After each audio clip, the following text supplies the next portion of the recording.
way of your electronic devices. Beginning to pledge allegiance, led by Trustees.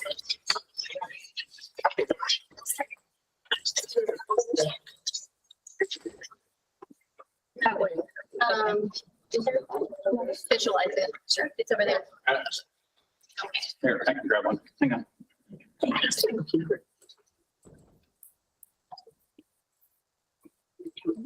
Exactly.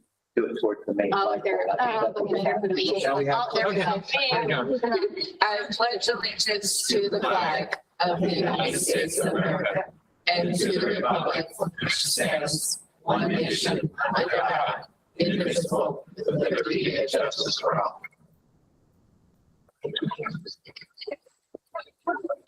So, Trustee Williams will make the motion to adopt the agenda. Trustee Williams? Madam President, members of the board, I'd like to make the motion to adopt the agenda with the following change. Reference material is provided for item 2.01, professional learning from the Council of Great Cities. Trustee Brooks? Thank you, Trustee Brooks. Colleagues, we have a motion by Trustee Williams and a second by Trustee Brooks. Council vote. Aye. Any nays? That motion passes 11-0. Okay, colleagues, we're going to turn it over to, oh yes, forgive me, 7-0. We're going to get that right.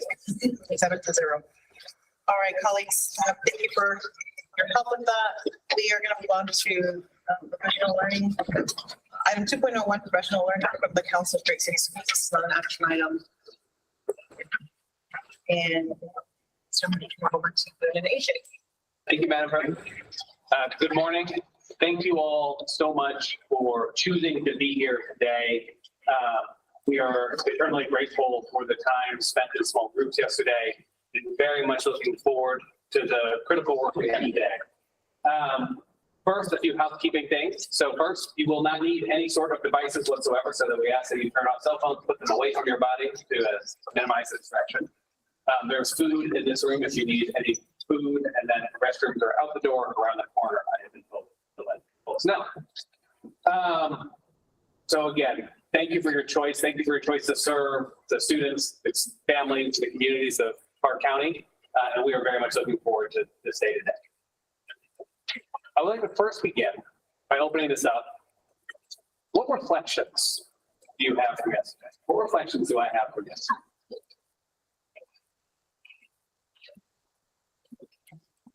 For me, I just appreciated being able to be vulnerable and raw and getting to team members, different perspective.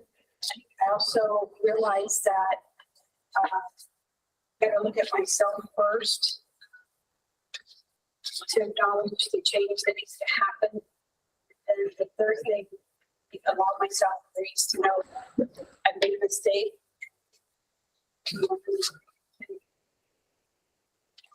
Allow myself to be raw and vulnerable. I need to change first, and I need to allow myself grace. Thank you for sharing. We'll be the next to share reflections from yesterday. I'm reflecting that.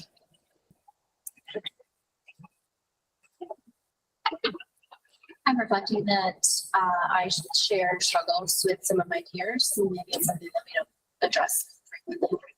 I'm reflecting that I share struggles with some of my peers. Thank you for sharing. Who will be the next to share? Reflecting that.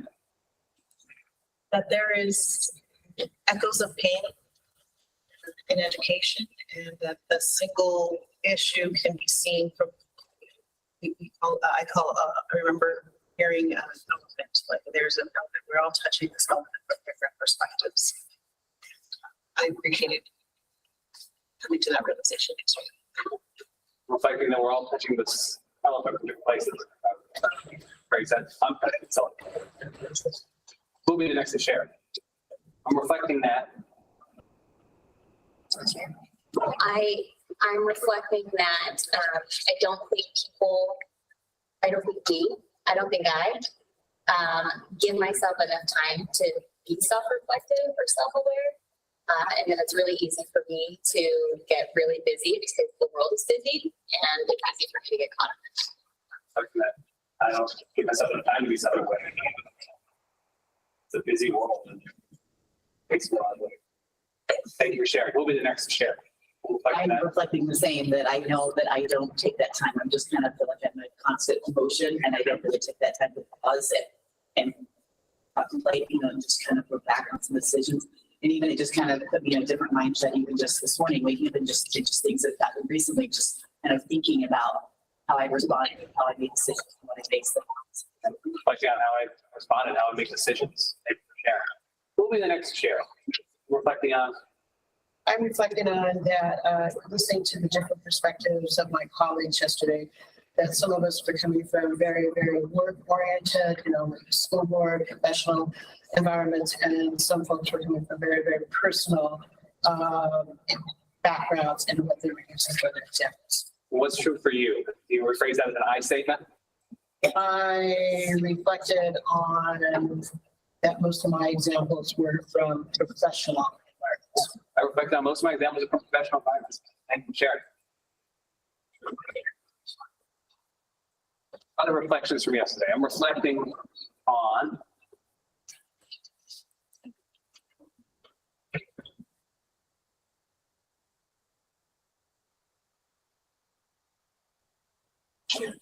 I'm reflecting on the simplicity of some of what we described. I appreciated having just a lot of clarity around stating of the goal and then by agency to the more set goal. And I appreciated how you'll have to be accountable for your actions. I will have to be accountable for my actions, whether they move me towards said goal or further away from it. reflecting on the simplicity, the goal, my agency, and achieving that goal. Thank you for sharing. What else am I reflecting? Reflecting that I'll share. I reflected on how my behavior affected the students in Clark County, no matter what that behavior was. Everything that I do, I decide affects the kids. That was very profound for me. I'm reflecting on my behavior, no matter what that behavior is. Impact on kids. Yeah. This level of leadership. Thank you for sharing. Who will be the next to share? I'm reflecting that. Mine is a little bit similar. What Trustee was meant, but I reflected on how impactful some of my choices are and how that domino effect can lead to the effect of students and other people. So that was a really difficult to think about that. Reflecting on my choices and the domino effect that comes from my choices. Thank you for sharing. Who will be the next to share? I'm reflecting that.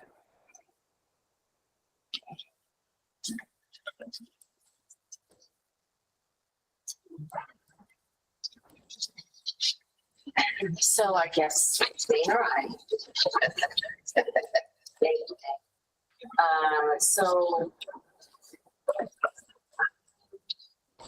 my closing word was accountability, and I am accountable of the fact that it's a heavy lift. The decisions that are made truly impact the outcomes that affect all people, and specific students. I felt validated by having the opportunity to reflect and listen and truly seek understanding. I felt validated by the opportunity to listen, seek understanding. I hear you correctly. Thank you for sharing. I'm reflecting that. Who will be the next to share? I'm reflecting that with each one of us, we had a different lens to it. I was looking at it as only my lens, and I learned to understand that there's different lenses that we all have a different perspective, but we're all. But I'm looking at it from my lens, Yes. that everyone has their own lens. Thank you for sharing. Who will be the next to share? Reflecting that. So my reflection that they the accountability, I believe, integrity to lead, and that I can only control my. I can control my behavior. Thank you all for your reflections in this space. If I am hungry, what is the outcome that I want? To be full, satisfied. To be full and satisfied? And what is the outcome I want? To be nourished. Be nourished, full, satisfied. Why is eating not the outcome that I want? Because it's not, I mean, it's a passion, it's the pathway to getting to the end of feeling. It's a pathway, but the eating itself is not my end goal.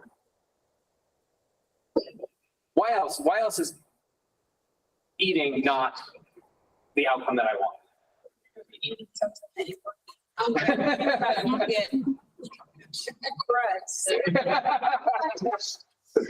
Yeah, if I eat stuff that I do not like, I very well might not have the outcome that I wanted when I was hungry.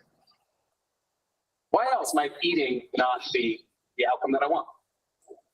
Because eating can lead to unintended consequences. You can have food poisoning. That's not. Absolutely. I could have food poisoning, and I am very much far from the outcome I wanted when I was hungry. Lactose intolerance? Absolutely. Yep, that could make me. Yeah. Yeah. You just struggle with it, I want that toothpaste, but I shouldn't eat it. I think guilt of that as I did. Yeah. Eat cheesecake, and I might not feel nourished the way I wanted to. Absolutely. So when we are in this space, we're going to talk about this word outcome, which is the ultimate impact that I want. Outcomes are usually knowable at the end of a cycle. And that is how we are going to think about this idea of outcomes. And so when I am hungry, the outcome that I am seeking is to feel full, is to feel nourished. They are what results from all of the strategies or inputs or activities in the process to get me to that ultimate outcome. So let's imagine that the strategy that I wanted to achieve my outcome of feeling full, I'm hungry and I want to feel full, that's the outcome that I want, is the strategy I'm going to use is to eat a peanut butter and jelly sandwich. In that example, in that strategy, what are the inputs that I need to be able to move towards the outcome that I want? What are the inputs that I need? Even resources and materials, the bread. What is it? What sandwich is it? Peanut butter jelly? Yeah, peanut butter, jam. Yeah. And a knife and a plate. Peanut butter, jelly, bread, knife, a plate. What other inputs do I need? He needs a skill to actually spread the peanut butter. Yeah. I gotta know how to do it. I gotta Right. need a skill. Do you put peanut butter on both sides of the bread or just one side? This is the thing. Right? Okay. We can talk about that. What other inputs I need? I need the bread, the jelly, the knife, the plate. I need the skill to do it. I need to know what the best way to assemble this is. The PB&J ratio. What's the ratio? I need to know the ratio. Yeah. Yeah, I definitely need to know the ratio. If my outcome is to feel full, the ratio will help me. What else do I need? What are other inputs? What kind of flavor it toasted. Yeah. Exactly. I need to, yeah, now we're talking. I want to know if I toast it. And if I need to toast it, what other inputs do I need? A toaster. I need a toaster. Toaster oven. I need a toaster. Or an air fryer. Or an air fryer. You said You do it. cheese. Cheese. Thank you. Don't judge. No judging. Tried it. So Oh, no. Peanut butter, jelly, and cheese? You never know. I- Cheese. Well, if you ever had a PB&J burger, I'll give it. So all of these things are inputs They are the resources and the strategies that I know at the beginning of the cycle that I am going to put forward to try and achieve my ultimate outcome of feeling full, which I'll know at the end of the cycle. Now let's extrapolate this example and assume it's not just me, my outcome is not just me trying to feel full, but it is my class of third graders trying to feel full. And I'm applying the same strategy. And so I have all of my inputs. I have peanut butter jelly, plates, knife. I have skill and knowledge. I have the toaster and cheese, whatever I need to do this. And I'm going to implement this strategy and these resources to help get to my outcome of making my third grade class feel full. I will need to know along the way whether or not we're making progress. We're going to call these outputs. What are some outputs of this that will tell me whether or not I'm on track to meeting? The third graders satisfied with their sandwiches. Are they satisfied with the sandwiches? So How many sandwiches will you share? yeah, how many sandwiches go to share table because they didn't eat it? If they're not eating your sandwiches, might not make them feel full. Thank you. What are some other outputs I can look at along the way to know if the inputs are having their intended? The goal is just to make sure that all the third graders are full. All the third graders are full. I think in the middle, we need to make sure that we have enough sandwiches for each child. So at some point, and if we've been making sandwiches, we have to look up and say, I have 30 kids, do I have 30 sandwiches on this plate? Yeah. That should be a checkpoint. Do I have 30 sandwiches? Do I have 60 sandwiches? What's the number of sandwiches that I have? If little AJ doesn't have a sandwich, it's a pretty good indicator that 29 full. little AJ will not be full. But are you asking the questions of the students? Like, do you like peanut butter and jelly? Is this something that you want to eat? Is this something that you feel will make you feel full? Are you allergic to peanut butter? Do you find jelly kind of squishy? Let's go, because they're third grade, right? Yeah. And so you have to question and kind of modify and adjust as you're trying to get to your end goal. Yeah. I got to know my students. I got to know if they're going to eat peanut butter, if they like the jelly, or are we just going to make these sandwiches and they're going to say, I'm not going to eat that. Yeah, they're going to end up at the share table. That's an output. I need to, and I would push a little bit more. That's when we think about this idea of outputs versus inputs. You might be able to argue, how could I argue that is an input? Well, the students are giving you input. The students are providing, you're asking questions, they're giving you input on whether or not they even like peanut butter and jelly sandwiches. And so in that example, that might be something that I'm considering an input at the beginning of the cycle. Hopefully I have talked to my class Who knows? before the case. And that is one of my strategies, and it's helped informing my strategy of this peanut butter and jelly sandwich. But is it a goal that you have? Is it a standard that you have to make peanut butter and jelly sandwiches? You create the lesson for it, and then you ask the question. Where do you ask the question of whether or not that is appropriate for your class? Yeah. And you might do both. You might know at the beginning whether or not are students going to eat these peanut butter and jelly sandwiches we make, in which case we would define that as an input, something you know at the beginning of the cycle that you are helping to align strategies upon.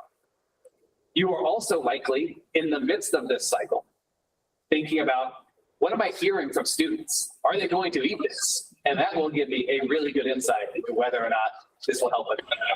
So it can be both. It can be an input. It can be an output. It depends on where in the cycle we are getting. Thank you for sharing. What are other outputs I might look at as my third graders are implementing my strategies to make a PB&J sandwich and achieve the outcome of feeling full? I was saying then how much they've eaten and if that's enough to make them feel full, because one student Yeah. have a sandwich and feel full, another one maybe a second sandwich. Yeah. Gotta know how much they've eaten. If we've made all these beautiful peanut butter and jelly sandwiches and not a bite has been taken, it is unlikely I'll reach my ultimate outcome of my third grade class feeling full. Any other examples of outputs as it relates to this example? Similar, So Brenda and Linda. who's asking for more? and happy with kids. So, sometimes they want more peanut butter sandwich and others, that much. So it's kind of seeing what students they exactly need, right? Yeah, as an output after the point of eating, I could look and say, I don't want to take their sandwiches, but if someone's still asking for more, that gives me an indication of whether or not we'll meet our outcome. Thank you for sharing. I was similar to Brenda's. How do you define full? Ah, Somebody full, like they had just enough, or somebody full, like they're thirsty. yeah. And so how would that be? How would it be how would you find out in the middle of that cycle whether or not that's the case? I think what some of my colleagues have said, observing, how many sandwiches have been eaten, how many are left happy, who's asking for more, et cetera. Exactly. So having those conversations, that feedback that I'm getting from the students about who's asking for more, et cetera. Thank you. Oh, let's go to Dane and then. Well, I think after they may have eaten the sandwich, then someone will say, in order for me to feel satisfied, finish it off. Yes, maybe my strategy of PB&J sandwiches alone isn't going to result in the full outcome. Yeah. And I've learned in this process, if I'm hearing someone say, need milk, and I'm taking this feedback in, it might give me insight. I would say the same part of the process is more like maybe defining what full means to each child. And where in the cycle would I define? where full- Probably in the beginning, Okay. when we're making the sandwiches and we're discussing, like, hey, listen, like, we want to make sure you're full. So for us, this is what full means, and defining what full means so that there's a common standard that everyone can at least communicate. So if I know something at the beginning of the cycle, what would I classify that as? I know it. So It's an input, an output, or an outcome? we say both. Need to have the outcome of this is the outcome that I want. So this is the standard of which we go by. And this is the definition of it. I would say for all three, you could really define all kinds of things. So for clarity, in these three terms and how we'll use them, we'll think about them. We've got three definitions here. We've got inputs, outputs, and outcomes. And for wayfinding, you have this, you've got this document here. You've got a definition in here of all of these, exactly what's up on the screen. And then for wayfinding, we'll be in this vision and goals section on page 2 as it relates. But for our time and how we're going to think about these three definitions, inputs are the resources and activities being invested at the beginning of a cycle. I know these at the beginning of a cycle. And my goal with them is that they will help me reach the outcome. But inputs are known at the beginning of a cycle. Outputs are measures in the middle of the cycle that both measure the effectiveness of the resources and strategies and inputs that I'm applying, and they give me an insight into how well I'm applying the strategies. And they also give me insight into how I'm doing achieving the outcome that I want at the end of the cycle. That's how we're defining outputs. They're knowable in the middle of a cycle. And then finally, outcomes, knowable at the end of a cycle, is the outcome of all of the particular resources and strategies to be invested in that, try to achieve that. So inputs known at the beginning of a cycle, resources and activities. Outputs known in the midst of a cycle, they are a measure of the effort applied, those activities and resources. And they give us insight to the outcomes and whether or not we're on track or not. And then outcomes are what's knowable at the end of the cycle. Any questions on these definitions for our time together? Yes. So for this example, right, the input would be 30 students. Each student says, I want 1.5 sandwiches. The output would be 45 sandwiches need to be made. And then the outcome would be 30 satiated students. Yep. Like the simplest math. Yep. And we have one particular path, so I need to know at the beginning how many sandwiches I need, so I can get all those inputs ready. You have the knowledge of I need this many sandwiches. Output in the middle of the cycle is have we made 45 sandwiches, which is what I think of like my students full. The outcome that we essentially saw is are my third graders. Absolutely.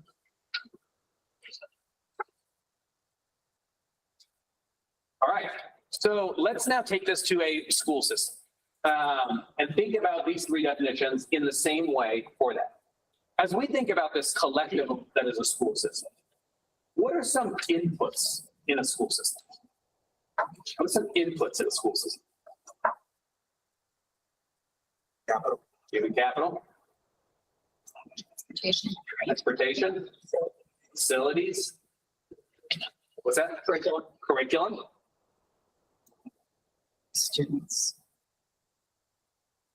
If you don't have students, you don't have yeah. a reason. Students themselves, Food service. food service, Dollars invested. the dollars that we're investing. Staff. What's that? I just said the same thing. Educators. Educators. Other inputs in the school system. Parents, Parents. Community. Homemakers. And so I'll bring us back to this definition though. So inputs are resources and activities invested in a particular purpose. So things that we as a school system have control. We don't have control over it, really. You got control over the dollars and cents that you invest. You got control over the curriculum. You got control over facilities. You got control over all those things that you make a decision. Lawmakers, you don't have so much control. There may have an environmental factor. Community partners. Community partners. Smart goals that you're moving towards. Other inputs in the school system. board of trustees. Board of trustees certainly is an input. What's that? Admin. There are no shortage of inputs in the school system. There's an infinite number of inputs that you can put, from the buses and transportation to how we staff, the organizational chart, teachers, educators, curriculum, textbooks, how I invest my dollars, our strategies, all of these things. The school system knows at the beginning of a cycle, which oftentimes is thought of in 1-year terms, but often can be thought of in longer. These are all inputs in the school system. What about outputs? What are outputs in the school system? Some examples of output. Test results. Test results. What kind of test results? First that comes to mind is the MAPS test. MAPS test. Science. And when might a test result be an output versus an outcome?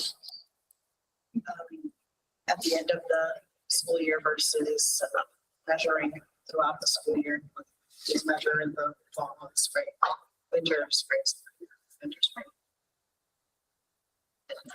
If my cycle is a year, then the MAPS test at the end of the cycle, if that's what I've chosen as my outcome, then that's an outcome. If it's in the middle of the cycle, it's in the middle of the year, it's an output. And for us, it's the MAPS, which is in the middle of the cycle. And I guess SBOT, which is at the end. Outputs, test scores can be an output. What else can be an output in the school system? Formative assessments along the way to see how you're. Formative assessments along the way. Say the budget versus actual. Yeah, budget versus actual. How are we spending our resources? We had this plan at the beginning. We adopted this budget. What's happening every month? Actual. What are our outputs? Community surveys. So responses on community surveys. Absolutely. Similar to Irene, I would imagine our staff engagement survey is something like we do it mid-year, start of the year, whatever point we chosen when they give us feedback from experience. Yeah. So surveys in the middle of the year, absolutely can be an output. Graduation rates. Graduation rate. So graduation rates can be an output. Let's pull on this a little bit on this example. When are graduation rates an output versus an outcome? Say output during the middle of the cycle. So we have a 5-year look out. Right? The second year of our graduation rates is output versus the 5th year when you say we put in a plan to make the changes. Yeah, and we'll dig in a little bit more. It's like that can be definitely a wayfinding point, an output in that case. We'll also kind of distinguish this idea between annual targets for a goal. If the outcome is a graduation rate in 5 years, we would call some of these annual targets for that goal. What else might a graduation rate be an output and not an outcome? Progress towards graduation for students. Like the percentage of students on the path to graduate. So that might be an output for the outcome of graduation. Yep, that would be an example of time when graduation is an outcome. And progress towards graduation, as measured by however we measure it, is an output. When you're using as comparison data from how we've done previous years to. Yeah, we're looking at that. What else is graduation rate an output and not an outcome? What about when you look at the remediation rates of students Remediation rates of students where? at post-secondary? Yeah, absolutely. So my goal, my outcome that I'm shooting for is like students that don't need remediation in post-secondary. Graduation rate probably tells me if those students are going to need remediation or not. In that case, it might be very clearly an output and an outcome. We can show you plenty of examples of school systems around the nation that have expressly adopted this idea that graduation is not where our outcome ends. We're looking at post-secondary enrollment, post-secondary success. That's for y'all to figure out for the school system. But that's a case in which graduation rate can be an output and not an outcome, because other school systems might say our outcome is graduation. In which case it's an outcome because it's at the end of the cycle. What are other ideas of outputs in a school system? I think about parent-teacher conferences. Parent-teacher conferences? Yeah, probably a range of metrics we can use as outputs, right? Like absenteeism, truancy rates, disciplines of Suspension, discipline rate, truancy, chronic absenteeism, all of these. to the ultimate outcome, right, like that. The lower chronic absenteeism. So like, should we have a range of metrics? We could probably say all of these could be, if you want to name, but you could probably spend time naming that. We would argue there's an unlimited number of outputs you can choose to measure in the school system. And what will distinguish them is what outcomes you're seeking. So what are examples of outcomes in a school system?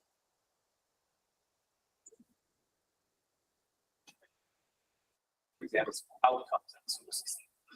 Your workforce, Can you give me an example? how many of your students are credentialed to be maybe some of our, like this is a great example, your career tech academy. And how many of those students are actually going to be jumping into an apprenticeship? Yeah. Right. Yeah, so I could look at the rate of my students who are credentialed by the time or have jumped into an apprenticeship. Absolutely, that can be an outcome if that's the end of my cycle. Sorry. Target, sorry. I was just saying proficiency rates, growth targets for the. Growth targets for the end of the year, proficiency rates for the end of the year, any of them. And I think when you talk about the impact of the program, sure, we have enough qualified educators to bring out the outcomes, the success. So enough quality educators, would that be an input or an output or an outcome? It should be an outcome, because if you have them here, obviously, they will be successful. So when I look at this, it can fit anywhere in here. It depends on, again, what you're measuring and what you're setting. If we're saying the outcome is students are reading and I need quality educators, where would quality educators fit in this framework? Input, because that's going to be something that is absolutely critical, making sure it gets. If I say the outcome I'm seeking is quality educators who are staying with Clark County the next year, in that case, what would that be? Outcome. If it's the end of the cycle, then that's what it is. And that is what we're really trying to pull on here, is this idea to really clearly be able to distinguish inputs from outputs from outcomes in terms of our work together.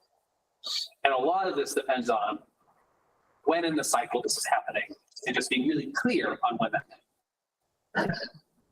Thank you for that example.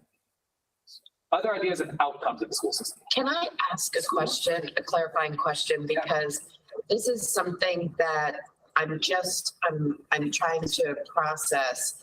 So when you say that the outcome is to have a quality educator in the classroom, and so would the outputs be when we are informed how that's moving along, what that looks like?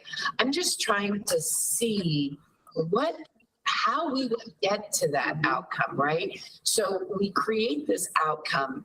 Is it doable?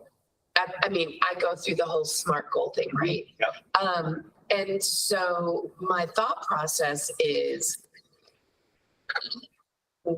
how do we get there, right? And is it an outcome that we obviously want, but is it a doable outcome, and how do we make sure that happens? Yeah. And so when we're looking at outcomes, like we get the star ratings and things like that, that's an outcome. That's how parents determine whether or not they're gonna come to a school, right? But I'm wondering, because that's what we say, is that the star rating determines. But then you go and you talk to the parents in the school, that's not really how they determine. It's the proximity to their home. It's the educators in the school. It's the fact that the kids have friends. You know, there are others. So I'm just curious as to how we would determine those outcomes, because you're asking us for them, but I kind of want to drill down on it. Yeah. You are being very precocious in this aspect, and we'll cover a lot of this. But what you're really drawing out here is this idea of what outcomes I set. I need to be, whatever those outcomes are, Yeah. I need to be very thoughtful that the outputs are actually giving me the right insight. Right. If I'm saying that star scores is going to help, or whatever test scores I have are going to help this, is that actually the case, or is that not actually aligned? Right. And are the inputs that I'm doing, are they actually aligned to achieving them? And so you're drawing on this idea of we need to be crystal clear about, if we've said these are the outcomes that are most important, then let's make sure the outputs we're measuring and monitoring are aligned and correlated with actually. Exactly. Yeah. And so I think, and that is the heart of the work. Okay. Is this idea of alignment. And to be able to have that alignment, we must be crystal clear on what's the outcome of seeking and what are the outputs and how are they correlated and what are the. Let's draw this example a little bit more. So if the outcome is for the school system is quality teachers retained as the outcome, what might an output look like to tell us if we're on track in the middle of the cycle? In the middle of the cycle, we would take a look at our retention rate, right? I mean, let's take a look at in December, how many of our educators left? Yep. Why did they leave? Yep. What is the thought process behind it, Absolutely. right? So outcome. And do we have control over why they, Yeah, so- right? So outcome, quality teachers retained at the end of the year. Uh-huh. Output might be exit surveys or rate what's happening, teachers leaving. What might be an input? At the beginning of the year, we said that's the goal we're at. At the end of the year, we're going to measure something else. What might be an input aligned? Input is differently. What kind of operating did they receive? What kind of professional learning? Did they receive a mentor? Right. Yeah. I think that's the front end is probably a lot more work, and the input should be greater than And the so Yes. inputs, support. onboarding of teachers, et cetera. So you could see this through line and you can start to build this through line for any outcome a school system sets. You're going to build this through line. We have these inputs that we're going to put in to try to achieve this. Onboarding. We're going to be very thoughtful about what we're going to measure in the middle of the cycle, these outputs. Perception surveys, exit surveys, current rates. And then we'll see if we've met our outcome at the end of the cycle. Maybe it's a year in this case, which is quality teacher. And it is that alignment that we're really pulling on to try to pull out of it. Evelyn, I see your hand up. This conversation has been really curious. Thank you for bringing this up. As Lisa was talking about, just his mom was talking about the effectiveness of effective educators, right? And drawing this analytics to help to what's in our control. It's what's in our control. Right? The state defines quality, has a ranking system already that's establishes what quality educator is. Yes. Yet, look at our formative assessment data, it doesn't reflect this high level of quality educators, pre-meeting ones. Board meeting, right? We have a conversation around this, and a presentation on our workforce. But so I think that's where I'm like, whoa, there's a disconnect in real life, right? In real life, it's happening now. If the legislature has this framework that says this is how you define a quality educator, and our data, and our formative data assessment is not reflective of this high level of quality, like I'm trying to make sense of it. There's clearly something that I can't control. Like I would love to be able to control or have more influence over how we define a quality educator statewide, but I mean, I'm here in Clark County, so those are things that kind of come to me grappling with how can we change the outcomes if things are already, some inputs are already established for us. Yeah.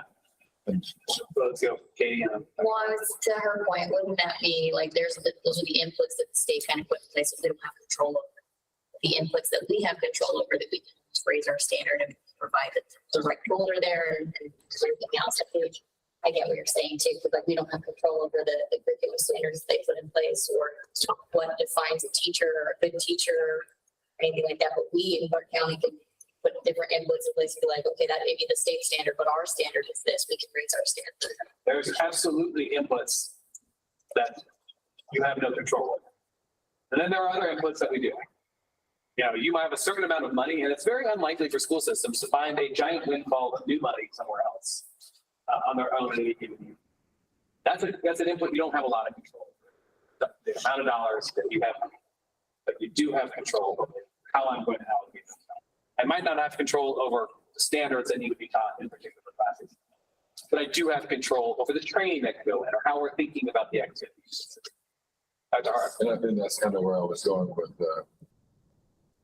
what I have is very limited with the funding because the legislature has allocated on the schools. So I think it's the procurement within our budget that we have for some of these things that we need to provide to support us. It's been very limited. Not to get into the details of that, but I think that's a piece that's been missing that we need to address. But the coherence of our budget aligning to, if this is the board, right, if we're looking at the output of the outcomes, then as the executive, I need to then allocate resources for some piece, but have very little control of some of the budget because the legislature has allocated 85%. So, and I will, again, for wayfinding purposes, we just go to page 2 here, vision and goals at the top. And there are some terms we haven't yet covered here, but just to orient you, if you look at the blue column in the second paragraph, can someone read me the second sentence in the second paragraph? Or sorry, just read me the second paragraph. Who will read me the second paragraph? I will share. All of the interim goals are depicted, expected goals are influenced by the superintendent and the superintendent's team. Predictive suggests that there is some evidence of a correlation between the interim goal and the goal. Influenceable suggests that the superintendent and them and the staff has authority over roughly 8% of the inputs interim goal is measured. The board rely. That's good. Right there. Thank you. So we haven't covered the term interim goal yet, but for now we can think about this as an output. So these outputs that we're talking about, they must be predictive. And Lisa, to your question around this is, are we measuring the outputs that are predictive of the outcome? And to your point, Evelyn and Katie, is are they influenceable by it? There are some things that lawmakers will do in department. That is in their purview in their job. That is not influenceable by it. Then that's probably not what we should check on to see our progress. We need to look at the things that are influenceable within us. Thank you for that. Let's go. I know you're going to go into something, but I'm still hanging on to the retention. So AJ mentioned earlier, the research states that a teacher is the first and most important factor for the results of a student. So if our goal is to retain teachers, then all of the inputs and the outputs that are measuring and monitoring that definitely should be on focus.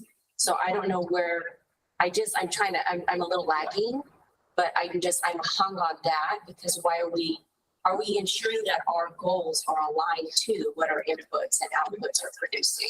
And that's the heart of the conversation. And we are not here today to determine what our goals are and what our outcomes are. This is just a conversation around whatever the outcome is that we're most aligned to.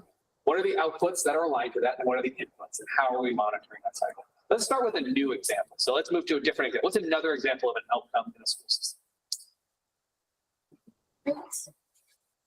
Enrollment rates, is that something that we're shooting for and knowable that at the end of the cycle? I see it as if you get more people coming to public schools, and that's saying something that we're doing something right. Okay, so how could an enrollment rate be an outcome, something knowable at the end of the cycle? There's a max of students coming back to public. Yeah, we might set an outcome on next year, we want to have this many kids enrolled. That could be an outcome. But if it's knowing this year to help achieve goals, it might be. What's another outcome of the school system? Well, so to that, just to play off of Mrs. Zamora, could you, I guess, look at this as an outcome as like, what are the relationships that we have with businesses that are recruiting, that are consistently like growing their businesses and bringing people into Las Vegas and then bringing their families and their students? I think that's kind of what she's trying to get at, maybe. Is that something directly influenceable by the actions we take here? I think so, yeah. Companies are not going to grow in a city that isn't doing well educationally. So I hear you, an outcome would be how many businesses are moving to our county? Let's say what the relationship is with the district and the businesses, and the local businesses. Setting some sort of way to measure what's the relationship. Right, and I don't know what that looks like, but I'm just saying, like, if those companies are growing because the city's doing well, because the education system is doing well, then people are going to be okay with bringing families. What are other outcomes of a school system? Yeah. I would add to that the number of students that are hired by our independent employers. Yeah. So if I choose the number of students that are hired by independent employers could be an outcome.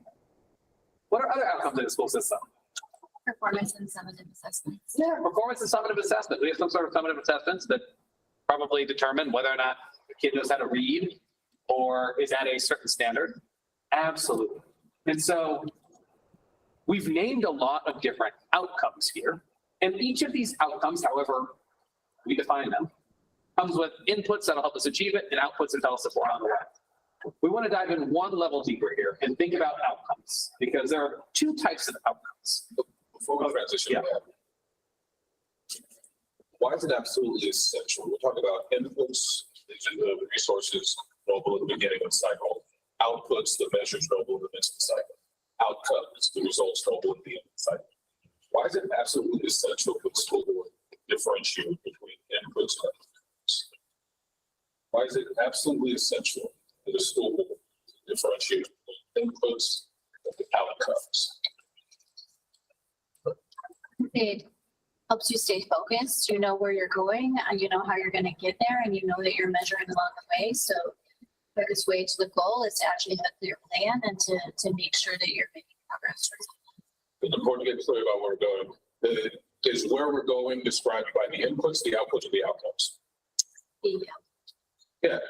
Where we want to go as a school will be defined by the outcome. What is the outcome we want? But if we don't have clarity about that, we could be chasing around a lot of inputs all day long and never realize that we're not getting to the outcome. Why is it absolutely essential that school board distinguish between inputs and outcomes?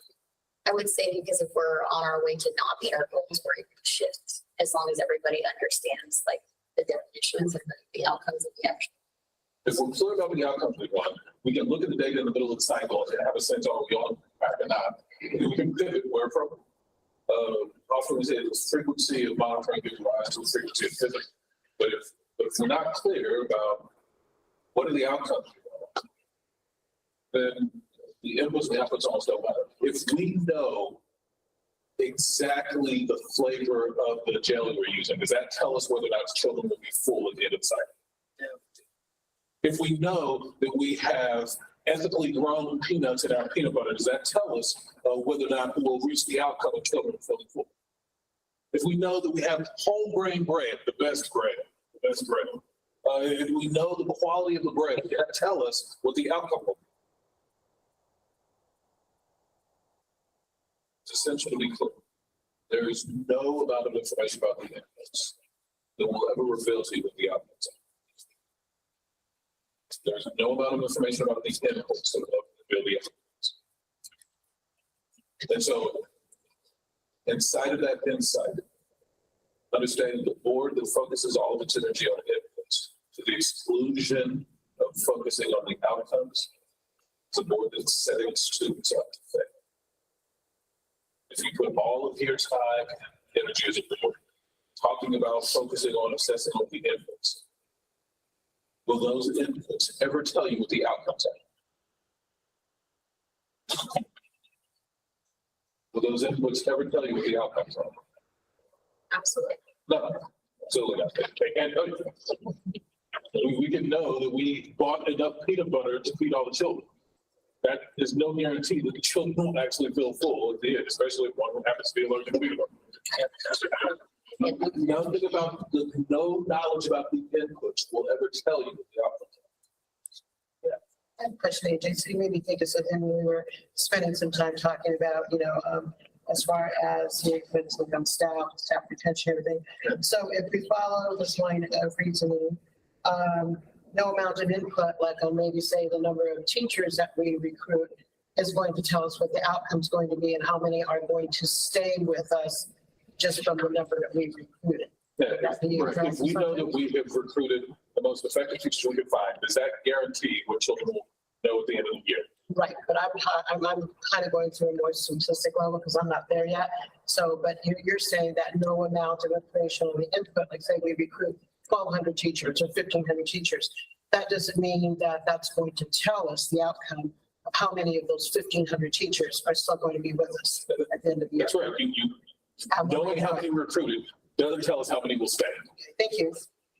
I wanted to know if I was following you Yeah, correctly. you're absolutely right. No information about the end. We recruited the most loyal teachers we could find. No amount of information about the level of loyalty they exhibit at the beginning of the year tells us how many will be here at the end of the year. Right. And I wasn't even going that far. I wasn't even putting in the adjectives of loyal or effective or anything. I was just going strictly on the numbers and everything. And if I'm following your reasoning, there's no way that we're going to know that outcome just from that piece of input. That's correct. You can't perceive what the outcome will be based on the inputs. Thank you. So all that tells us is that as a board, have to make sure that we're allocating some amount of time to the inputs. That's in a stable. Like the message here is a message that inputs aren't worth our time.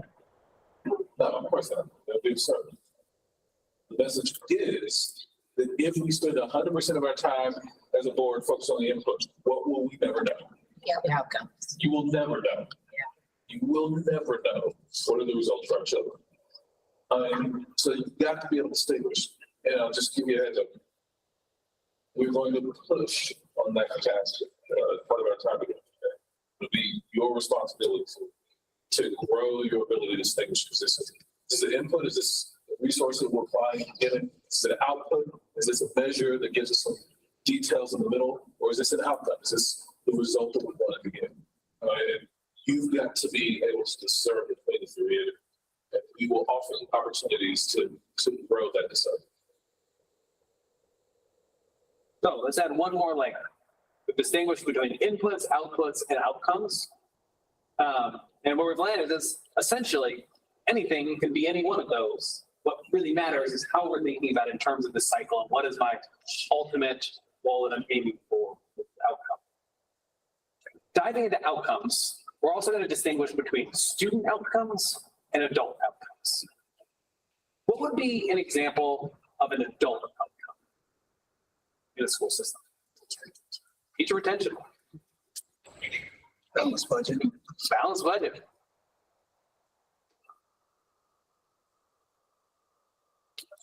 Satisfaction rates and surveys. Keep that in there. Yeah, satisfaction on surveys. Actually, let's test this a little bit. You said teacher retention, you're describing as an adult outcome, not a student outcome. I would say it's an adult outcome, right? Because it's a less strain on the staff to recruit for. We can retain the teachers that we have. We don't have to recruit as many. Fine, but you know, if we don't retain our just really effective teachers, then that means it'll be harder for students to learn because they'll have subs, and then that means that their learning might not improve as much. So wouldn't that make teacher retention a student outcome? Well, I feel like you can do that with anything, right? Like, I feel like you could almost twist that with anything, whether it's the budget or whether it's surveys, satisfaction surveys or anything, because everything that we do affects students. That's absolutely correct. I really know it didn't feel to be fair. But good job. You cannot be fooled that just because it impacts student outcomes doesn't make it a student outcome. Well, you said, yeah, but hold on. If we don't have the adequate funding that we need to make sure that our teachers have the supports that they need in our schools, then that will certainly make it harder for students to be successful. So wouldn't that make a balanced budget a student outcome? It is a student outcome. It's absolutely not a student outcome. It's a student outcome in that way it affects children over the next year. So It's absolutely not a student if we want to agree to disagree. outcome. So you said it was an adult outcome. It is an adult outcome. And so I asked, And it has this impact, so wouldn't that make it also a student outcome? Yes. And the question is why? Why is having a budget that is balanced not a student? It doesn't measure what a student can do. And it's an input, of course, someone right ahead.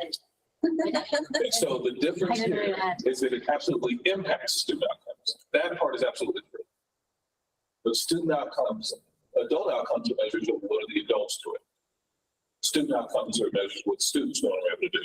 And so, to be fair, if your CFO is an eighth grader, then your budget would in fact be a student outcome because it gives at that point a measure what a student knows. Talk about Jason like that. But the moment the adults are the ones developing the budget, well, the adults are the ones managing the budget. And whether it's balanced at the end of the year, it's not a measure of what students know are able to do. It's a measure of what the adults have been doing. And that is the distinction that you want to make, is the adult outcomes measures what adults know are able to do. Student outcomes are measures what students know are able to do. Why is that distinction important?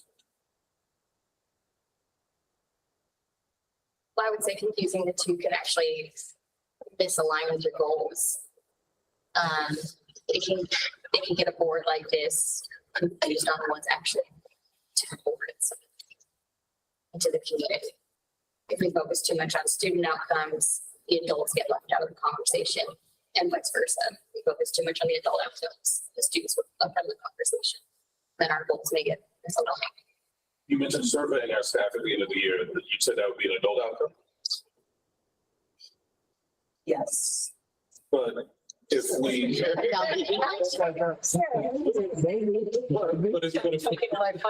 if we aren't taking the time to listen to our adults and really modify our behavior based on what we're hearing from them, then we might not build as effective an organization, which make it harder for students to learn. So wouldn't that make surveys of our staff a student outcome? It's not their outcome. Like you said, it impacts the student outcome, but it's not a student outcome. It's not too much. She's right. You're right. Yeah, so this is the thing that you've got to constantly be able to do, is distinguish what is a measure of what students know are able to do, and what is at the end of the cycle versus what is everything else. Why do you have to be able to distinguish between student outcome and adult outcome? Anybody else? Why is this being able to distinguish between these two absolutely essential? So we know where to invest our time and energy. We can either be laser focused on knowing what, have a laser focused dedication to determining what is what students know and are able to do, or completely lose track of our time and focus on anything else. Well, so why is it important to be able to tell? Is this what students know are able to do, or is this what adults know are able to do? Why does that matter? Who knows? The single most important job of the board is to focus on student outcomes and to ensure students are academically successful. It's our job.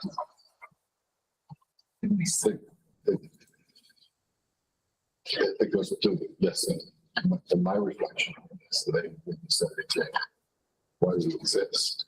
The school system exists to make sure children come to school. And just not an employee, right? I mean, it impacts. It impacts me. But if you talk about adult, and then as you were talking about, I'm thinking adult outcomes in transportation, make sure the kids get to school on time. If they don't get to school on time, they don't. It's an adult measure that impacts students. So I would say, and argue that our number one priority is to make sure that children. I agree, and it's, so the number one priority is to ensure that all students, are learning and have options after they graduate from here. And all of the other things that we do actually drive towards that outcome. So ensuring the budget's balanced, ensuring transportation is, ensuring that our staff are satisfied and well compensated. All of those things are the inputs that are required Absolutely. in order to get to that last outcome. So are we saying that the budget is unimportant? No. No, but what are we saying? It's an input into the, Yeah, to the and process. if we have the budget perfect, will that tell us what the student outcome? Or are we saying that retention is unimportant? Oh, it's essential. But what are we saying? If we know retention rates, what does that still not tell us? It just doesn't tell us what the students are. It tells us what adults know, but it doesn't tell us what students are. And it's vital to be able to distinguish between those. The school systems exist for only one reason. It's to cause improvements for children know what they're able to do. To make it livable choices of lives. They can engage in life agency and be able to attend to their own needs and needs of themselves and their loved ones. Is a school system exist to improve to cause improvements where children in our community know that is the blessing the public education offers now. That's why schools exist. Who has the first question about inputs, outputs, outcomes, student outcomes, adult outcomes?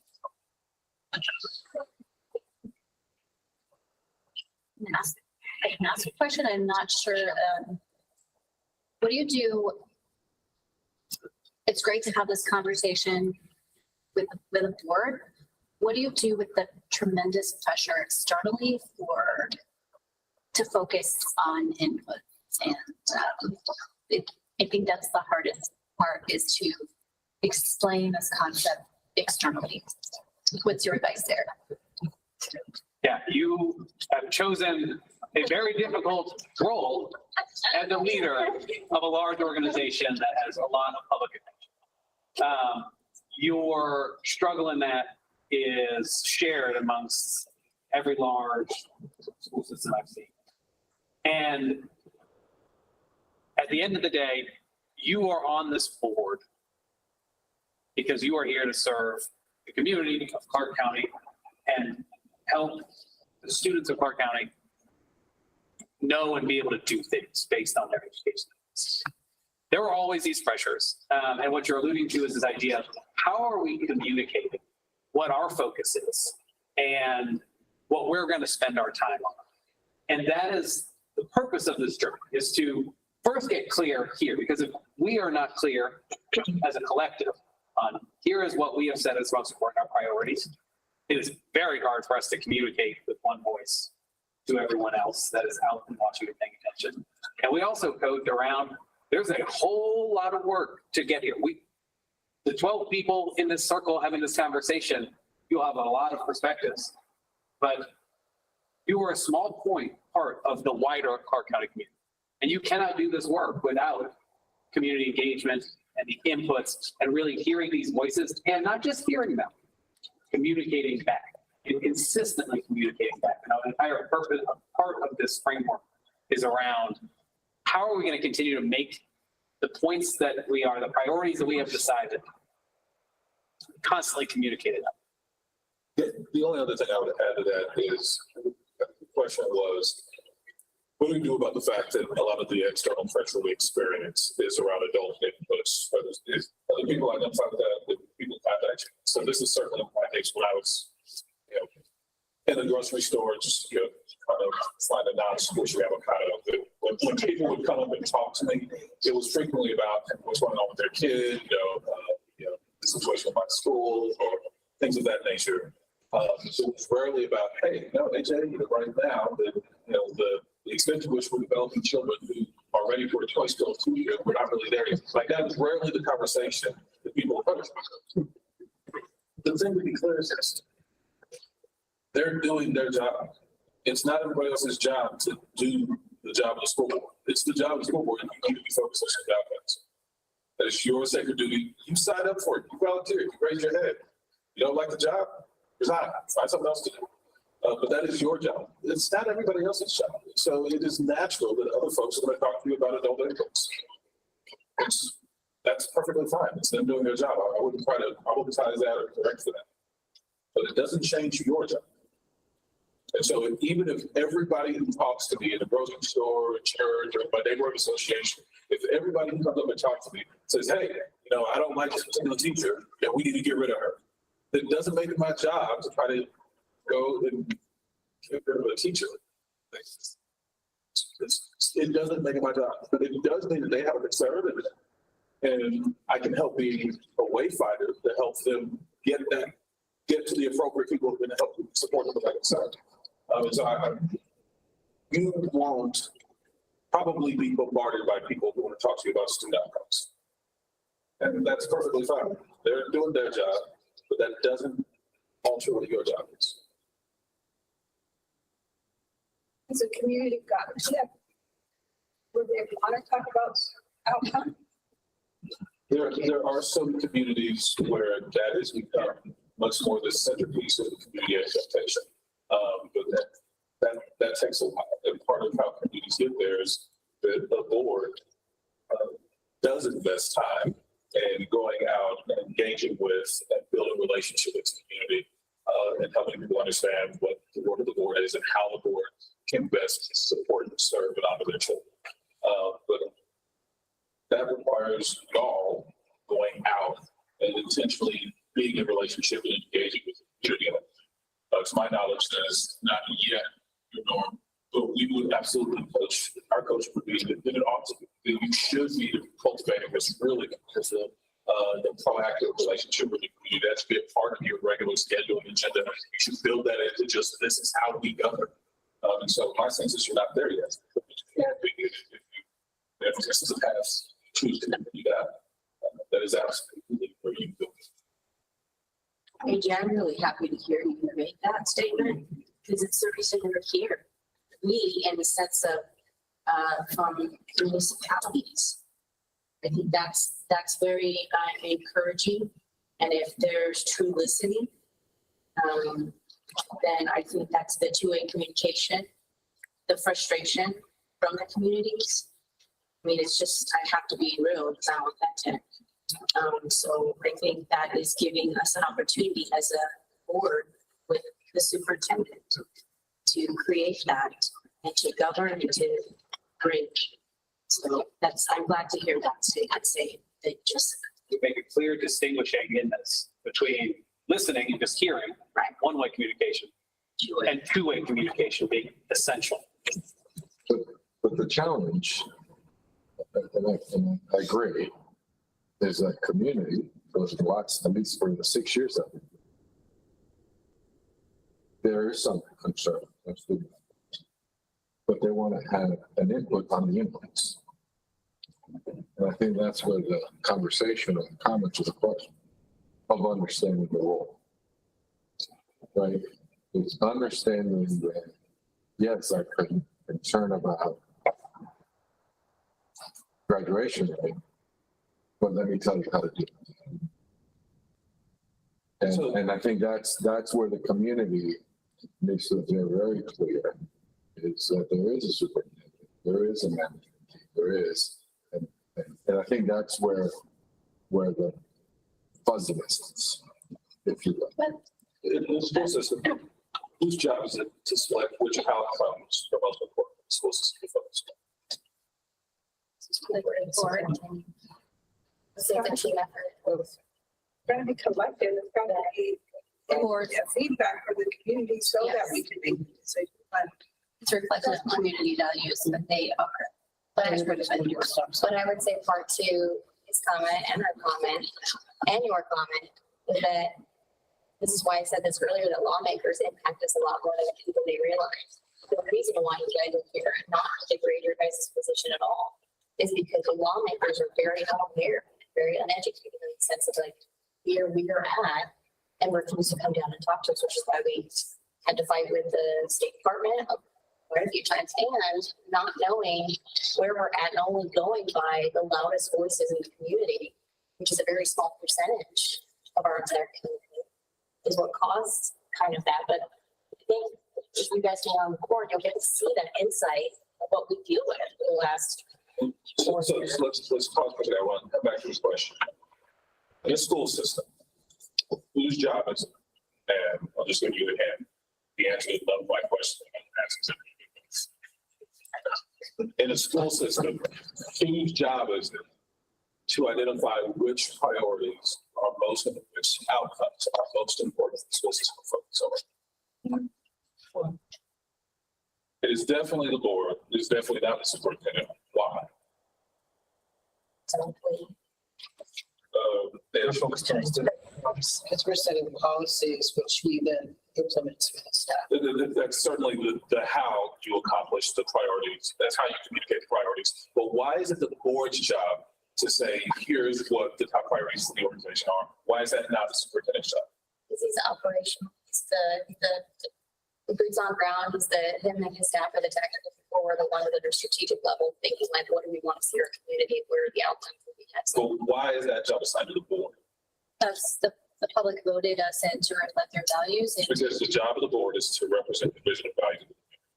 Superintendent, lovely human, knows no hate. But he is not the representative. That is not his job. He is not here to represent the vision and values of the community.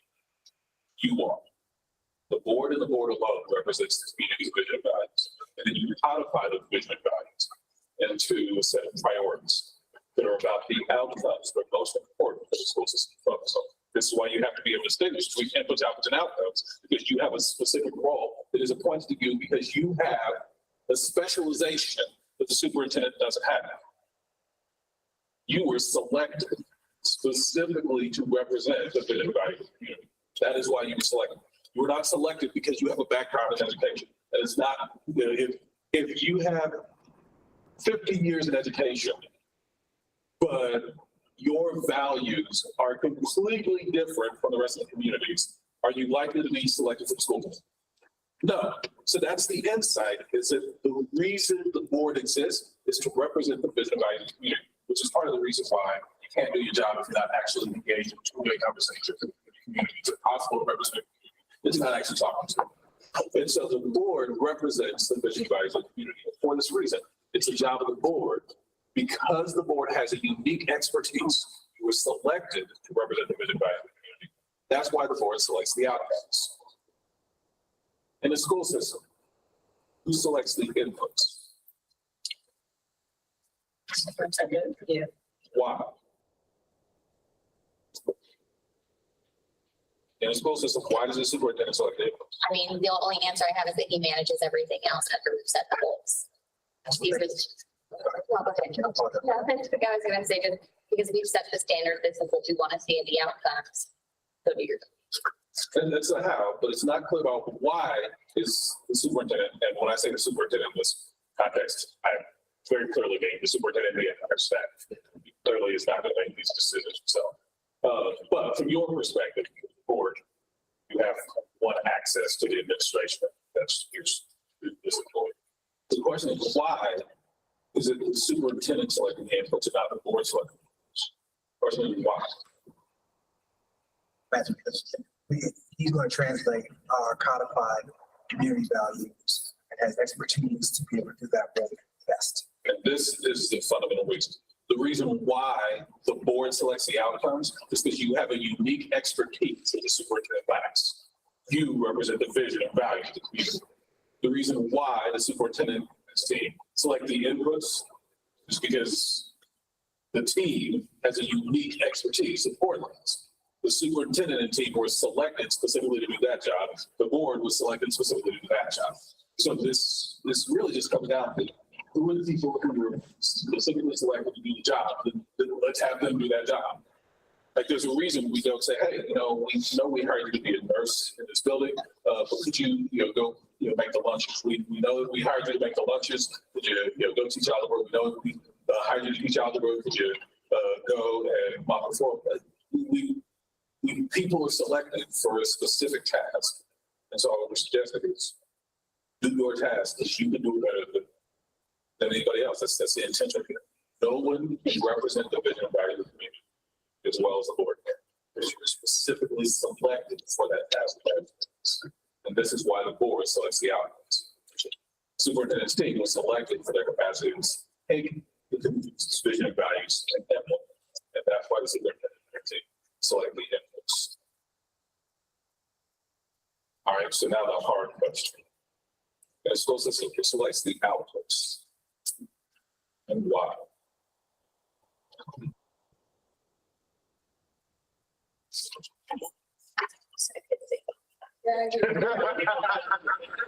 They follow me. You said I can't say that, so. Yeah. Well, I would imagine, so if we are like going around the people described, our responsibility is to represent the community, the values, and codify that to outcomes. So we can delegate the responsibility of transferring those codified outcomes to the superintendent who has expertise to make it happen. And my thought is that the superintendent picking the outcomes. And then The outputs. the outputs, because at the end of the day, we know what outcomes we are seeking. So when they come back to us 100%. and say, here you are, you would say, that's fantastic. Does it lead us to these outcomes that we've said we're looking to get to? And this is what's critical. Part of why that is such a spot on and powerful answer is because it's board. If the superintendent selects all the perfect inputs, does that mean the superintendent did his job? As a board, we're going to recommend that you evaluate the superintendent in a very specific way. Guess how we're going to recommend you evaluate the superintendent? On the outcomes. And so the superintendent purchases the perfect barrel of peanut butter. And your children are still starving. Did the superintendent do his job? And if he has the perfect whole grain, great. Like, look, I bought the bread. I even found a way to get it inexpensively. We got cheap bread that's great bread, and so I should get a raise because of the quality of bread I bought. And our coaches is like, no. These children are still starving. And the thing that the board has to be committed to is, are we seeing the outcomes for students that we intend? And his job is to figure out the inputs and outputs. Now, there's some interactions there because there's some checks and balances. The state said that, you can't spend all the money. It's got to come back to y'all, go through the budget. So there are checks and balances in it. Fundamentally, you say, these are the outcomes you've got to accomplish.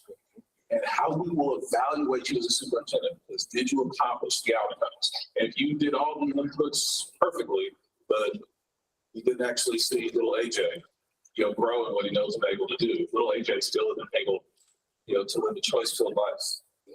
Like the job ain't done. Like the way we evaluate the effectiveness of the superintendent is to accomplish the outcomes.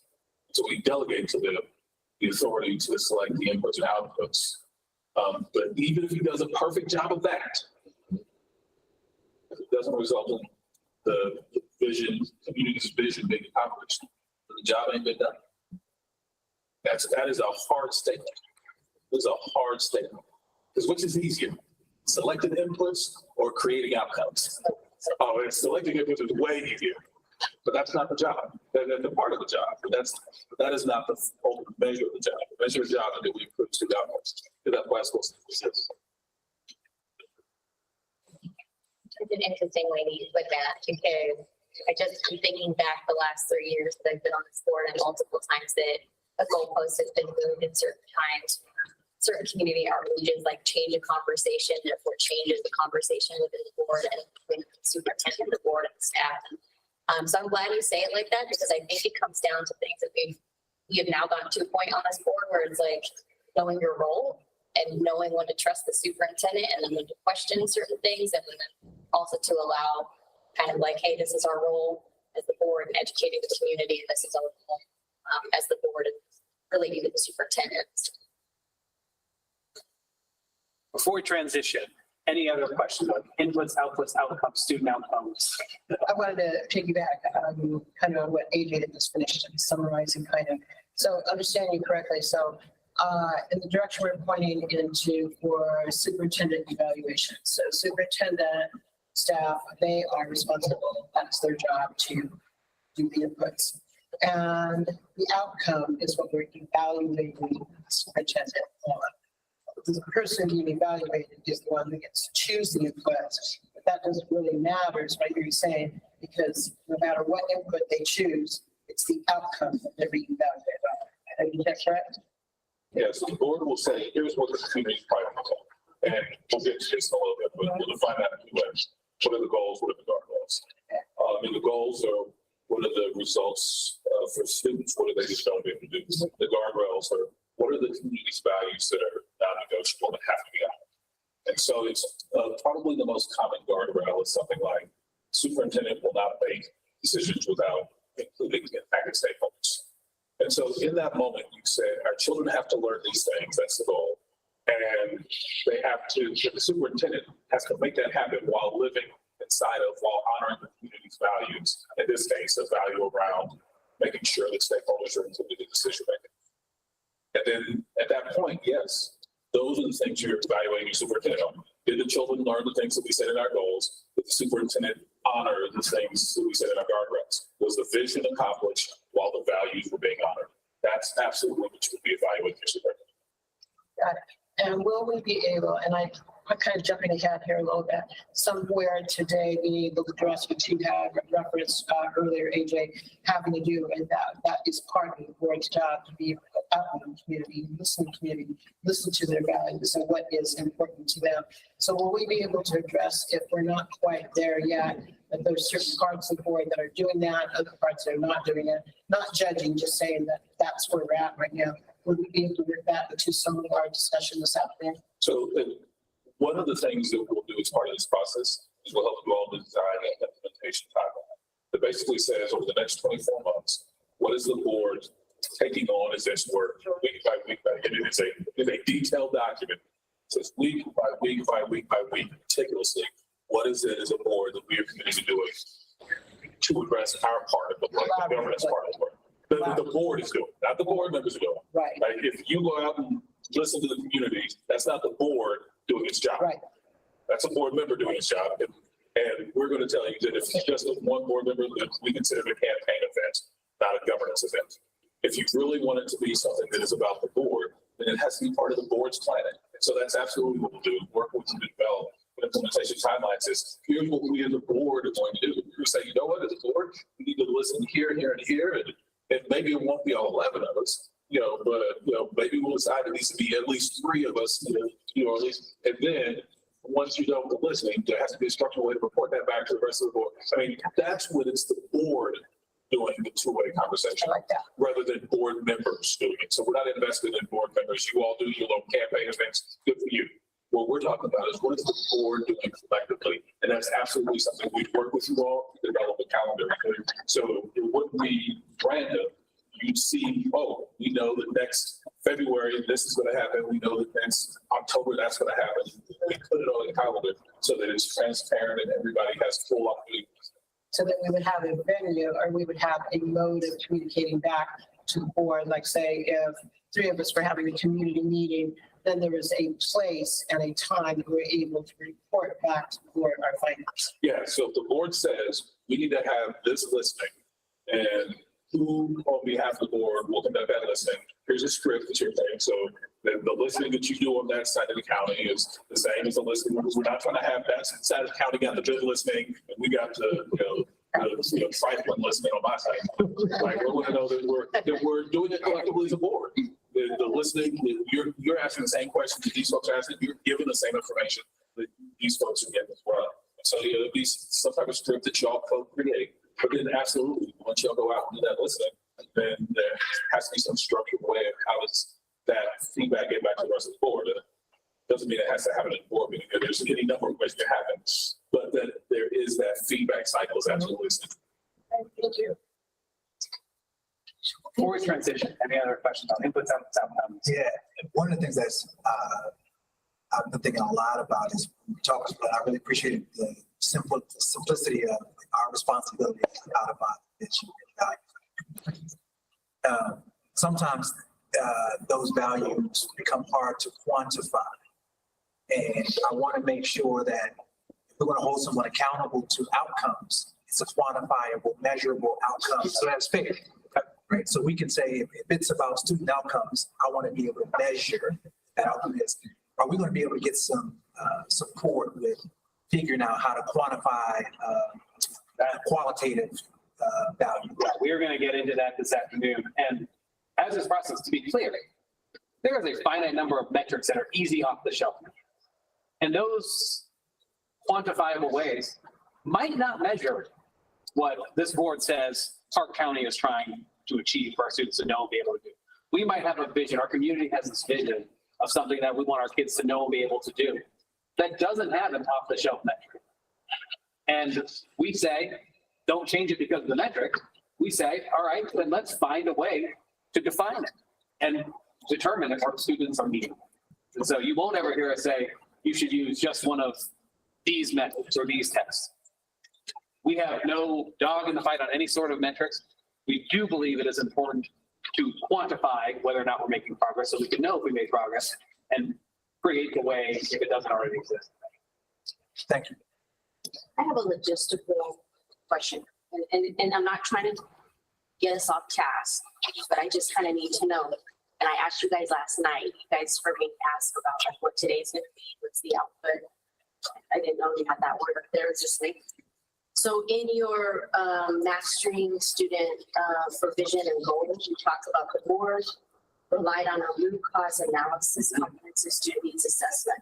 So is this what we're doing separate from this, which is the Focus 2024? Because if we're really doing this the right way, we would really do a needs assessment and analyze this, because this has been in place for 5 years. So I think I want to rewind and ask, is this separate from this?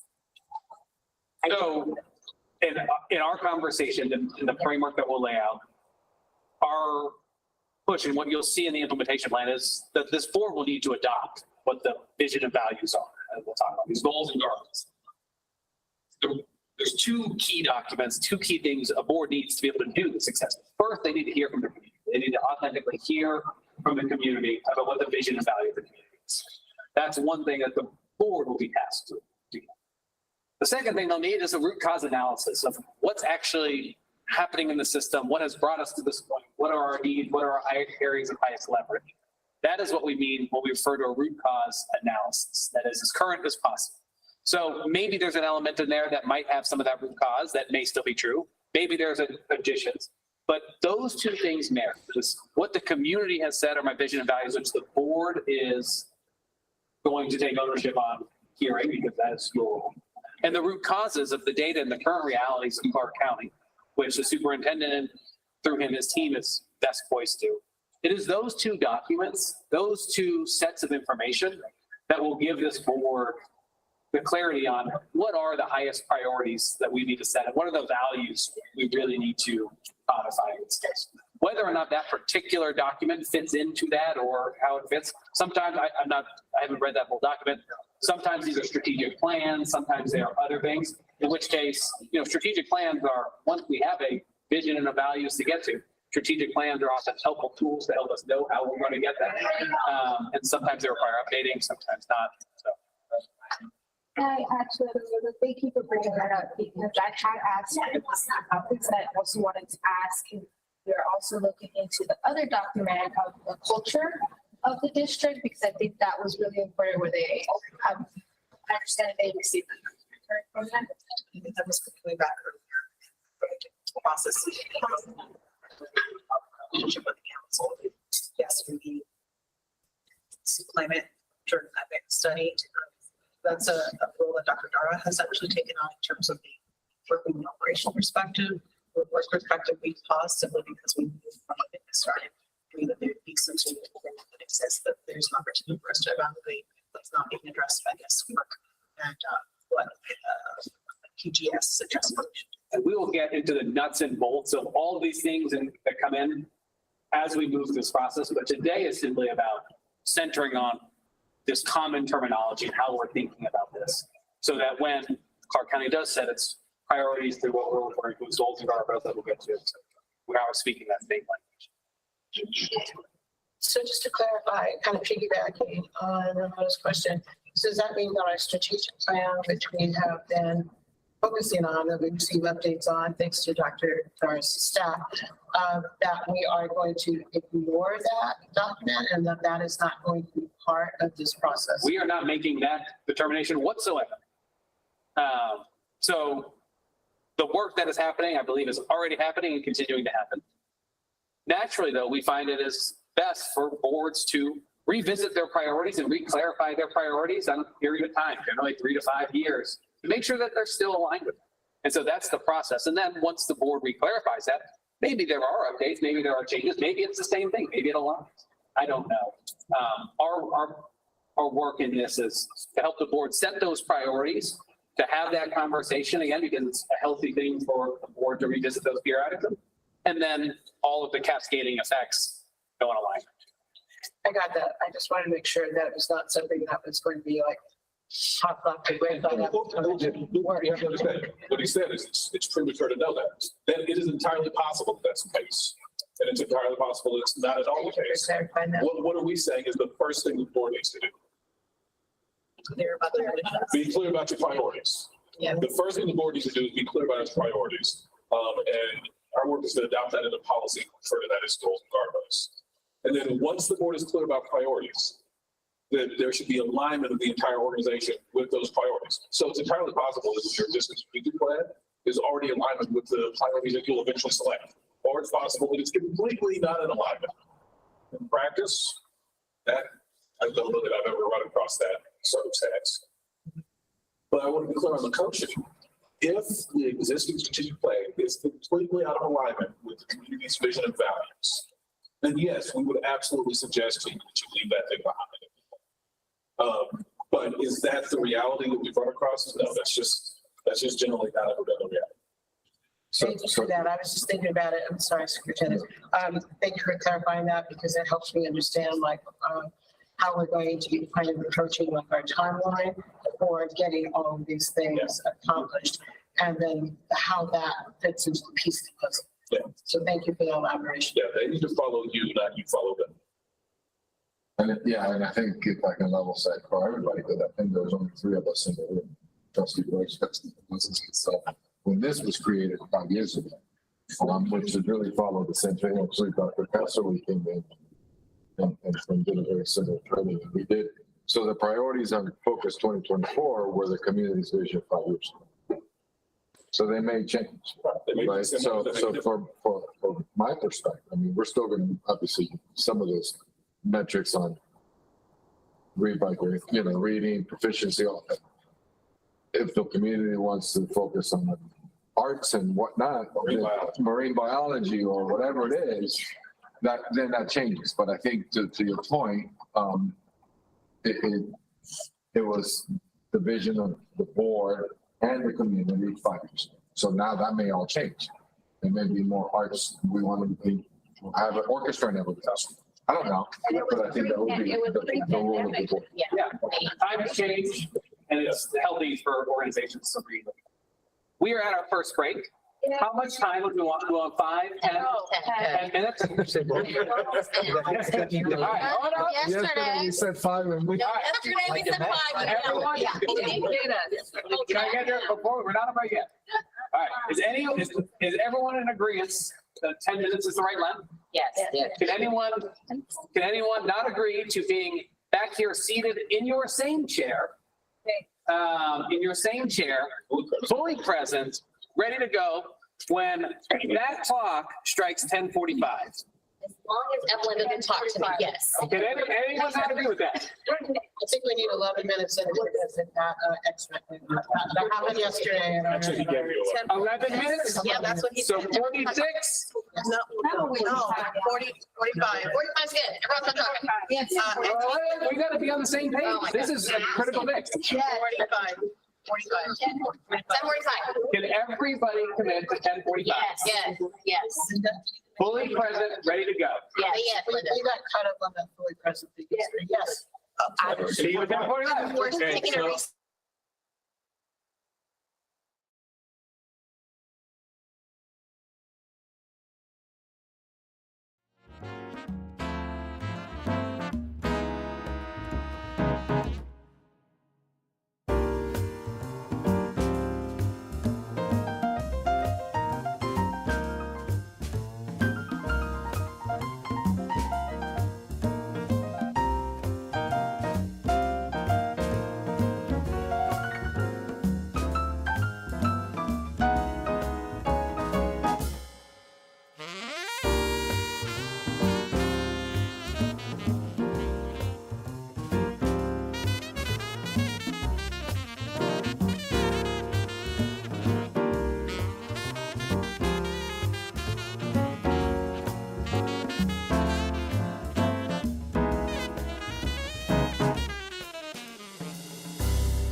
Lisa, why did you choose to honor your word?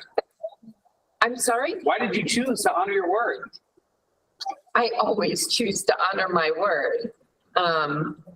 It's actually who I am. I want to honor my word. And so yesterday, when I saw that there was rigidity to it, I made sure that I paid attention today to that rigidity.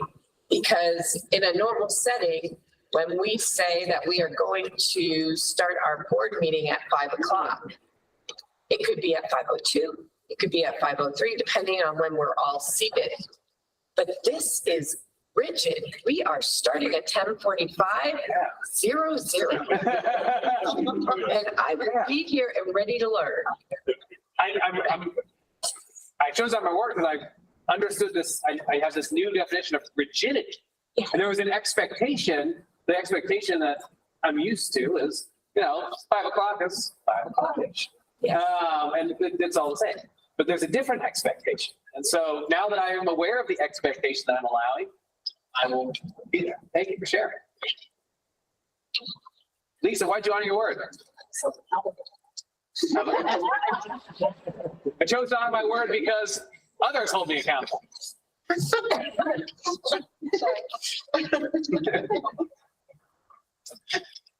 Katie, why'd you honor your word? I'll made enough out of pure sarcasm and rebellion. Just being honest. Pure sarcasm and rebellion. I honored my word. Is this conversation that we have about being on time? Do we actually care if people are on time at 10:45? Yes. No, not at all. Not at all. I do not. It does not impact me. That is not what we care about. I think it probably shows our willingness to this process. Yeah. What do we care about? What do we care deeply about? And use this as an example. Accountability. I mean accountability, but I don't really care about accountability. Expectations. I don't even care about the expectations. What do I care about? I get to learn. That was part of it. The integrity of. I would say the unity of the group.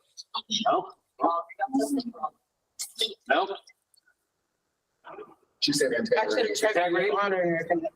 Yeah, honoring commitment is definitely important. That's not what I care about. Who do you care about?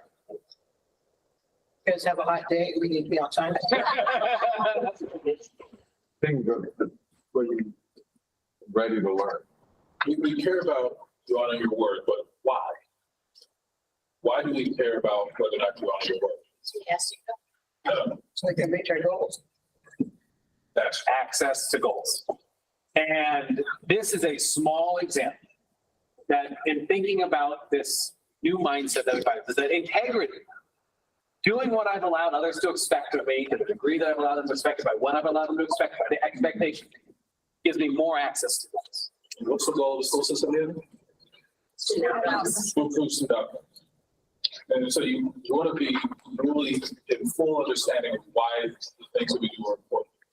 Because the only thing that actually matters is, are we actually improving student outcomes, creating opportunities for children to the greatest degree that we possibly can? And what we've shared with you is one significant access to accomplishing that goal is what?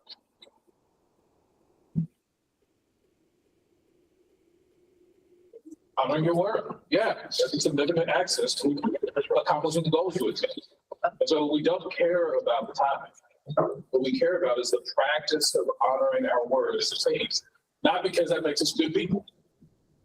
And you're not a good person because you honored your word and we're here exactly 55 after 00. But it does better position you all to learn as a team, which positions you to be more effective as a team, which as you all grow in effectiveness, you create the conditions for improvement of student outcomes. As you all descend into chaos, you will absolutely be a drag on the school system. And you will harm the adults' ability to focus on the work and the children's ability to receive the education as concerned. You can absolutely be a harm to improvement of student outcomes. And what we're absolutely suggesting is that I choose to honor my word. I create for myself more of an access to the goals I have to. In this case, I create more of an access to improvement of student outcomes. That is the only thing that we're suggesting we care about, not whether or not you here at exactly 4500. But what we've identified is that every single moment, I can choose to honor my word or not honor my word. And the accumulation of choosing to honor my word accumulates my access to the goal. The accumulation of not choosing not to honor my word doesn't make me a bad person. It just means I did not honor my word. The accumulation of that begins to detract from my access to the goal. So, back to the original question. Do we care that you were back 4500? No. What do we care about?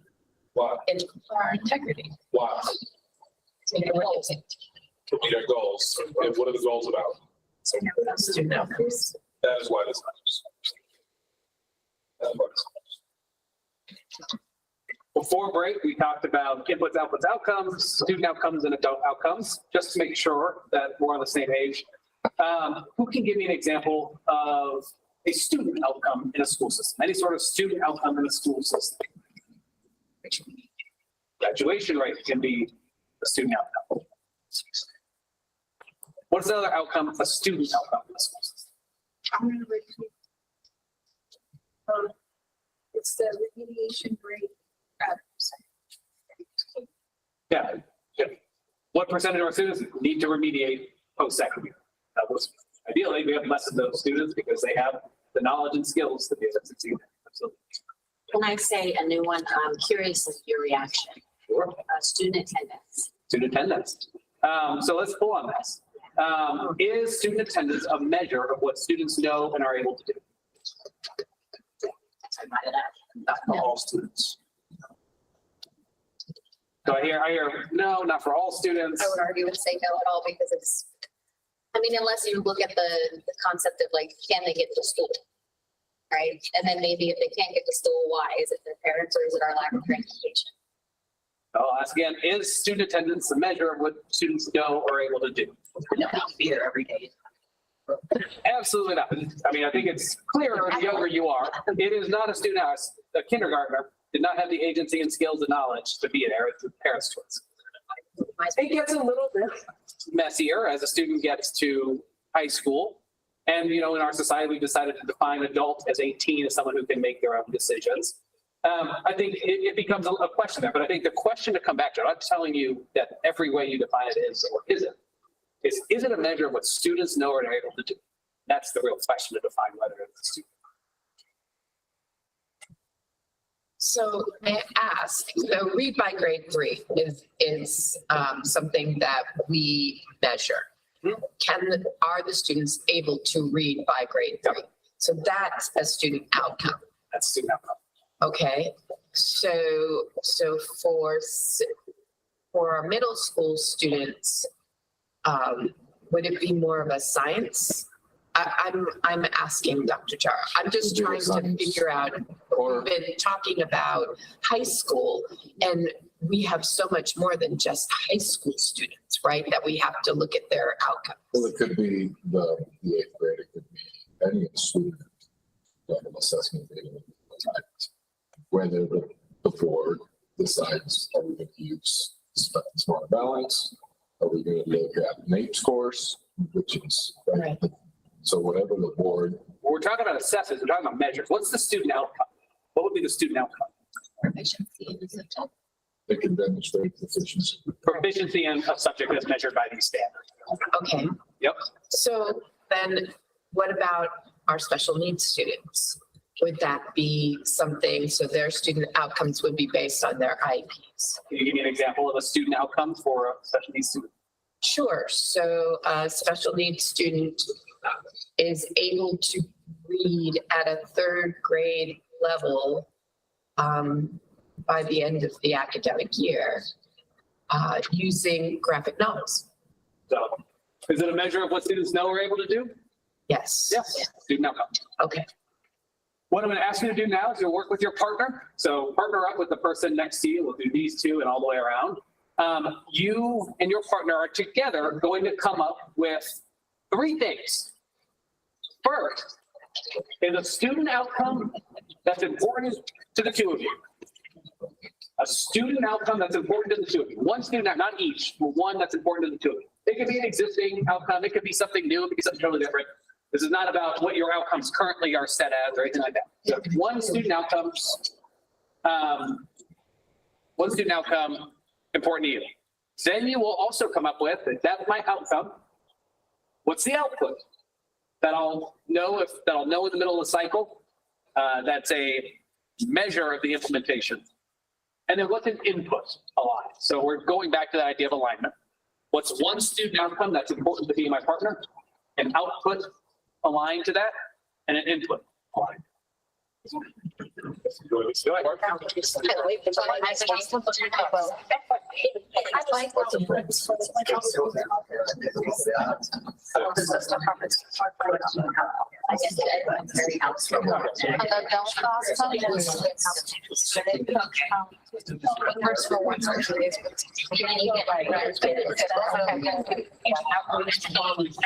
I think that's where we're both. Yeah, that's fine. Yes, so we understand. Figure out what our outside is around that standard.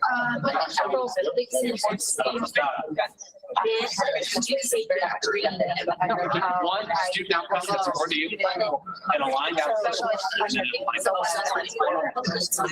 You want to be able to have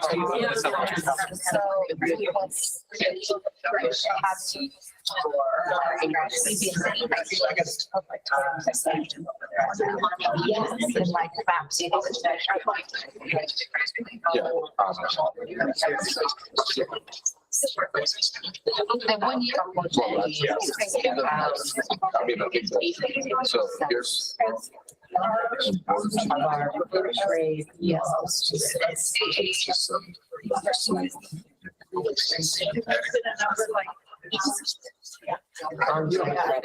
We're just looking for.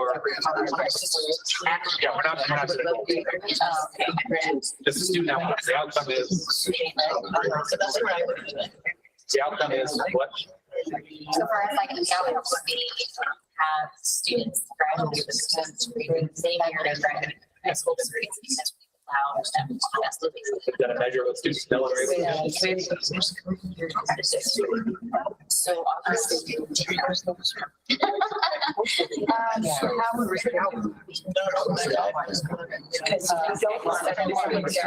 Should we think of that to be our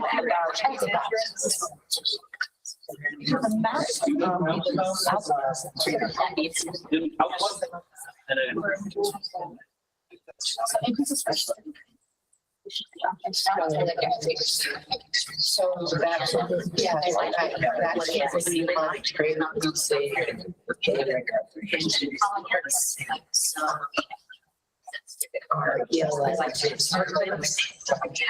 So by 10th grade and teacher and guessing yeah.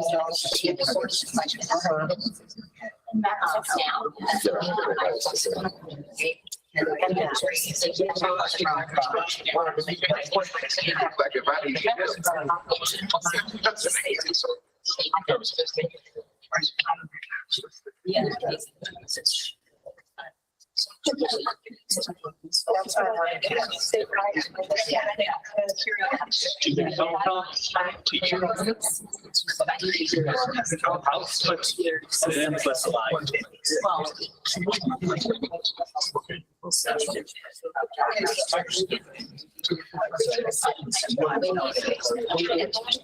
Student outcome, aligned output, this is aligned. Would it be?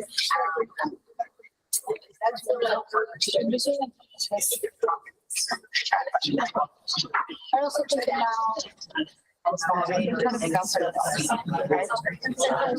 Teaching the high school, like giving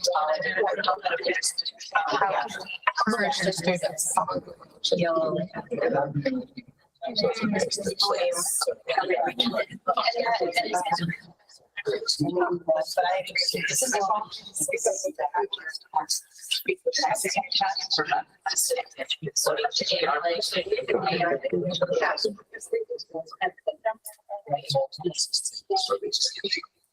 For sure. This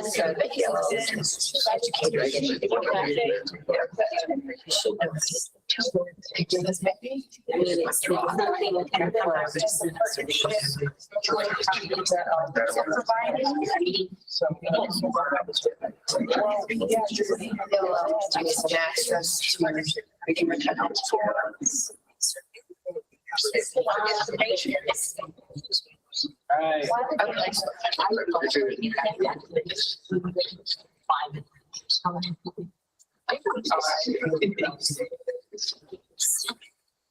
One, two, three, eyes on me. Is that what that means? Or All right. we had 4 minutes left? Thank you. I am not clear in mind. And for the remainder of our time, when I raise my hand, That's a Harry Wong it thing. means I would enjoy having y'all back with me. Hope you enjoyed visiting with your partner. Who will be the first to share an example of a student outcome goal that you discussed and aligned output and aligned input?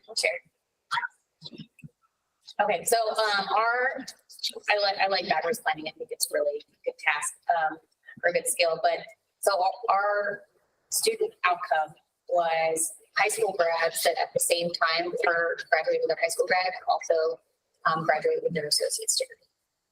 High school grads that, while graduating with their degree or graduating with their diploma, also graduated with associates. Okay, is that a measure of what students know and are able to do? Yes, How so?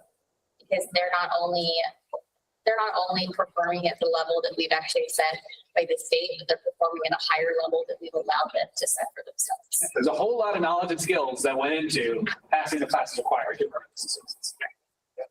Okay, what's an aligned output? Our aligned output would have been maybe dual enrolled by grade 10. Okay. How many students are dual enrolled by grade 10 and by like which levels those are. But, we just wanted to keep it at grade 10. Yeah, if students aren't enrolled by grade 10, it's unlikely that they'll do that associate's degree. Okay, what is an input? Getting access to the correct curriculum. By forming those correct partnerships. Yeah, some important curriculum choices that go into making sure students are ready to move into that. Thank you for sharing. Who will be the next to share what was discussed? So we had said that, so our student outcome was students meeting their growth targets, because in looking at We discussed proficiency, and as Trustee Guzman had mentioned, we want to make sure that we're reaching growth for all students. So there's just, there may be some students with the idea that proficiency is not their goal, but we want to make sure that they're growing along the way. Or focusing on a graduation rate, you see too often people just pushing students through to achieve that graduation rate. So did that really accomplish what the ultimate goal was? So to me, to us, as we discussed it, the ultimate goal was growing students, the student learning and hitting those growth. So my student outcome was the percentage of students that were meeting their growth targets. And is that a measure, is achieving that growth target a measure of what students are able to know and do? Yes. How so? That they reach that goal, because each student is going to have each student has a growth target. So it's individual to that student. And what is that growth target about? That growth target is growth on what? Learning in the subject and A particular subject or a set of subjects. Absolutely. So it's a measure of what students know and able to do. People have a difference. So you have an achievement outcome goal about meeting a certain bar. We've got a growth about meeting a certain type of outcome.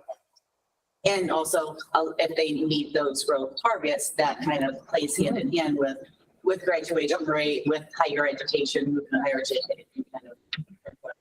So my student outcome goal is the percentage of students that meet their proficiency growth target by the end of time. What's an aligned output I might look at? The progress monitoring and the intervention. So, looking at it along the way and assessing how are we at meeting those, we would take progress monitoring. And then by looking at the progress monitoring, okay, what do we do with that data then along the way? Or do we have the interventions put in place? Do we have the human capital to be able to make sure that we then move that data? Yeah. So progress monitoring along the way. What percentage of students are on track for meeting the growth target? What about an input? What's an input aligned with? I would say the baseline benchmark. We need to know how they're coming into us to know what the growth target is. The data. I didn't know how kids are coming in. So I can Proficient can grow. So even if a student comes to you proficient, you don't want them to just sit there stagnant because they are proficient. They still need to. Absolutely. One question here is, does the order at which we set these, setting an outcome and then an output and then an input matter? Or can I set them in any order? Raise your hand if you think it matters. Okay, tell me why it matters. Everyone agrees with that. Why does the order matter? You don't know which goal you're reaching towards. You don't know the advice. Don't know what goal I'm reaching towards. I don't know What needs you need. what needs I need. Lisa? So, we did it a little bit differently. Yes, order matters. But as an educator, order matters in a way that you write a lesson plan, right? Mm-hmm. So what is it that I have to achieve, right? So that was what I thought first. What is it that we want to achieve? Do you want me to do ours? Yeah, if you want to share, go for it. Okay, so our outcome was 85% of our fifth grade ELL students will be reading at grade level with 3 years in the district. So students have to be here 3 years in order to give them. Students reading at grade level, I'm looking at the students who have been here 3 years, what percentage of them are reading at grade level? At grade level, exactly, and about 85%. Okay. And then looking at it in our middle of the cycle, our outputs, we would be monitoring by means of reading recovery, because at the elementary level, they use reading recovery. Is that a program? Yeah. Okay. Yeah. And then ELL assessments. There are different ELL assessments that the students take, and MAPS assessments. Okay, I've got a number of assessments that are aligned to whether or not students are reading, getting excited for this. Right. And then our inputs, obviously, we want a qualified and certified ELL teacher. Yeah. Qualified and certified ELL teachers, absolutely. Right. Critical input. The ELL materials, access to the resources that would help us get to our goal. Thank you. I should read my writing. She was struggling. So- She did a great job. Y'all have nailed this section. Student outcome, define however we're trying to define what's important to us. And then we talked about this aligned output and input. And everyone raised their hand and said that order matters. And I like the way that it was put here, which was that we got to know where we're shooting before I start designing how I'm going to measure if I'm making it. And I do inputs. What happens if I plan on my inputs and then I figure out what my outcome is? You might figure out your own inputs that you actually need to accomplish the goal. Yeah, I might figure out that I chose from this unlimited amount of inputs and chose a bunch of them. And now I'm looking at it and maybe they're not going to work. That's jelly. What? You'll have a misaligned, you'll be able to get to an outcome. Yeah. It may not be an outcome that you. Oh, yeah. You will certainly produce an outcome. You're gonna get You will certainly produce an outcome. Better sandwiches are good, I guess. Yeah, absolutely. There's one more benefit to setting the outcome first and then the output. How does that, if I know the outcome and I know the output, how does that help me in setting the inputs? Aside from, I have a better idea. Because you could set a target or goal outcome that would be too low. Yeah, let's assume I have an outcome and I have an output. What does that mean for me when I'm setting the inputs? Does it make it easier or harder for me to set the inputs? Or if it's going to be aligned, it would hopefully be easier. Yeah, it'll definitely be easier. If I know where I'm going, it'll be definitely, I've got a much more limited scope of inputs that are going to matter. If the goal is around students reading after 3 years of consecutive enrollment in the district, well, now I know where we're. I'm looking at my English curriculum. I'm looking at my quality of teachers in front of the English classes. I'm not so much looking at everything in the system trying to move that goal. I now have a finite number of inputs that I can focus on. So we've talked about outcomes, and then we split them between student outcomes and adult outcomes. Let's take a difference. What is the difference between a student outcome and a student outcome goal? What makes it differentiated between a student outcome and a student outcome goal? Specific time-bound action. Smart. Specific, time-bound, measurable, actionable, smart. Yes, that is exactly what we say, is that what makes something an outcome, anything can be an outcome, depending on when it is in the cycle. But what makes it a goal is when you make it smart. And so we mean it by specific, measurable, attainable, results-focused, and time. There are also other things that you need to do these things. You need a starting point. You need to know what your current reality is. And then you need an ending point. You need to know, where am I trying to get to with this? You need a start date and an end date. You need to know, what date have I started to measure with that? And how long will it take me to achieve this goal that we set? So starting point, ending point, starting date, ending date. And then we need to know two other things. The population. Who are we focusing on? Are we focusing on all students in Clark County? Or are we focusing on our special needs students for this particular goal? Are we focusing on the students who have been enrolled 3 consecutive years? Are we focusing on our graduates? Or are we focusing on all 12 grades? You need to define that population for how we're going to measure this. And then you need to make sure you have a measure. Like, what is that measure? Is it the measure of associate's degrees? Is it the measure of reading? By which measure? It might be something that doesn't exist, and we might need to create a measure on something. So we need to have a measure to know if we actually achieved the goal that we've set. So what we're moving towards here is this funnel from outcomes generally to student outcomes and adult outcomes, and then from that, making those goals, which are much more specific. So we've got a few examples here of goals. Can I have a volunteer read the first one for me? Percentage of students from our pre-K program who enter kindergarten. Kindergarten rating will increase from 20% in August 2019 to 80% by August 2023. Would we say that, yes, this is a student outcome goal? Yeah. Why? What makes it a student outcome goal? Because of that word ready.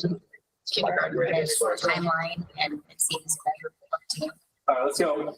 So we see, walk me through that, and then we'll go over here. So I mean, it just, there's a timeline based to it, and it doesn't seem like it's a flawed timeline, and it seems like it's a pretty achievable measure. Yeah, I've got a timeline. I've got August 2019 as starting point, and I've got August 2023 as starting date and ending date, August 2023. What else do I have? I have a population. Who's my population? Pre-K. It's not pre-K. in any kindergarten? From the program. Once more, Yeah. kindergarten ready. It is, what's that? From our pre. Yeah. Yeah, it is, not just kindergartners. It is the kindergartners who come from our pre-K program. That is the population. It's important to be clear about these, because those can make big changes. Okay, what else do we have here? 20% to 80%. Yeah, start point and end point, 20% to 80%. Yep. How do you define ready, kindergarten ready? Yeah, so usually there is a specific metric for that. So, yeah. Do you all have a definition for kindergarten ready? It's an assessment. Brandon's the assessment. What's the assessment for kindergarten ready? It shows on the page. It's okay. They also take the back. So you okay about program? That's what we're using for this particular example. If this was you, certainly, but this is just a regular tablet. It's not specific to y'all. So would the goal though need to say who entered kindergarten ready as measured by, and then include the measurement? Our coaching is that the more clarity you can provide, the better. Not while not sacrificing understanding for the wider community. If you say by who entered kindergarten ready as measured by this assessment, that's helpful. That's great. If you start caveating it all by, but this measure, but we're going to exclude X, Y, and Z, then it starts becoming confusing and it's harder for people. See that? So there's that balance in there. So you would have it noted somewhere else. You would know as a board, but you wouldn't necessarily convey it in the goal because you want the public to understand what you're saying. The two most common is when there's a measure, is put the specific name of that measure. The other thing that I've seen when it's a little bit more complex is there might be an asterisk in the bottom that says as measured by. All right, let's go to the second one. Who can read me the second one? It's because of the window. Percentage of graduates persisting in second year post-secondary will increase from 25% on June 2019 to 50% by June 2023. What makes this a goal, student outcome goal? Specific. That's specific. So It's measured. it's measurable. Specifically, what helps me measure it? We increase from 25% to 50. Yep, starting point and ending point, 25%, 50%. Who's my population?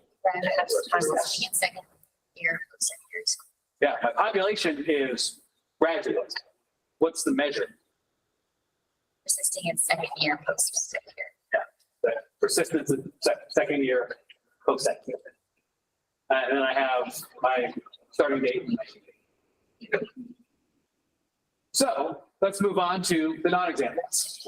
Who can read the first one here? And these are all real examples set by real boards that these are the skies. Number of high-performing campuses will increase to 5 by. First one, sorry. Oh, sorry, I can't see. Students will improve academically. Why is students will improve academically not a student outcome?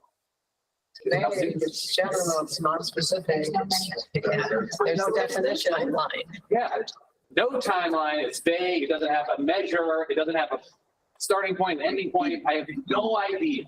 That helps provide no clarity on whether or not my school system will achieve that. And how do you evaluate that? Exactly. How do you evaluate that? But not being able to evaluate something does give me a benefit. If I choose to adopt that goal, what's the benefit to me in adopting that? You're gonna read it. Yeah. You better believe I'm gonna meet it. I cannot fail. Even if you take one student, like they improved academically, I win. Absolutely. And there's a cost to students. What's the cost to students if I adopt that goal? I know the benefit to me is I'm not gonna fail. What's the cost to students? You're not gonna improve academically, but they may not walk out of our district with improved student outcomes. Cost is profound. Across may the not. board. They may not make it out. And then if I adopt that goal, and I know the benefit, I know the cost to students, what am I pretending in that moment? You don't have any issues. Yeah, I sure certainly can be. I'm pretending we're rolling. And if we're happy with the outcomes that I'm getting in my system, then it benefits me not to change. Let's jump down to the last one. Who will read the last bullet point? The percentage of quality teachers retained each year will increase from 78% in May 2027 to 93% May 2026. Why is that not a student outcome goal?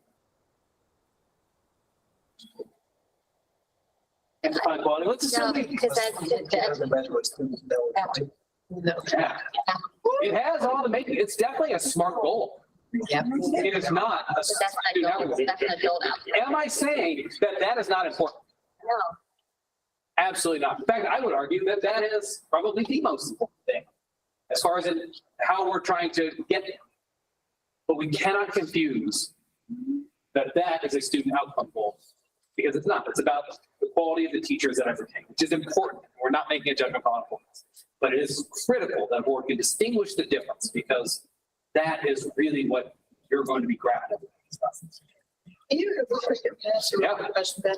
Can you repeat what you said earlier, because now I can't find it in my notes, what you said about distinguishing between impact, when it's actually a student outcome, we were getting kind of like bogged down on the impact, and we were talking about, well, this affects, this influences, and this affects, and everything. Can you repeat what you said earlier about impact? I believe you're referring to the conversation in which AJ had mentioned, we can spend a lot of time on inputs and knowing everything there is to know about the inputs. Will that give us any insight into the outcomes? If we know everything about the inputs, will those ever give us any insight to the outcomes? Is that what you're referring to? Question. It's just having distinguishing, as far as impact, because I think that when we listen to our community, they're talking about impact. And we're talking about income, outcome, sorry. Yeah. So I'm still having a little bit of trouble with that as far as like on the impact, especially when we talk about the last one here, the Evelyn just read, certainly we're not saying that that's not important.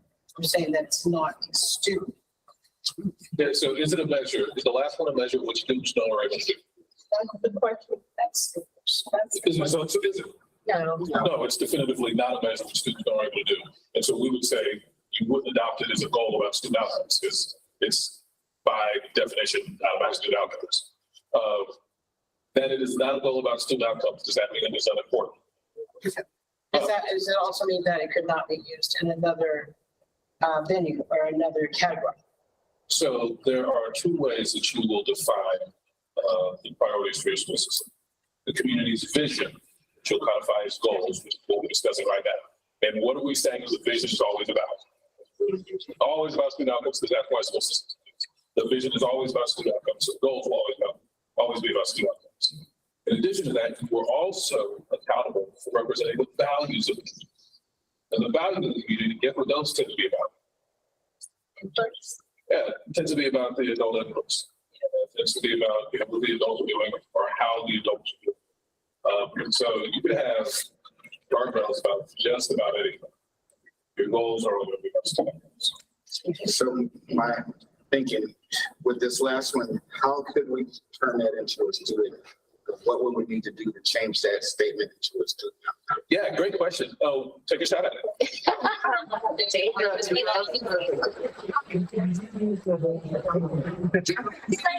That's how we're bringing you. Come on. Yeah, no, feel free to phone a friend. Anybody? How about you turn that into a goal about student outcomes? What about teacher ratio, teacher to student ratio? What if you added that? Does that demonstrate what students know? I don't know. I'm just giving. I'm a friend out here. Don't help them by tying away to my phone. Yes. There we go. Yeah, there you go. Yes. You said like 80% of students will be taught by students that rate as effective. So if we know what percentage of students are taught by teachers who are rated as highly effective, does that tell us what students know are able to do? No, it says that they are the impact. I mean, Yeah. Who controls the schedule? Still doesn't. Who controls the schedule? They don't. That tells me it's not a student outcome. All right, keep going. What do you got? You could say, all non-proficient, non-proficient third graders are in a classroom or so all non-proficient elementary school students will spend 3 hours a day with a quality teacher and something to that effect. Right? Like we have to have their and actually that what I just said was actually does count. Their students' academic outcome has to be then connected to the quality teacher who's in that space. And that's the way that you can, I don't know, like if I get enough time, you probably do it, but like that I think is the way you connect. So you said we'd have to say the student's outcome will be linked to the fact that they are in a space with a quality teacher X amount of time. What about students that are not reading by grade 3 will be replaced in high quality teacher's classroom for 3 consecutive years? I know that's a big thing. I'm trying to make it measurable the whole time. So I'm measuring it. We said, And what's the assessment that would show us the proficient years of student at their growth targets. If their growth targets over the 3-year period as measured by MAPS growth data? It was messy. It's not right. It's all right. What do you think? Let me just take a stab at it. We got a bunch of educators. We love this. I love it. So, based on the proficiency of MAP scores, we will evaluate at the end of each academic year of May 2017 to May 2022, the number of certified quality teachers that were retained and showed that improvement. So we would see that the students have increased their MAP scores. So it's a measurable growth, and we will be able to link it to the quality teachers, and if we retain them, if they continued with that growth.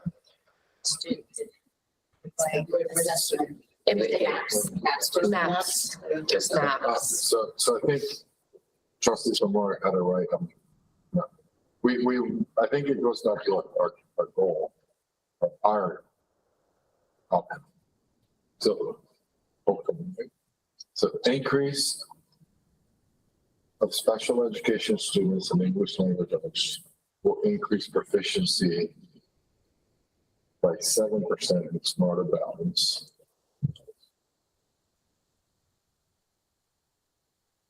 Because they were that teacher. So I want to push back. For 3 years. That doesn't keep the actual vision and goal. The actual vision and goal is the percentage of quality teachers retained each year will increase from 78% to 93%. So in my mind, I'm thinking if you're going to make it a student goal, you have to align the student success to the retention of the educators, and correlate it. Yeah. but is it, no, sorry, I didn't do it. I was Thank you. Next. Is a quality educator input? Can we get clarity on that? Is that an input? Oh, the educator, is that an input, output, or outcome? It's an input. It's an input. So I think that's where I was gonna go, is like, I'm gonna like derail it completely, because I'm like, I don't actually think you can make that into a student outcome, because if quality teachers are an input into a school system. Maybe I'm with them, but I don't feel like none of us can actually make that connection, because that's not actually it is a goal of the boards to have quality teachers, but it's not a goal that we're setting, it's a goal that superintendent staff is setting. Because our goal is to have students raise 7%, 80%, or whatever, in order for them to meet that goal for us, they have to have the input of quality teachers. Or out, and that was along the same lines too, that your goal would not be the goal because it's not student focused, but that would be one of your outputs or measures along the way in reaching it. You have to assess that because that's going to influence that success. So you're going to measure that along the way towards meeting your overall goal. And I don't know if the board has to think that. I think that's something that the superintendent and staff reports to us. Because again, our goal and our vision is to represent the vision and the goals and the values of the community. They may not realize that quality teachers play such a role and such a pivotal role in meeting those student outcomes. Again, I think it goes back to knowing what our role is as board member, as opposed to knowing what the role of the superintendent and staff is. There's, I would submit to you, there's no input, no variable that the school system controls that have more direct influence on improving student outcomes than the quality of instruction the students are experiencing. Like that's it. If the quality of instruction is being experiencing improvement, the things are probably going to be good for your children. If it's staying the same or finding, things probably won't be good for your children. The more exposure the children have to quality instruction, the better off they will be. There's no variable in school system controls. I would submit to you that it's more impactful than the quality of instruction the students experience. And I would argue that the top two variables of that are the campus feature and the quality of education. And none of those things tell you what students know. Yeah. And none of those things, well, those are transformative. And in this times are been, those have been the things that we have obsessed over because those are the things that matter most. If you get every other input wrong, but you get that input right, your kids are probably going to go. If you get every other input right, but the quality of instruction the students are experiencing don't go up, your children probably suffer. That is the game. But none of that will tell you what students know are able to do. There's no scenario in which this ever becomes a student. And so the challenge is you first got to be focused on what matters most. What is it that we want our students to know and be able to do? And that's to matter more than everything else. And then you layer on to that after the fact, what are the values that we have to honor on behalf of our community? And maybe one of the key values that you have to honor is we want to retain our highly effective teachers, right? And you have a guardrail around them. But the goals will only be about what students don't know. The guardrails will be about what are the other values, the non-negotiables that the superintendent has to honor on the path to getting to the goals. And I knew that was uncausing chaos. We love it. That was exactly what was necessary. You are necessary chaos. Oh, there you go, Dave. It's all there. So we're going to give you a few minutes. Play NC for short. Brother didn't see. Your partner and yourself have come up with a student outcome that is important to you. We're going to ask that you take a few minutes with your partner and turn that student outcome into a student outcome goal by the definition that we talked about here. And what we'll do is you'll have a few minutes, and when I raise my hand, I'll do your attention best. Any questions? And you do not come into a goal.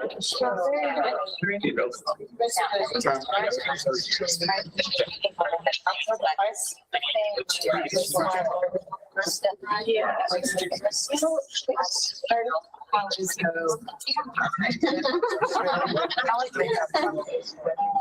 We can use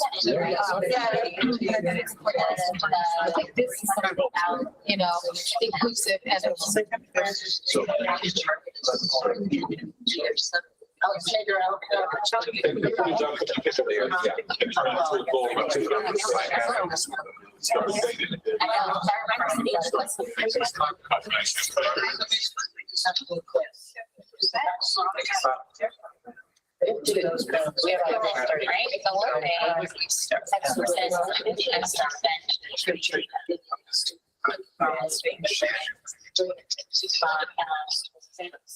Yeah, I want it to, the results should look something.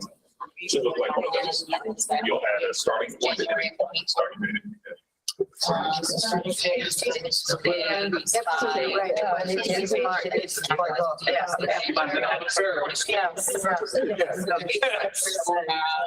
Yes.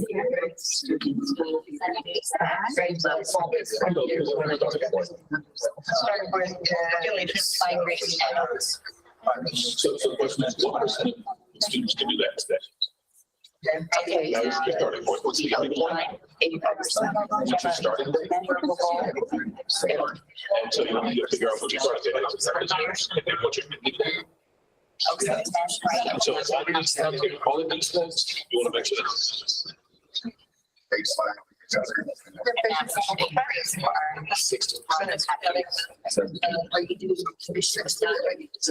you keep them on track. Yes. Yeah. Thank you, thank you. I got it. So we got to, we want to do a library. By the end of the year. I'm talking. Okay,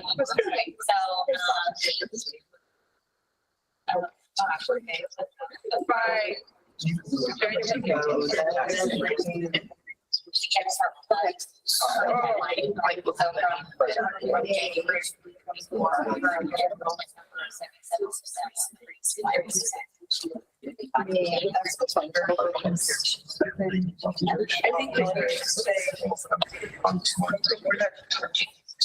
On the what?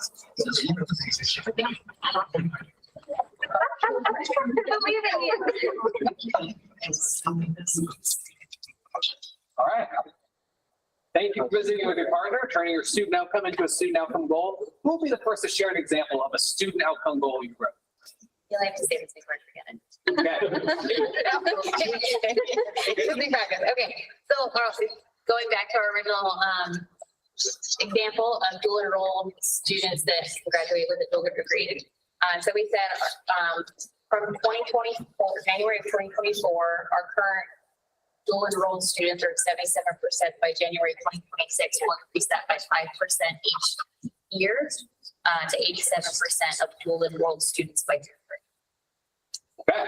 That's long, but we've got. Sorry, it's messy, but I had to, Do sorry. we have a starting point and ending point? Yes, What are they? January of 24 to January of 26. The starting date and the ending date. What about the starting point and the ending? 77% currently, Huh? and then 87% 87%. at the end of the goal. All right. Do we have a population? Who's our population? High school students enrolled by 10th grade. So students enrolled by 10th grade and our measure? It's that 5% increase. That's the starting point and the ending point. What's the measure? How am I determining this instrument, the assessment, the other means used to quantify? Graduating with gold degrees. Dual degrees, graduating. All right, so hold on. Before we celebrate. We can celebrate, we got. We're celebrating because we got it out. You're All right. right, so read it one more time. And then now that we've gone through all of this, I just want everybody to know, they nailed it out before we move on to this one. So listen closely, because you're listening, are these things present? Is it a goal of us to know? Okay, All right, we don't- so by January of 2024, our current enrollment rate of 77%, I'm sorry, from January of 2024, our current enrollment rate of 77% will enroll students by 10th grade will increase 5% each academic year to January of 2026 to 87%. Got it. So student outcome goal, yes or no? No. I've heard one no. Anybody else student outcome goal, yes or no? Yes. We've got a no, we've got a yes. Controversy, I like it. MC, what do you say? Yeah. Okay, we got a couple no's, yeses. Anybody else? Yes, no? Yes.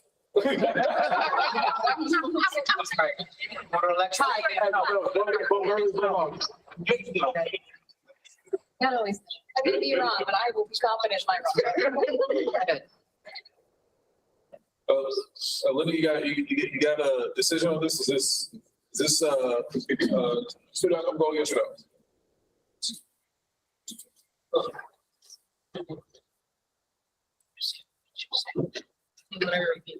Olivia, you went gonna weigh in on this thing? Can you repeat it? Yeah, one more time, one more time. We didn't really write it down, but okay, I'll try to, okay. From our current enrollment of 77%, January 2024 to January of 2026, our current dual enrollment will go from 77% to 87%. I didn't write it out in a sentence. I'm just like, No, now we're reading No, over and you're over doing again. fine. You're doing fine. But like dual enroll by 10th grade. So I feel like it does only because it does measure the increase of what students know and learn. But now you have me questioning because I'm mentioning the concept of enrollment as opposed to meditative. So you want to change your vote? No. So the question is, what would it take to, it's not, why is that not the student outcome goal? Because it's talks about enrollment. Is enrollment, is that an input, an output, or an outcome? Yes, so generally speaking, we know at the beginning of the year, how many of these courses we'll be offering from into enroll. And even if we change them to, attendance, would that make it a student outcome goal? No. Why You not? have to go by graduate. You have to actually be, what is the demonstration of what they know they're able to do at the end of the cycle? So what might that one tell? So then it would be the number of dual enrolled graduates will increase from 70% to 80% between January 2024 and through January. This would be something more like the percentage of our graduates who graduate dually, with both the diploma degree will increase from this percentage of this month and year to that percentage of that month. It's the key word there from enrollment to graduation. Yeah. From a measure of participation, which participation, a measure of enrollment input, any measures of participation rates are basically by definition always outputs, never outcomes. That students participated in a class doesn't tell us, hey, look, I sat a lot of classes and your boy didn't do well. So just being in the class isn't a guarantee of what I know what I'm able to do. Only, did I complete the course and with some demonstration of what I know what I'm able to do. And that's what the measure says. So, great catch. Appreciate it. Y'all caught that. Shout out to your, Yes. Looks like. Who will be the next chair? I was so confident. But we'll give it a shot. So we have increased the proficiency of special education students in math from 10% proficiency in May 2023 to 17 in May 2024 in the SBAC testing. Yeah, I said it's good. Yes, ma'am. Yeah. Even way down with the superintendent to carry. You managed to get it.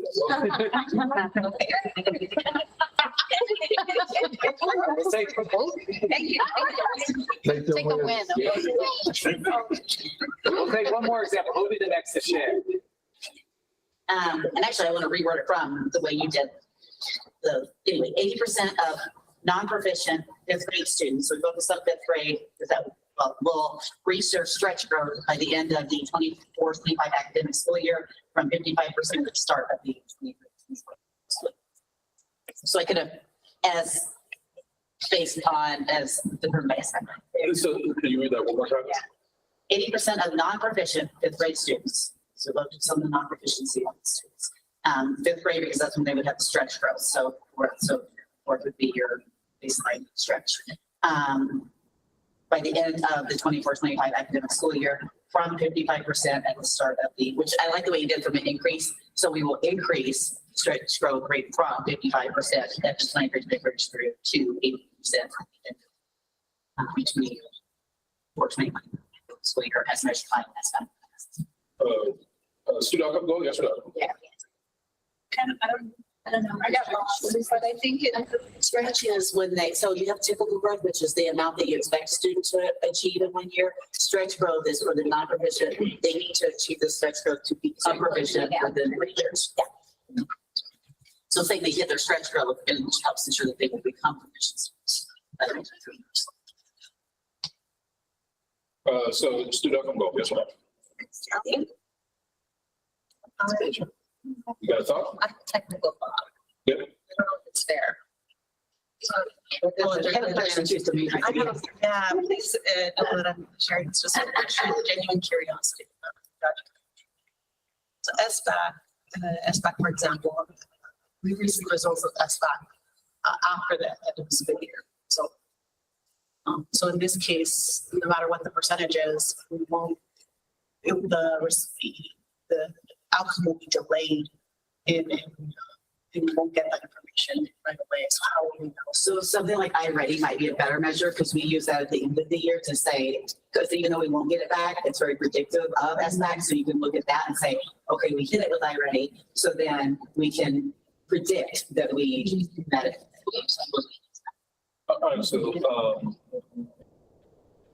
First, yes, I think that absolutely works as a goal. So bravo on that. You're asking a very different type of question. If you're a note taker, this is your moment. So you want to consider there are several different types of assessment that are happening in your school system at any time. Generally speaking, we tend to think of 4 different types of assessment. Diagnostic, which you think of as happening before instruction starts to figure out where our students at. Formative assessment, which happens concurrent with instruction to figure out what was the impact of instruction and how do we pivot. All of your effective teachers do this. I would go so far as to be clear, it is not possible to teach effectively without doing formative assessment. You have to go, did little AJ get what I just taught? And if so, right, if you move it, if not, then I need to do what? I need to figure out how to read it. So that's formative assessment. That's assessment that occurs concurrent with instruction for the purpose of helping inform instruction. Separate and apart from diagnostic and formative instruction is interim diagnostic and formative assessment is interim assessment, and finally summative assessment. The purpose of summative assessment is what do students know and do relative to a particular standard by the end of the instructional cycle. That's what summative assessment is. What is the measure which students don't have to do against this particular standard at the end of the instructional cycle?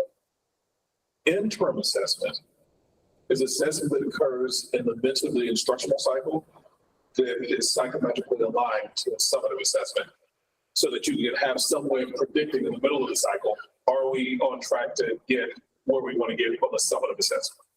Diagnostic, formative, interim, and summative, different types of assessment. So part of what I'm hearing you say is that SBAC, that is a summative assessment. It's an assessment that occurs, generally speaking, after after instruction is complete. It's intended to tell us how did students do relative to our expectations for this cycle. Interim assessments, which in this usage, iReady is being described, is taken at various intervals so that we can figure out what is the likelihood that we'll get to where we want to be by the time we get to the summative assessment. And so, generally speaking, your goals will be based on summative data. It will never be based on diagnostic or formative data. And only in very rare circumstances, we encourage you to base it on interim assessment data. That your goals will almost always be based on summative assessment data. Is that responsive to your inquiry? The question I had that I jumped and we're making these up obviously, so the numbers will just kind of make it up, but is how you determine, like, what is that end goal measurement based on? Like, you know, so often you see them as, you know, we'll grow from like that first one that was in a 20 to 80%. Well, how was that 80% determined to be an attainable goal? What trends are you looking at to say, okay, we can attain this, or are we just kind of throwing the number out of thin air and going, that would be great, you know? So like, We'll dive into this a little bit more when we get into the for today. But that is the conversation. That is the discussion to be had. And there's a certain number of metrics and all that, but consistently, when a board is setting an outcome goal, this idea of attainability, depending on how we set it, a lot of things are attainable. Just a higher bar is going to require a higher change of how we do business. If we want to see a bigger change, we got to make more sacrifices and do things radically different. If we want a smaller change, we probably don't have to do things radically. And that's the conversation that we'll have to be engaged in this with this body to determine what is the goals that we're setting for our community. Yeah, we want all kids to read. We want all kids to read next year. We can talk about, is it attainable? It honestly might be, but I can guarantee you your school system will look radically different if you are 100% committed to doing that in a year. There might be far less programs. We might not have elective courses other than what we're required to by law. There's a whole lot of changes. So that's a conversation. There's a lot of things that are came. The question is, what am I willing to sacrifice to achieve? So we've talked a lot about inputs, outputs, outcomes, student outcomes, adult outcomes, and student outcome goals. And we talked about these in the idea of this is how we're defining the vision of the community. So what do we want to achieve for our students of Park County? There's a second part of this that we've alluded to already, which is the values. What are those other non-negotiables? If we know what we want to achieve, what are the things we must avoid doing? Because it is against and runs counter to the values that our community holds dear. And we refer to these as guardrails. And so if we can go to, I believe it is, so let's go to the middle of this tag. I think it's around 9, if I remember correctly. Yes. Yeah, 9. Could someone read to me the definition of a guard? On page 9, the definition is up. Operational action or class of action is strategic, not tactical. Superintendent may not use or allow in pursuit of the school system's outcome goals. Guardrails are based on the community's values, should not undermine the school system's ability to meet goals. Though guardrails will often require the superintendent to accomplish the goals in a different way. See examples in the section, see guardrail monitoring, sections. Interim guardrail, areas of action definitions. Yeah, it's a class of action that a superintendent is not allowed to use in their pursuit of achieving the vision and the goals of the community. It doesn't undermine them and make it impossible for them to achieve that vision, but it oftentimes makes them accomplish that vision in a different way. I'll give an example. On Monday, when I was heading to the airport in Park County, I got picked up by an Uber. And I live in an interesting part of town that has about four different highways nearby. Like most of Dallas, with 4 highways nearby. And I knew that there was construction happening on Highway 35 that they had just started today. So I told my Uber, don't take Highway 35. In that moment, who is responsible for determining how I'm going to get to my goal of being at the airport? The goal is being at the airport. Your driver. Driver. Did I undermine their ability to get to there? No. No. Did I tell them which way to go? No. No, what did I do? I set a criteria. I set a guardrail about what? Don't travel. Don't do so. And there was a value. What was the value that I was trying to protect when I said don't take Highway 35? So that you would get to there. Yeah, I want to achieve my goal, but I have a value to not be stuck in traffic and get stressed. And maybe I could have still achieved it going 35. But there was a value that I didn't want to be stressed about that. It's really the case. And it made the Uber driver accomplish this in a different way, but it maintained my value that I was trying to protect. And that is what we're talking about as it relates to guardrails in a school system. We have this vision that the community has set out and that we are codifying, these goals that we want to achieve for our students. And then there are these guardrails, these values that our community holds dear, that we say, superintendent and your team, achieve these goals, but not at the expense of these community values. So let's look at some examples.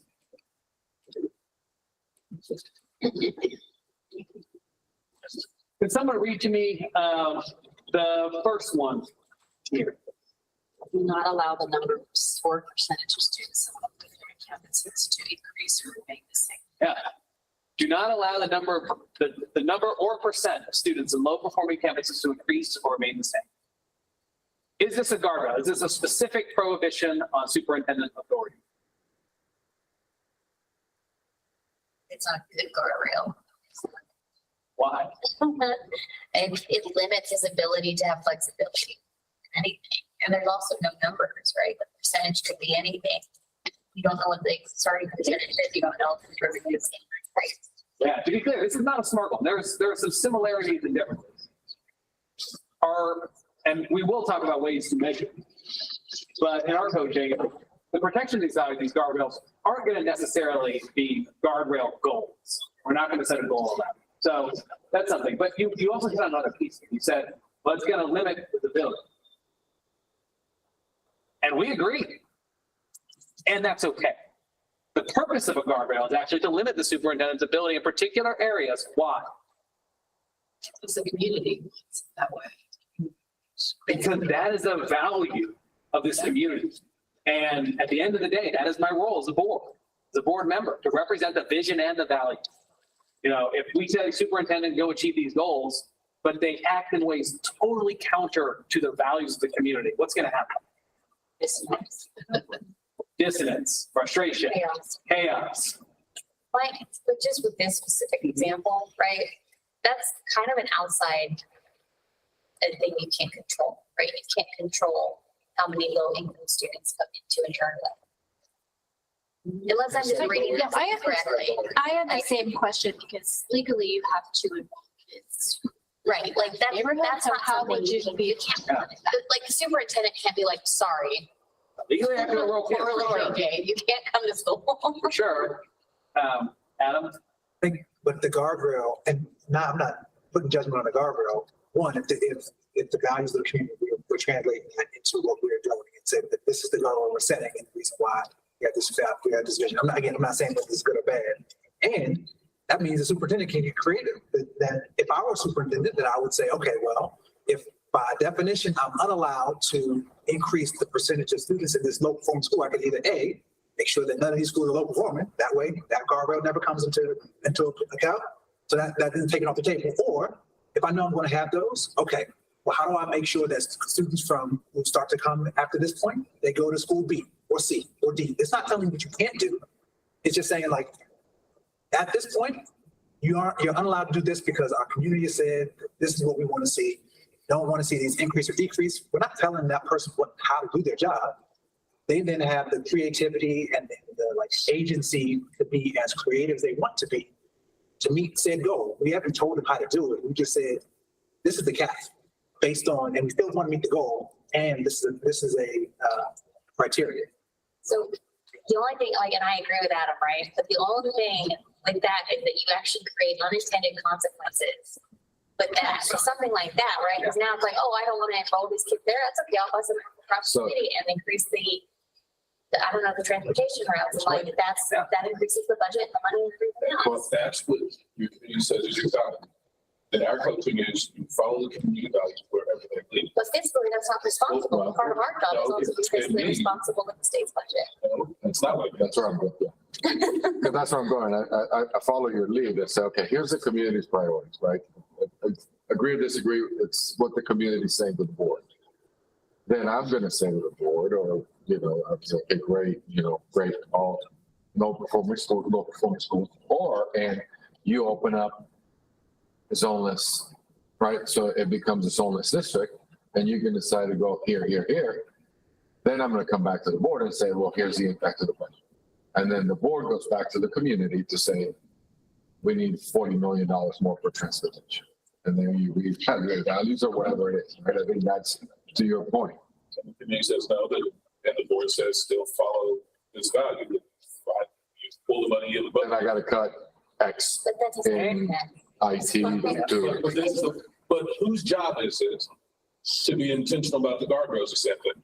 Sure, it's the boards, right? And it's communicating the values of the community, but part of our job, and maybe I'm just completely off the rails here, like part of our job is to educate the community on what actually makes sense too, so that all students can get the right education, not just some of them.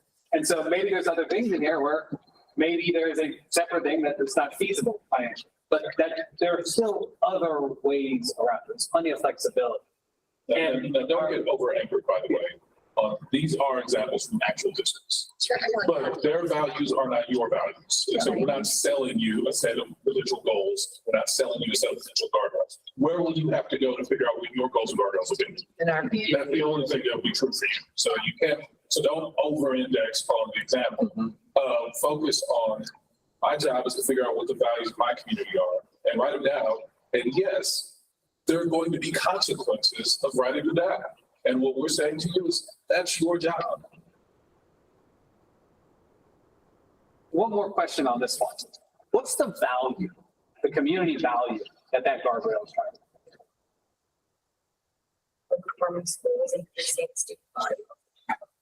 The value is low performance. They're trying to, or wait, you're trying to protect it? Yeah, what's my community, when our community expressed this value that caused this board to write that we will not allow the number of students or percentage of students to increase in local, or increase or maybe say in low performing campuses. What was the value my community was trying to? Well, probably they don't want to see an increase in the number of students that are impacted by the local performing schools until it's protected. Like, so that's correct the problems at the state. To add more. You have to describe it in just 1 or 2 words. What was the value? Higher than achievement. When there's, Or maybe 2 words. Status quo, they want progress. Higher performing schools. Higher achievement, high performing schools. If you would ask this, I happen to know which board that is because I coached them. They came up with this. If you would ask them, they would have given you a 1-word answer. So we're taking. That's how they would answer. Now, I'm not saying it's true for you. I'm not suggesting it should. Saying that's the value that they heard when they went out and did listening. You're going to have to go out and listen to your community and hear values and then come up with guardrails that you believe best represent those values. I've noticed that all 5 of those bullets are do nots. Can we make them as, you must? And which shall, or you shall, like, which just check it. It just changes, to me, it changes. What do you think? I would say you could. It just requires you think differently. Check the Uber example. So Why wouldn't you do it? I would say you must take, I guess you. Yeah, so walk through it. Go do the work. Is there a way to? What we could use the Uber example. You're right. If we didn't do their job, and I'm submitted to that, like I agree to that. And is there a world where we don't have to be restrictive in such a way so that the person doesn't feel like we're telling them what they can and cannot do, right? And still give criteria. So the interesting thing is the intention here is to provide freedom for your educators. And the most effective way to accomplish that is through education. Is to set clear boundaries of here's what is out of bounds. Anything that's not out of bounds, you have the freedom to pursue. That is what you're saying. So you want to think about it this way. Think about your own jobs. Which would you rather have? Which of these scenarios creates more freedom for you as an educator? If your principal comes up to you and says, in your classroom tomorrow, I want you to do this, this, and this. Or the principal comes up to you and says, in your classroom tomorrow, these 3 things are off limits. Outside of that, do whatever makes most sense for the. You got to think. So the principal shows up and says, here's the goal. And to get there tomorrow, I want you to do this, this, and this. Would you rather have that? Or the principal shows up in the classroom, tomorrow, here's the goal. You can't do this, this, and this. Anything else, it's on you to figure out. Which of those creates more freedom for you as an educator? The one with negation language creates more freedom for the educator. There is an assumption built into this. This assumption that not everybody agrees with, and so I would clarify that assumption for you. Because if you don't agree with it, then this probably may not make sense for you as a governing entity. But the assumption is that wherever possible, the best person to make the decisions around the education of the child is who? The person closest to the child. The person closest to the child. And then we build a culture where we're trying to figure out how do we push as much decision-making to as close to the child as possible. That is an assumption built in to make sure it's valid government. But if you start off in the boardroom with a, please may I approach to the governing every time the superintendent wants to do something, I'm going to ask permission of the board. Then the superintendent will reproduce that as a culture for your organization. If you say to the superintendent, we're going to tell you exactly where you've got to go, exactly what's off limits, and you have the freedom inside that to figure it out, then it's more likely the superintendent will reproduce that model of that within your school system. We believe that the latter is the one that will do more benefit for children to push as much decision making as absolutely can. You can't push every decision to the teacher. You can't do that. And we're not going to ask the teacher, hey, do we want to use this, bus service or that bus service? We're not going to poll 50,000 teachers that with bus service to use. But what we might do is figure out, hey, what are the things that are important to you about the buses? And we go out and make that decision while the teachers are figuring out making decisions about the classroom. So you're not going to push every single decision down to the classroom. But we would recommend push as much decision making as you can as close to the student as possible. That has to start with the board. And so there are two ways you can govern. You can govern by saying, superintendent, do this, this, this, and this, and if you want to do something else, come and ask your permission. Or you can govern by saying, superintendent, here's where you got to get to, here's the student outcomes. And here are the things that are absolutely out of bounds. You may not do these. These are not available to you. But anything that doesn't violate these values, you use your judgment, the judgment of your team to figure out. Those are the two options you have in government. Of the two, we recommend the one that involves negation language, recommended guardrails. I appreciate that, Claire. It helps. A different way of viewing it. So thank you. Well, what often happens is folks see this, they think, we are saying something negative. We're being negative. They equate negation language with being negative. We don't. We equate negation language with creating freedom. But yeah, it does catch most people off guard initially. But the thing we push back to is, I love the Uber example that you gave, is it makes clear, do you want to be in a position of telling your Uber driver, you must take I-35 to get to the airport? Or do you want to say to the Uber driver, hey, don't take I-35, but it's your call, which of the other highways? Did you say to your Uber, like, do not take I-35? I don't remember my language. Avoid I-35 at all costs. Let's look at one non-example. Will someone read me, let's go on the other side of that coin. Let's do the first one, which is the other side of the coin we just talked about. Enroll fewer students in our low performing campuses. Why is that not? It's more like a suggestion.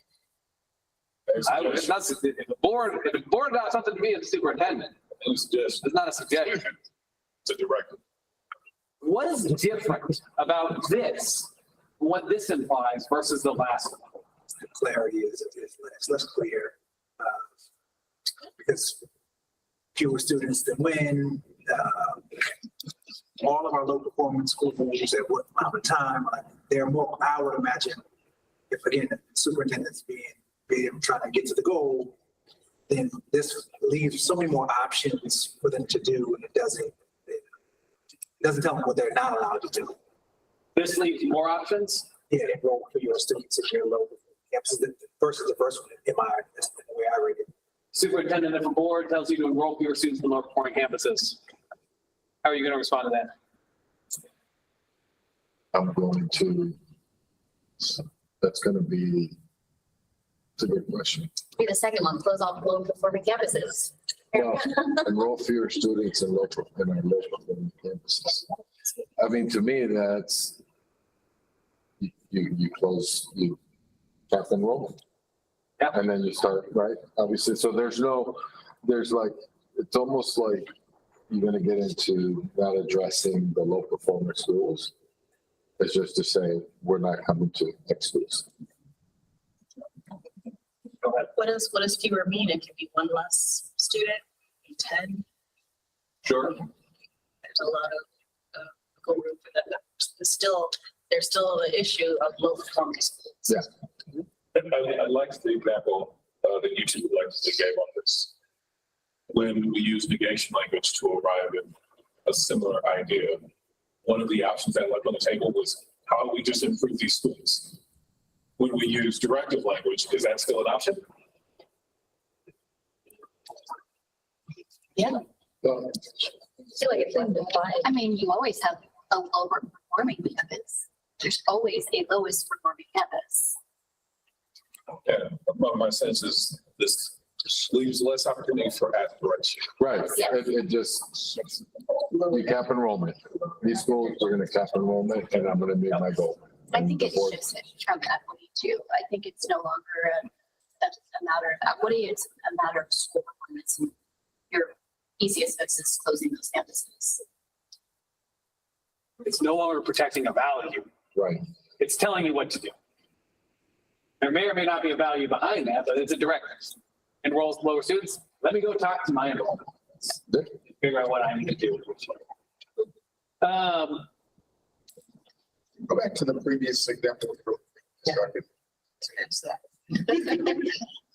About.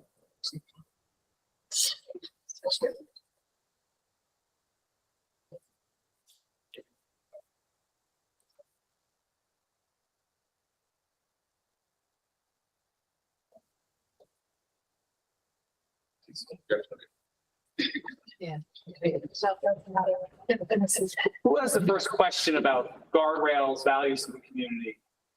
Who has the first question? What's an appropriate number of guardrails? Great. Well, so to reorient to our, we're back on page 2.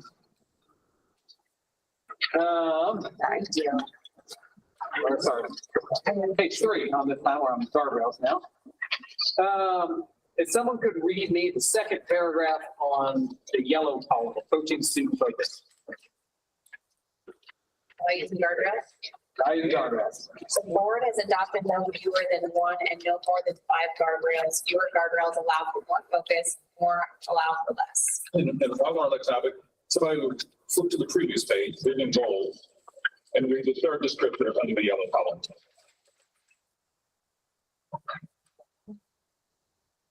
The board has adopted no fewer than 1 and no more than 5 goals. Fewer goals allow for greater focus, more allow for less. So, what message are you taking away from this?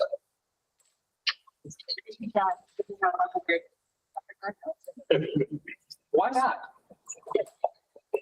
They're becoming more restrictive as time went on. Become more restrictive as time went on. I have 100 guardrails, 100 things I'm trying to keep in my mind. Yeah, that starts to add a lot more restrictions. Why else do I not want 100 goals or 100 guardrails? Goals, you can't achieve them all if your focus is all over the place, and on the guardrails, basically are telling you what to do. You're saying these are 100 things you can't do, so what's left? Pretty much. Too many guardrails becomes too restrictive. There's only one left if I restricted everything else. Too many goals I can't focus on. How much time and attention am I spending on my goal if I have one goal?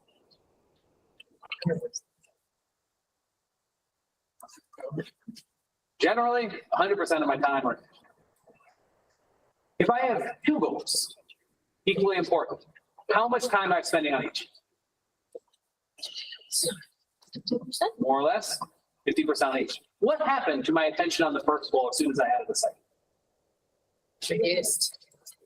I literally cut it in half. I took away half of my brain power, my effort, my energy, my resources from achieving that. And that's the trade-off that boards and leadership teams must consider as they set these goals. It feels good to set a lot of goals, but will it have the impact that you want for your students? And to be clear, also, our coaching is not that there's only 3 things that are important. There's only 5 things that are important. There's a million things that are important in the school system. Like, all right, you and your team, you have to handle on all of them. But there are only so many things that are most important right now for our school system. And those things must be met. Thus is the nature of priorities. What's the benefit to the board of adopting goals? What's the benefit to the board of adopting 100 goals? Also, it appears that we're taking into account everybody's input and everybody's desire to appear to be responsive. Somebody wrote in one word. Do you have a goal about this thing I care about? Yeah, we got a goal. Do you have a goal about this thing I care about? Yes, man, we have. Do you have a goal about that? Yes, sir, we got. Do you have a goal about the thing I care about? Yes, man, we have a goal. Yeah. It's about looking good. It's not actually about starving children. You want to be clear about that. The board that's adopting 100 goals, the board that is glorifying its own well-being at the expense of children. You have to make a choice. We're suggesting that more than 3. will there ever only be three areas of the community's vision? No. So the moment we say adopt 1 to 3 goals, that's only 1 to 5. What do we also say? I heard Saying you prioritize. Is that easy or hard for public officials? Hard. So easy. Steve, It's part of our job, like, compartmentalize a lot of that, but it's hard because as elected officials, you get bombarded daily.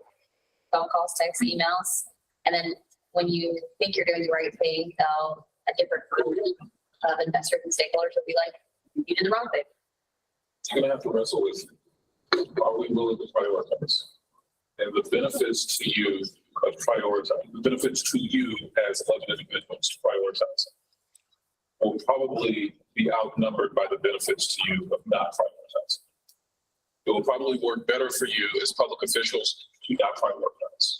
And we want to be clear with you about that. It will probably work out better for you to have 20 goals. Your children will suffer your lack of discipline, but it will probably work out better for you to do so. It probably will work out worse for you to only have 3 goals. But you're more likely to have the impact you want on your students if you choose to. So you will have to choose. Yeah. Seems to me though, AJ, that if we are following this structure and this framework, that we're listening to the community and their values and what's important to them, that it's not going to be negative for us to have only 3 goals. Because if we have 100 goals or 20 goals or whatever, we're taking away the attainment part of the SMART goal. So the negation language, I know that people say, oh, that's negative. But to me, the negation language seems to set parameters within which you can do things, not do things. Where I see a problem, I'd really be interested in finding out if there's time today within both of your experience, what happens on boards with communications between between not just the superintendent, but superintendent and staff, because of course he delegates. What happens if there is dissonance in that part? Because there has to be collaboration where it's everybody working as a team. Because if not, then we end up in that bog of not representing the community values. Yeah, our coaching is, you're really hitting the nail on the head with this, and the fact that if the community authentically and collectively has their voice heard and represented by what this more than sets as vision and values, goals and guardrails, and that communication is ongoing, it makes that a whole lot easier to say, look, it does bring a benefit to me personally also that, it's easier to communicate. However, I also want us to distinguish between this community members. Sure. Because we're setting a collective vision based on our collective community. There will inevitably be members in my community, some very important ones, some that appoint me or vote for me or do this, that want something else. And they want something specific that is not contained in our priorities. And that still is a hard conversation for us. I get the speed bump, then I get the stop sign. Thank you very much. Just want to make sure I'm hearing you correctly. Other questions about guardrails before the transition? What about if the community values What if the community doesn't align with my value? I'm sorry, can I ask for clarification? With our meaning, like me, Linda Quazos, or the board? The board. You said the board. This is, for me, this comes down to the distinction between trustees and delegates. Question is your job to be a trustee or is your job to be a delegate? And it's literally in your name. What's the difference between the job of a trustee and the job of a delegate? delegate directly, the trustee like represents like the broader values and the delegate is like somebody tells them exactly what to do. That's a distinction. So if you were a delegate, then all the people in your community get together and say, okay, on Thursday, vote yay. And then you would show up on Thursday and you would vote nay. And that's the function of a delegate. The function of a trustee is I listen to all the voices of my community. It's like, okay, based on what I'm hearing, on Thursday, I'm going to make a judgment call on what best represents our collective vision value. Then on third, they make the judgment call. This is a distinction between a trustee and a delegate. Is your job to be trustees or is your job to be delegates? Standard. Is that responsive to you? I got a question, Jim. Maybe more also, when you think about the diversity of the district, as diversity across all districts, and including rural, which have different value systems. That, I see that as a huge challenge. But I'm glad I'm not. Because I think that is the complexity of Clark County. When you have rural communities, you have the Outer Banks and you have the cities. Very beautifully diverse and beautiful tapestry. Children we serve, but that's a challenge to having a set of values. Yeah, is that diversity a reality for county-based systems? Yeah, we have a lot of county-based systems to council, a lot. Many of the more southern states, there are also county-based systems that, so we have plenty of school districts where there are rural, suburban, and urban communities all in the same school district. And they tend, not perfectly, but tend to trend red, purple, blue, all in the same school system. And that can either be complete and total chaos, which we've seen in some of the more contentious places. Like, begin to read the news with that filter, where you hear kind of the most discord. It tends to be in places where, you know, you have this mixing of red, purple, blue going on. And so what you're describing is absolutely the case. But you can also point to some of our countywide systems where there are folks who politically are completely separate ends of the spectrum, completely separate. They will never attend the same congregation. They will never attend the same rally, ever. And yet, when they come to the boardroom, they're all aligned around the same thing. That's what that thing is. They've adopted a set of goals, they've adopted a set of guardrails, and that is what they fight for. And they recognize, look, I got some blue issues that I want to go hard and paint on that aren't going to happen only because I'm never going to have the votes for that because of making the board. And so I got some red tendencies, you know, that I'm not going to be able to live into because we're never going to have votes.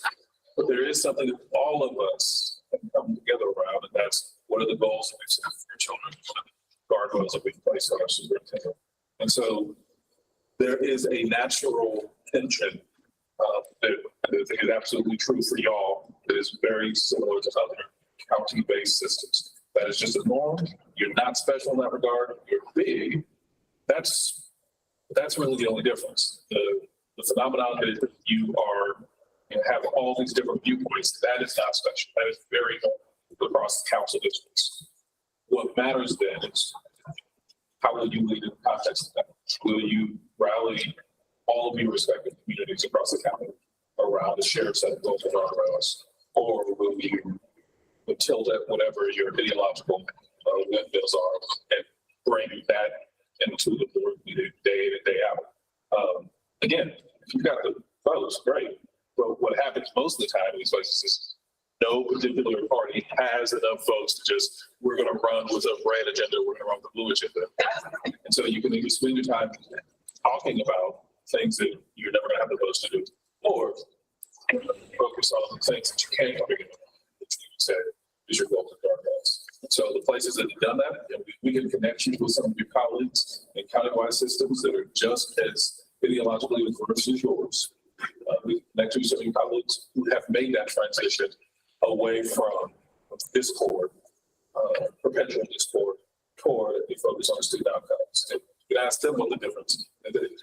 This is what it was like before we did this, and this is what it's like now. So if that's something you're interested in, just email either of us or gladly connect you with one of your colleagues. I want to piggyback on what Superintendent Char had said about our wonderfully diverse communities and everything. With the addition of our 4 new board members, connected for, you know, the representing different entities. So has some of your work been with hybrid school boards? Yeah, so hybrid school boards is actually not an unusual thing. How you all have arrived at a hybrid is awkward. It's different. It's pretty awkward. it is not what I would have. There are ways of arriving at hybrids that I think would have been a little done more thoughtfully than your legislature did. When I was asked about it, I told them that before the laws passed. But that you are at a hybrid now is not at all unusual. There are plenty of examples of that both within the council, but then I would also maybe think about it another way. There are a lot of our boards that have self-opted into the hybrid boards. I was on a board meeting last night, there's a clock of one. There are 7 elected board members and 2 appointed. The board appoints 2 members to the board who are appointees. Those appointees they vote. Their vote is not counted. It's a non-binding vote, but those 2 appointees still cast their vote. It serves as an advisory function. But that is a decision that board has made. The 2 board members that are appointed both happen to be students. But they act as a 9-member board, 7 elected and 2 appointed. And that is increasingly common that boards are choosing to have 2 appointed members of the board that the board is appointing. That's why I said your way of getting there with the state selecting the appointees rather than the board appointing is an odd part. But there are appointees and that they participate in a fulsome way of the board. That is increasingly. Thank you so much for sharing that. I did not know that. Thank you so much. Well, it was kind of similar, but I'm going to change it now that you just put another thought. So because of your vast experience with too many boards, whether hybrid or traditional, what have in your experience these guardrails? You say that the community sets and those values are established with the board and the superintendent, with the community. What happens or what has happened with the guardrails have not been honored? So what you'll use the goals and the guardrails for is to evaluate everything in your system. Your job as a board, again, to align everything in your system with the goal. And so when it comes time to vote on your next budget, guess what criteria we would post that you use?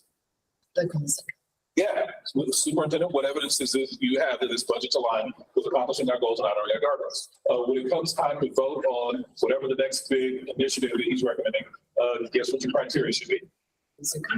When it comes time to do your annual evaluation of your superintendent, guess what the only criteria of that evaluation should be? The answer, by the way, most of my questions going forward will be those guardrails. So, yeah, and so this will be the centerpiece over and over and over. So to get to your question, because this is part of your superintendent's evaluation, the expectation is that if there is performance relative to your goal to guardrails, that's going to come up. Now, one of the other things that we haven't gotten to yet is that you're not going to wait for annual evaluation. I think that's a horrible practice, that only truly remedial organizations do. I don't think you should be waiting for once a year to evaluate any employee. Every employee deserves to have regular ongoing feedback. It's like, we'll wait until the end of the year, then we'll give you feedback. That is just a demonstrably horrible approach to leadership. And so what we recommend is that you're constantly providing feedback to your employee. We refer to that as monitoring. And so our coaching to you will be that you will monitor some slice of your goals, some slice of your guardrail every single month of the year. So if you meet 12 months of the year, then you will be monitoring goals 12 months out of the year. That is our recommendation. So then you won't be waiting till the end. If you see non-performance at some point in the the year, you'd be having that conversation in close to real time. We're not going to wait till the end of the year. You're going to address it right then and there. So that is the coaching that we're offering, is that you can be in this place of perpetual monitoring every single month. In fact, our coaching tool is the boards that want to be intensely focused on student outcomes. The boards that will spend 50% of their time together every single month without fail, monitoring progress towards your goals, student outcomes. 50% if you've done. So think of all the hours that you spend together as a board. What is it? 1 hour, 2, 3, 4, 5. 1,000. So you spend 1,000 hours together a month. The question is, do we spend at least 500 of those 1,000 monitoring progress toward our goals? And then you'd also layer in monitoring progress in the guardrails. But that is an ongoing conversation you have. So the moment you see our performance, you know, because on your calendar it said, hey, we're going to monitor that guardrail in July, then we're going to monitor it again in December. And so we will see if non-performance happening. And then you have that conversation with your students. So thank you for that. It was very extensive and I love the whole explanation of what that would be. I want to hear from your expertise of example being with. Can you tell me a story when they didn't honor a guardrail? Probably the most common guardrail that's adopted across, probably the single most common goal is usually something around third grade reading. Like so many boards adopt goals around third grade reading. The percentage of third graders who are literally on grade level increased from X% on this month and year to Y% by this month. Similarly, I think easily the most common guardrail that I see is something to the effect of the superintendent will not make decisions without engaging impacted stakeholders. And so that doesn't say the superintendent doesn't get to make a decision. It very clearly, explicitly suggests the superintendent will get to make a decision, but not until what? Right. So in the district where I was board chair, we had a guardrail very similar to that. And it was pretty short. The superintendent, don't make decisions without engaging stakeholders. Superintendent said, oh, I got it. Went out, made some decisions, didn't engage the stakeholders. It's like, bro, what are we doing here? It's like, what do you mean? And the program has it. Oh, I didn't realize that. Okay, I got it. And okay, I've got it now. So he goes out, makes some more decisions. Guess what he does? Still doesn't know all the stakeholders. Seriously? It's like, you know what? We have a fix for this. And so I said, don't worry about it, superintendent. What I realized is that as a board, we have not been sufficiently clear in the value. And so we will clarify the value that we've written down. And so we went back and we modified the guardrail. The original version was something to the effect of, the superintendent may not make decisions without involving package stakeholders. The new version of the guardrail is something to the effect of the superintendent will not make decisions without first hosting and community engagement for the impacted schools at least 60 days prior to making decisions across the board. In that moment, essentially, what we did is we took a guardrail that was this limiting and we did what? We made it much more limiting. And this is the coaching we would offer to your superintendent.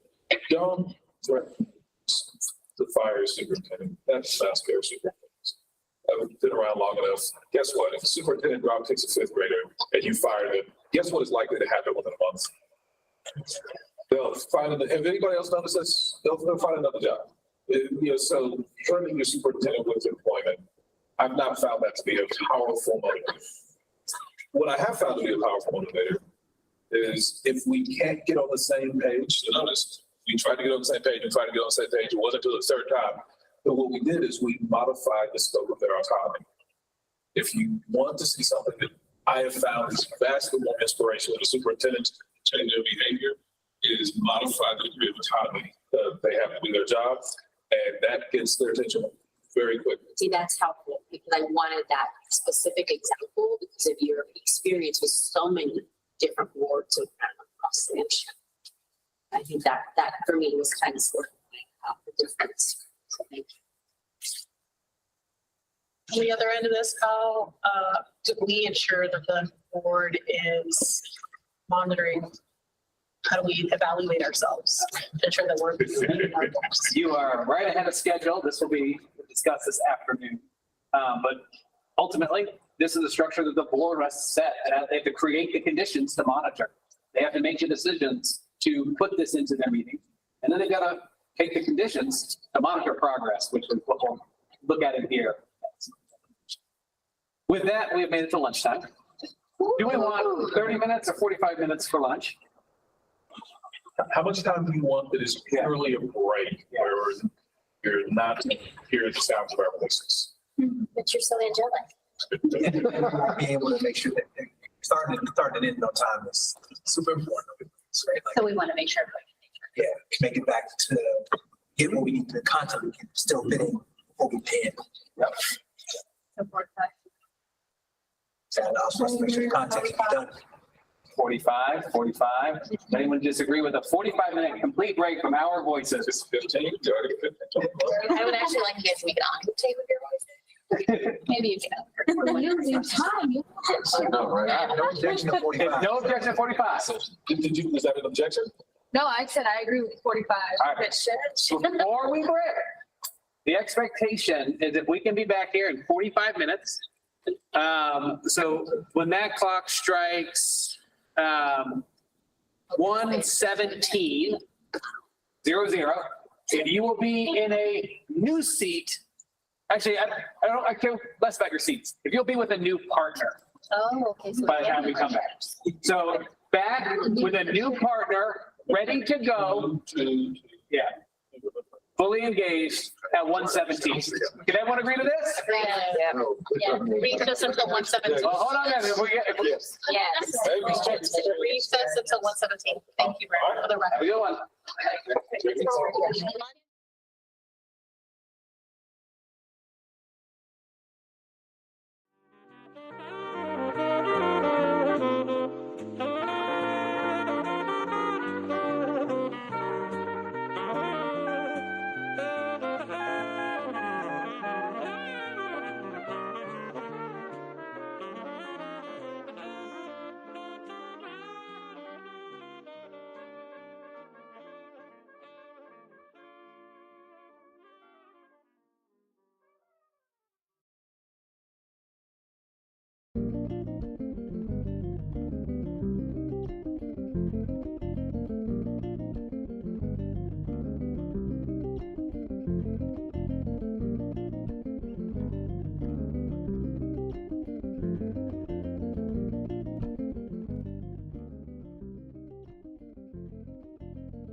But I needed 30-second.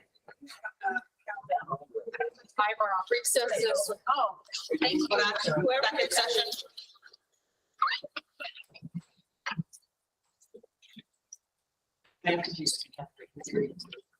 Any permission to break the guardrail?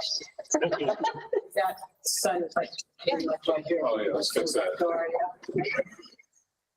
Let's that. Yeah. It's really straight.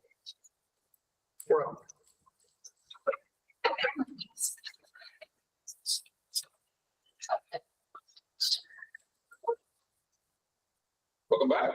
Welcome. Talk about inputs, outputs, outcomes. We talked about student outcomes. We talked about adult outcomes. And then we really isolated what student outcomes are. We talked about goals about students. And after we talked about goals about student outcomes, we also talked about guardrails. Goals represent the community's vision. Guardrails represent the community's values. Before we dive into the next bit, so now we've got that as a basic framework, we're going to start adding on more ways to apply it. Before we dive into today, any lingering questions that you have, by the way, you'll always be able to contact this is going to be last opportunity. Lingering questions about inputs, outputs, outcomes, adult outcomes, student outcomes, goals. Lingering questions before we transition.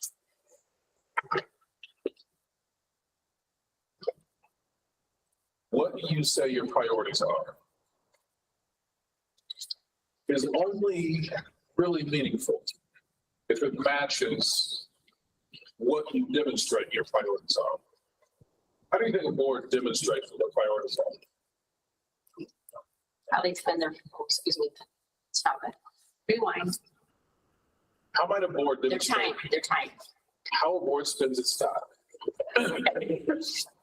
The more time you spend on something, the more you are clearly articulating, this is a priority. The less time you spend on something, the more you are clearly articulating what? It's not a priority. So let's dive directly into that conversation by pulling up your materials.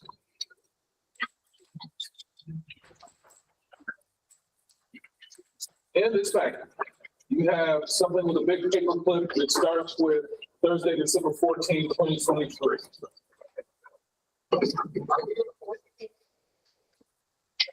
Thursday, December 14, 2023. What is that? What is this document? It's our board agenda. Your board agenda. All right, got it. So this is what y'all do with yourselves, huh? Yes, All right, then here's what we're gonna do. yes, this is. Excellent. So this tells me what you value, right? This is how you spend your time. Yeah.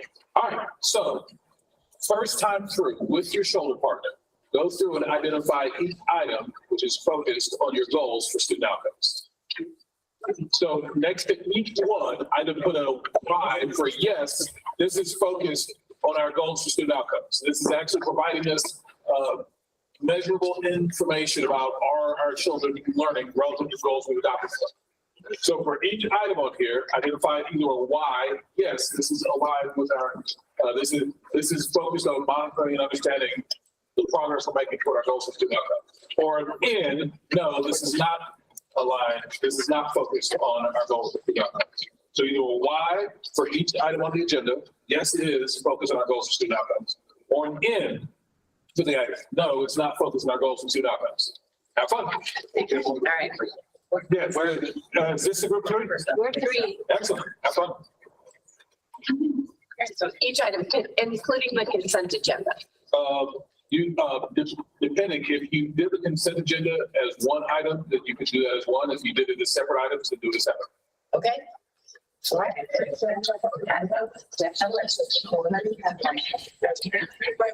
know.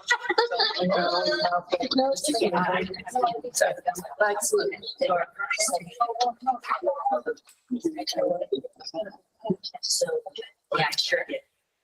Sure. Meeting information. Oh, here we go. Let's do this. Let's start. Otherwise.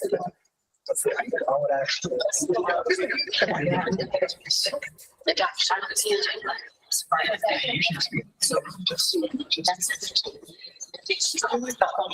Individual items, you put either yes, focus on our goal, or no, it's not focused on our goal. Each and every item. It depends. So on each and every individual item, yes, put a Y for yes, this is focused on our goal for student outcomes. For no, it's not focused on our goal for student outcomes. For each and every item, put either a Y for yes, focus on our goals for student outcomes, or no, N for no, it's not focused on our goals. Yeah. I don't understand what you're talking about.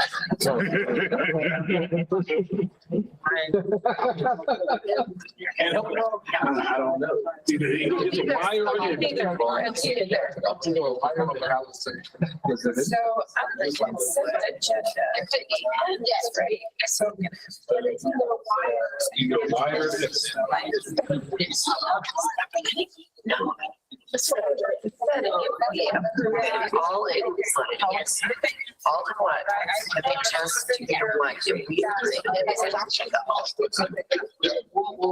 you put either Y or X. So we just make it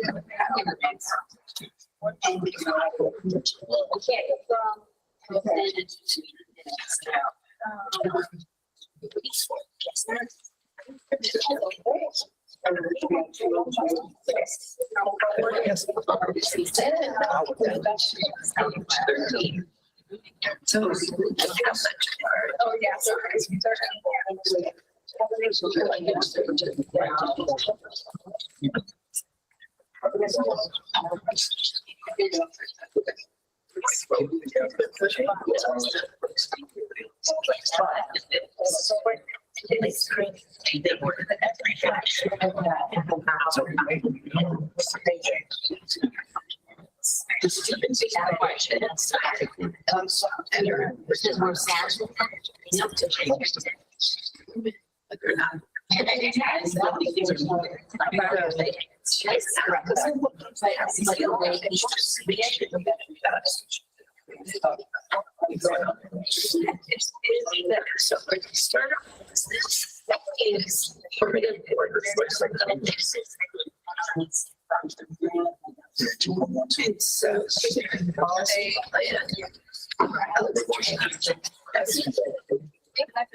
Yes.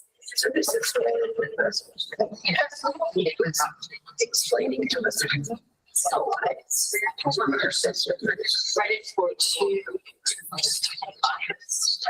the database.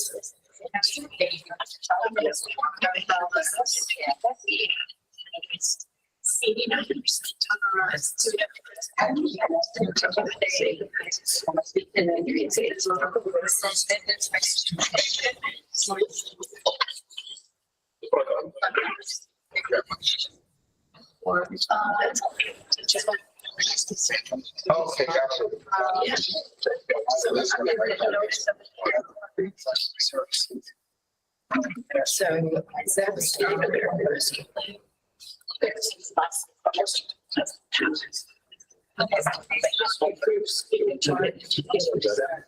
Take about 3 more minutes. Take about 3 more minutes. We don't.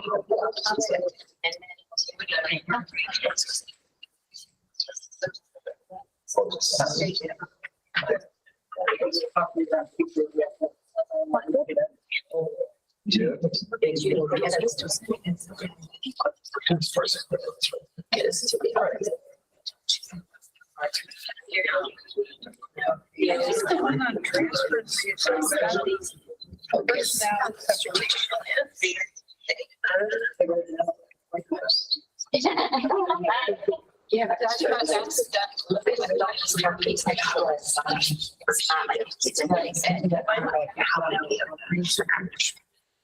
I'm trying to find out that is crash.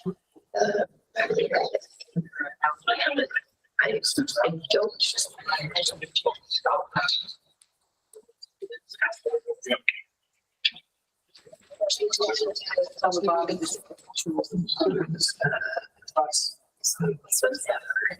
Oh,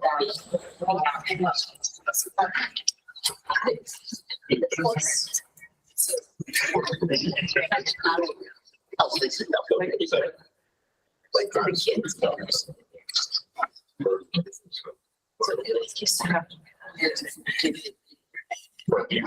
Yeah, right now.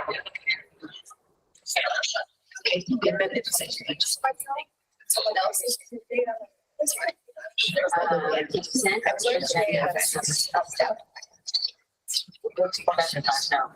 Contract regulation structure.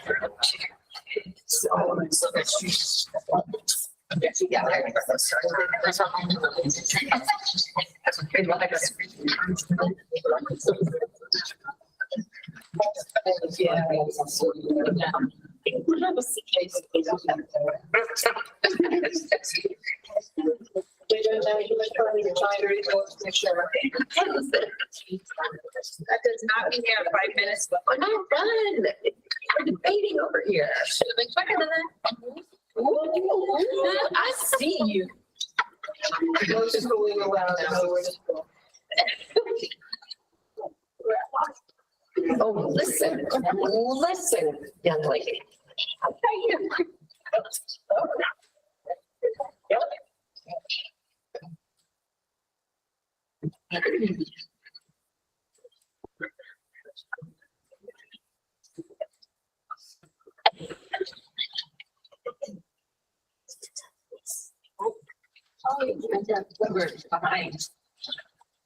All right. Before we dive into some of the data you're generating, I'm noticing that noticing that. You're asking us. Oh, yeah. Oh. Oh, okay, because we're waiting for you to tell us what your notes are. Okay, noticing that we're a little slow. I'm noticing that. We were noticing that we were trying to identify what the student outcomes would be. And that most of our time is not spent on student outcomes per se, but on how the district works. Yeah, got it. I'm noticing that we didn't really spend much time on student outcomes. We spent a lot of time on how to work.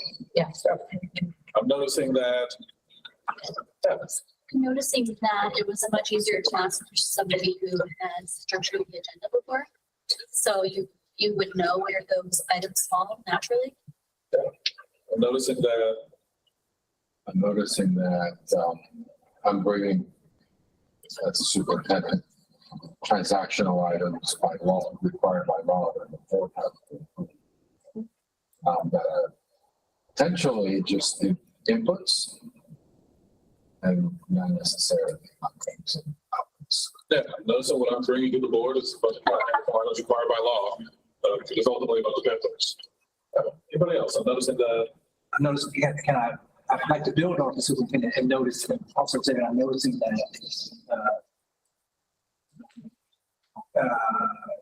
the way we are spending that, the way we spent our time on Thursday, 14th of December, did not seem aligned to our state edition. To look like monitoring student outcomes. Yeah, noticing how we spend our time just focused on monitoring student outcomes. Anybody else? I noticed that.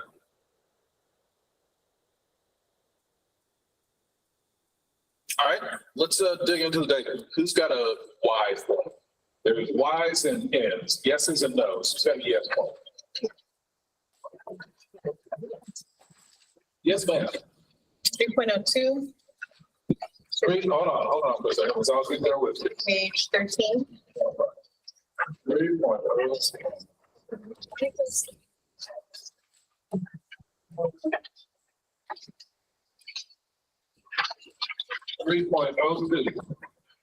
2024 strategic plan update, curriculum implementation, and after baccalaureate and magnet schools. All right, what happened? What was that conversation about? I take that back. But it's actually an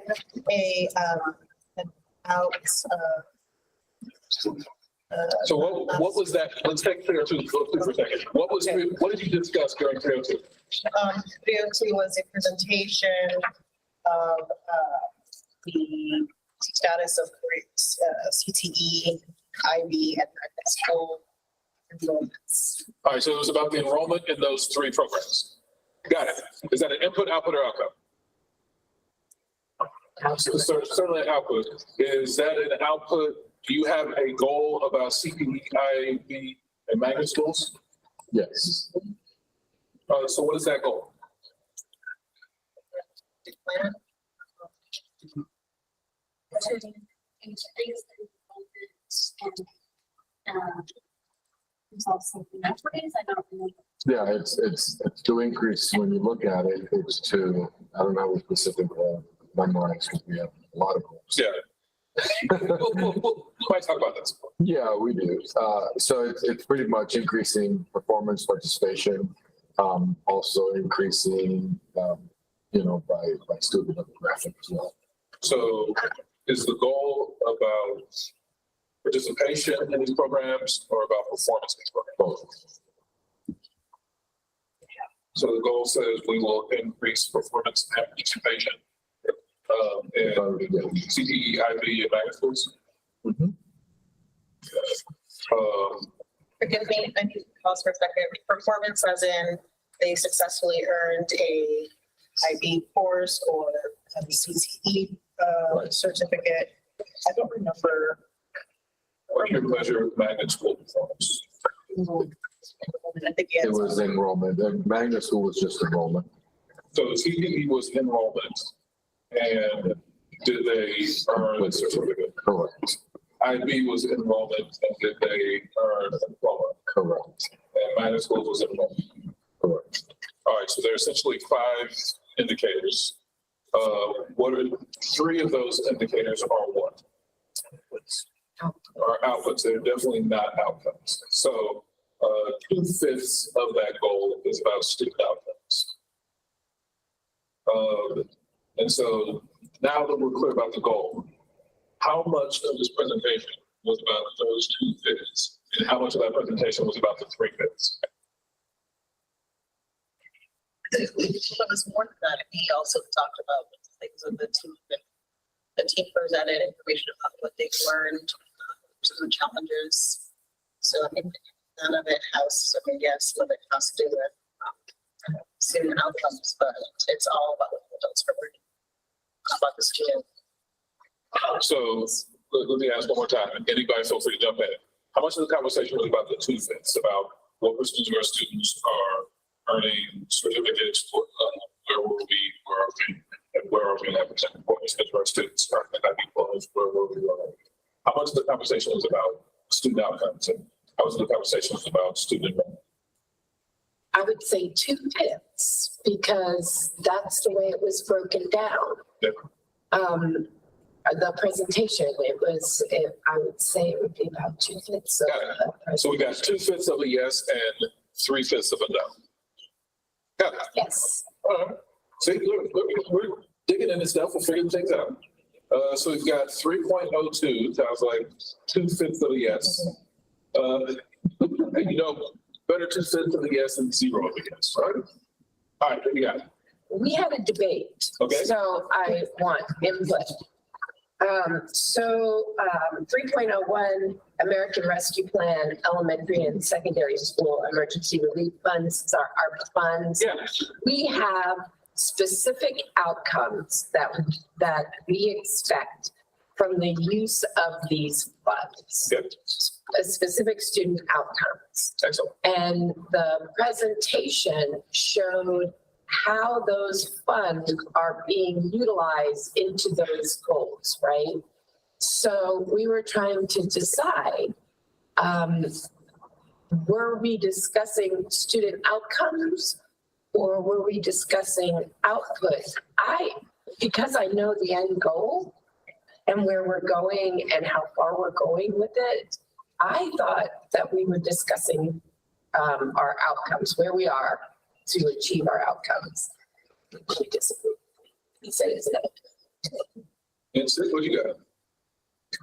Yeah, I mean, obviously I wasn't there, but just listening and looking at the agenda, it doesn't look like an student outcome. Yes. And if I can, I think, and I put that as not an outcome because this item, from what I learned today and our training, it does not. However, and this is kind of the however as to the reason why this is on the agenda, and this is what I want feedback. There's $1 billion or 777 million from the federal government. And the criticism in the community has been that the board is not monitoring and the district is not monitoring the federal dollars. So this was to bring visibility to where we are. I can justify with the best of it. So that's the purpose. So if I'm, and my question, does this not come to a board? You know what I mean? Or, So first, the easy part. Our coaching is spend 50% of your time each month without fail monitoring progress to your goals for student outcomes. Straight up, if you say student learning is the most important thing, prove it. I will never believe what you tell me are your priorities. I will believe what you show me are your priorities. And so when you spend 50% of the time or more monitoring progress for your goals for student outcomes, that will be clear and inescapable evidence to me. That is your top priority. And then you'll have had to wrestle with this question. How do we attend to all of our other obligations in the remaining 50%? And a lot of this process that will support you around, a lot of this, we'll be trying to figure out what do we have to do such that we can make the main thing and still attend to the things that we are obligated to attend to. And so essentially where this question is, this is something that is probably definitively not aligned to our goals for student outcomes, but there is something important here. And how do we fit this in? So always the first place to start is make the main thing the main thing. Have we already invested 50% of our time? Our planned time for next month's meeting, have we already planned half of that's already dedicated? And say that's hour and a half, say it's a 3-hour long meeting. Praying goodness of people. So say it's a 3-hour long meeting. So we're going to spend an hour and a half just focused on monitoring progress with our students learning relative to our goals. That means we've got an hour and a half left for whatever else the board feels like it needs to attend to. So your question is, in that hour and a half, is this of such a high priority that it deserves to get airtime in that hour and a half, and how much?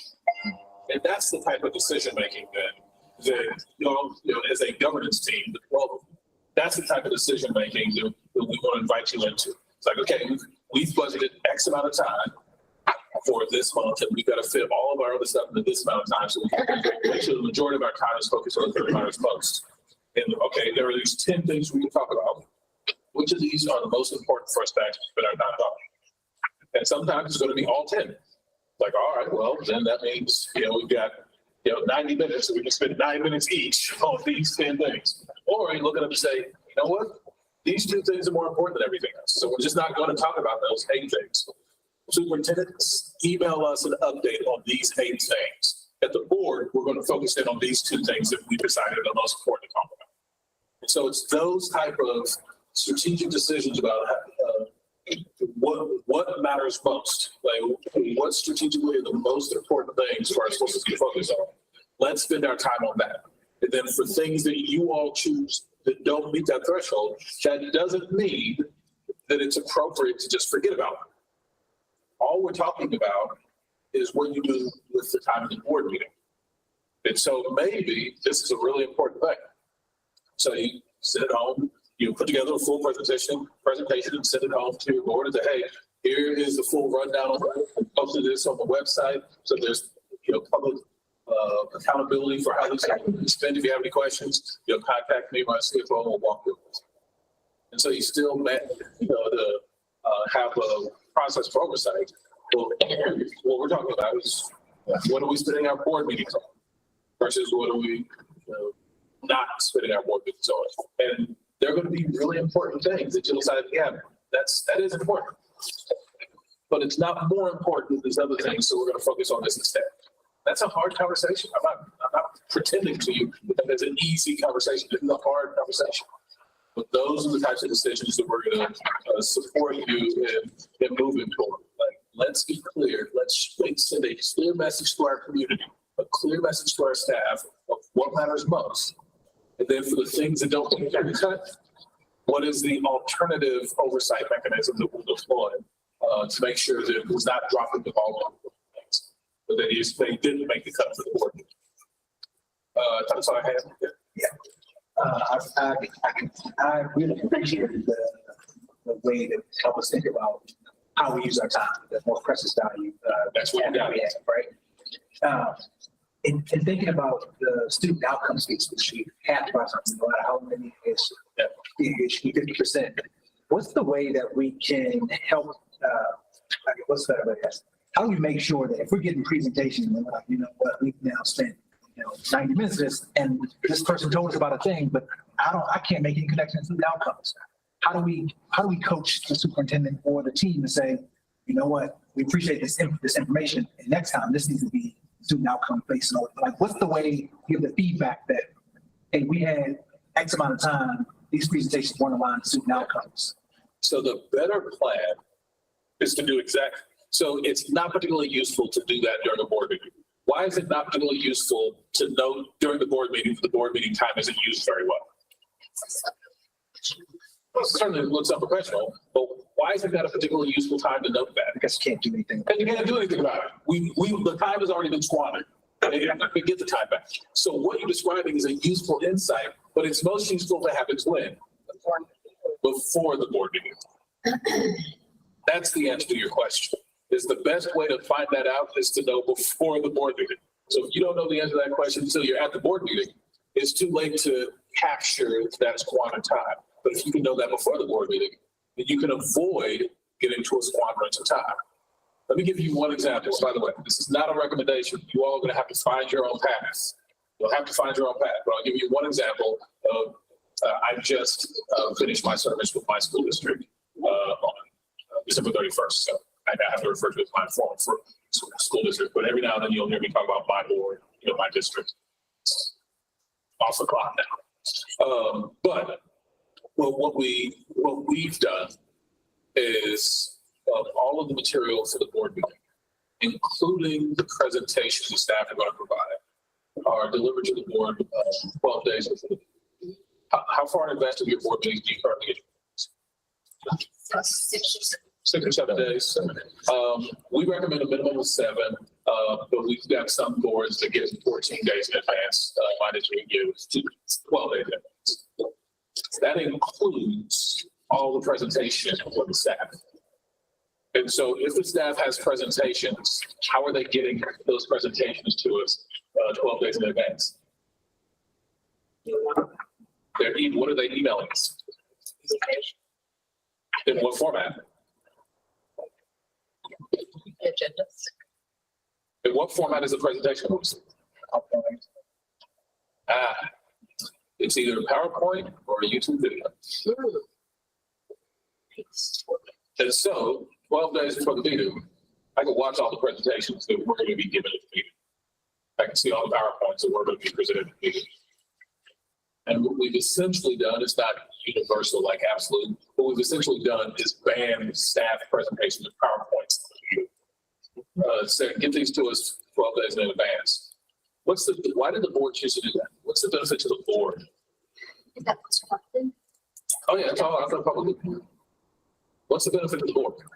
You have the benefit of viewing that information ahead of time. You got time to review the presentation ahead of time. Why is that beneficial to the board? Raise questions ahead of time. Determine whether or not it's aligned to. Figure out whether or not it's aligned. And this is what brings us to your question.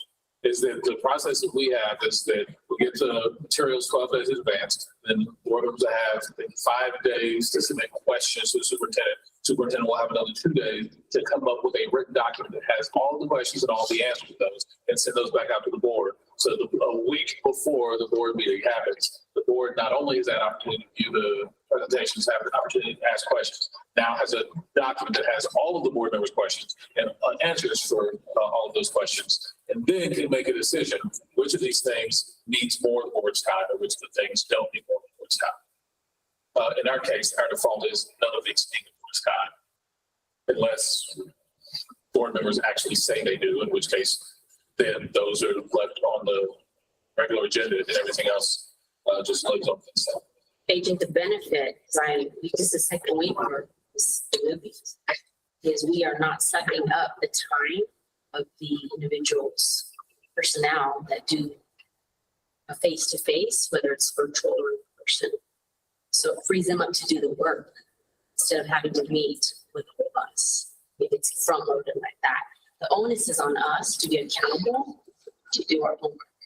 Yeah, so then you actually nailed it. Most people don't get there as quickly as you did. That's exactly the trade-off, is that you are obligating the board members to do your job. You're basically saying, board members, do your job. If you didn't love children this week, that's your problem, but it's not going to be a problem for the rest of us.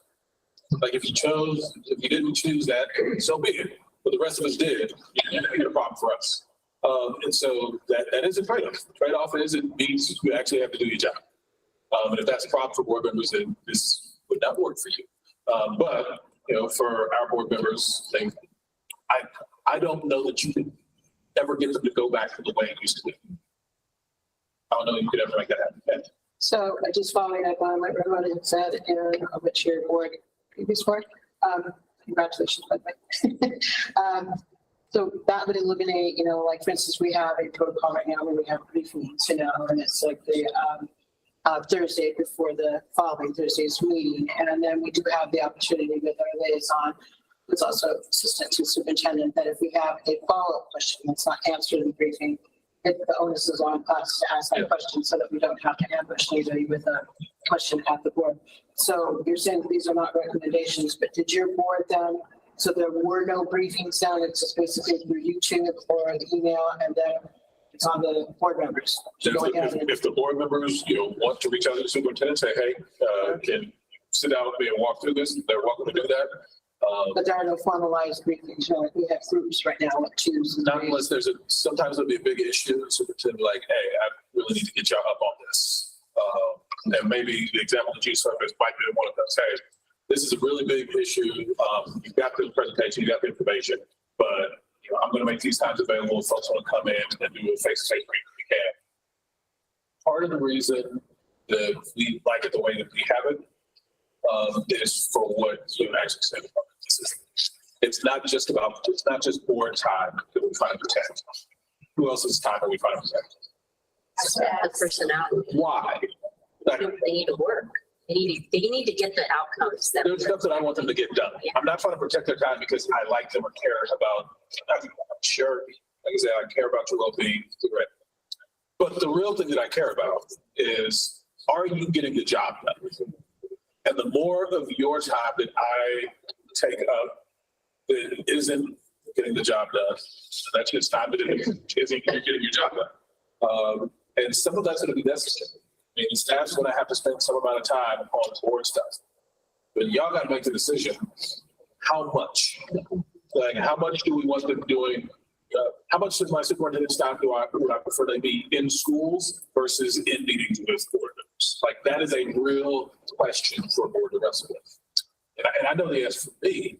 In our case, our expectation as superintendent, tiny district, 10 students, so not even.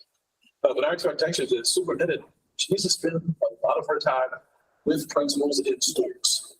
And so we're very articulate about how much time is she spending on things that are in classrooms with teachers and principals. And so, the board senses that we want to minimize the impact on that so that the schools have the maximum supports that they need to do. Those are the types of questions that you need to be asking yourself. Not only what is our use of time as a board, but how much use of staff's time do we say is appropriate? How much use of staff time do we say is too little? How much use of staff time do we say is too much? Yeah. So 10 schools and the student population. 7,000. I think, yeah, I mean, I think that's great. I think that when I think about it, to me, you're right. I think it's that time to focus on the work is the priority. But I also want to make sure that as we ground ourselves for all of us, that we're all together, we're in a better spot than we've ever been, right? I mean, because I remember when I first got here, it was like trying to schedule 3 things throughout the time. So I think we've narrowed it. You know, my previous life, I came from a place that we didn't have briefings. It was up to the board, once the agenda got posted, to then say to the superintendent, hey, I want to see item 2. And then the chief for that. So I think, I mean, we're in a better place than we've been, but anything that we can do, that staff can do something and send it. But then the culture, right, and I think that's the culture we have in the Clark County School District, or I would say in the past, then it gets sent out and the whole community, right? As it should. I understand, but before it's finalized, and then it becomes more of I got you, Chief. Oh, so you're saying there are documents that have gone to the board that are not yet Final in the past. I would say in the recent time, but in the past. And then it becomes an I got you, Chief. So I think we've done a better job, or maybe we will look for that better. Yeah. Does this concept apply to things that we get retold that's operational in nature? Like we get a lot of briefings. I think the onus is on board members, obviously, to read materials and such, but we also do receive briefings for like operational things that maybe we need to know that there's going to be like a huge like community outpouring of some sort. Do you do those type of things? Do you post on YouTube, or is it just student centered stuff? So in our case, it's anything that's going on the agenda that the superintendent thinks the board needs a presentation. And then the benefit of that is that the community also has a presentation on what. We would argue that it is a move in the direction of radical transparency, and it would be better to be over transparent than transparent. One of the distinctions that you looked up though is that part of the reason that we're maniacal about this is because the board is a culture setting body. But a lot of boards think that the most powerful thing you do is set policy. I happen to disagree. I happen to think that the culture that you create for your institution tends to be more powerful. And let me ask it this way. Which do you think your staff is more likely to follow? The cultural norms of the district or the policies of the district? If the two are in conflict, which do you think is more likely to be followed? Culture eats policies much, day in and day out, all day, every day. And so the culture that you create is powerful, even beyond the policies. Now, if you can get the policies and the culture running in the same direction, you can get some amazing things done. You can really move a district in an amazing direction. But if you create this conflict between here's what we said in writing, but here's what we're actually doing in reality in our board meetings, just understand that people will follow what you do, the culture that you created. The policies will be advisory. If it's not something that's going to get people locked up in jail, well, the board says that that's important, but they actually want this over here, so I'm going to do this thing over here. And even if it's not exactly right, the board will understand because it's what they really want anyway. Like that is the thinking that you will have inspired by creating a culture that is divergent from what you have in writing. And so this is why we talk so much about board meetings, because this is where this is where anybody who's watching gets to see what is it that you actually care about. What are the cultural norms that y'all say are important? And people see that in board meetings. And so a lot of our work is going to be supporting you in designing board meetings that reflect the culture that you want to see. We will consistently argue that whatever culture is present in the boardroom echoes in the classroom. If I want my superintendent to have a respectful and appropriate relationship with his direct reports, as a board, what is my most direct access to causing that? Yeah, I can define that to the relationship I have with the superintendent. And so if I weekly get to the board meeting because I'm a superintendent, and tell him, he ain't about nothing and talk about his mama and all these other things. What is it reasonable to expect that he will do in his relationship with his direct reports?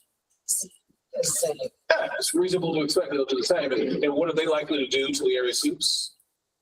And then what are those people how are they likely to treat the principals? And how are those people likely to treat the teachers? And then what message are we giving teachers is appropriate to treat the students?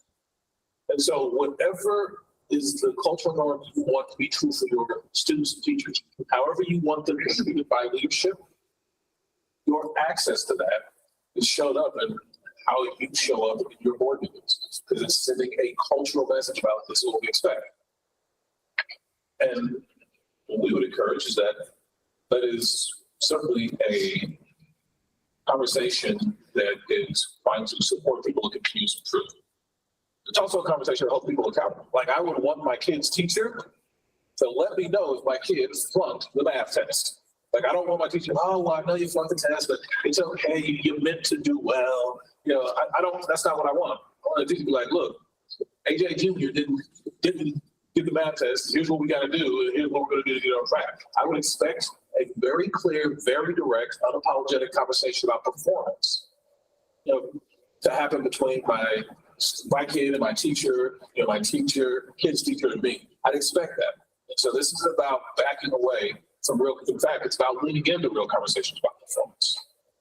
That's what you spend half of your meeting doing, having a real conversation about what is the evidence that students actually know and are able to do the things that they want.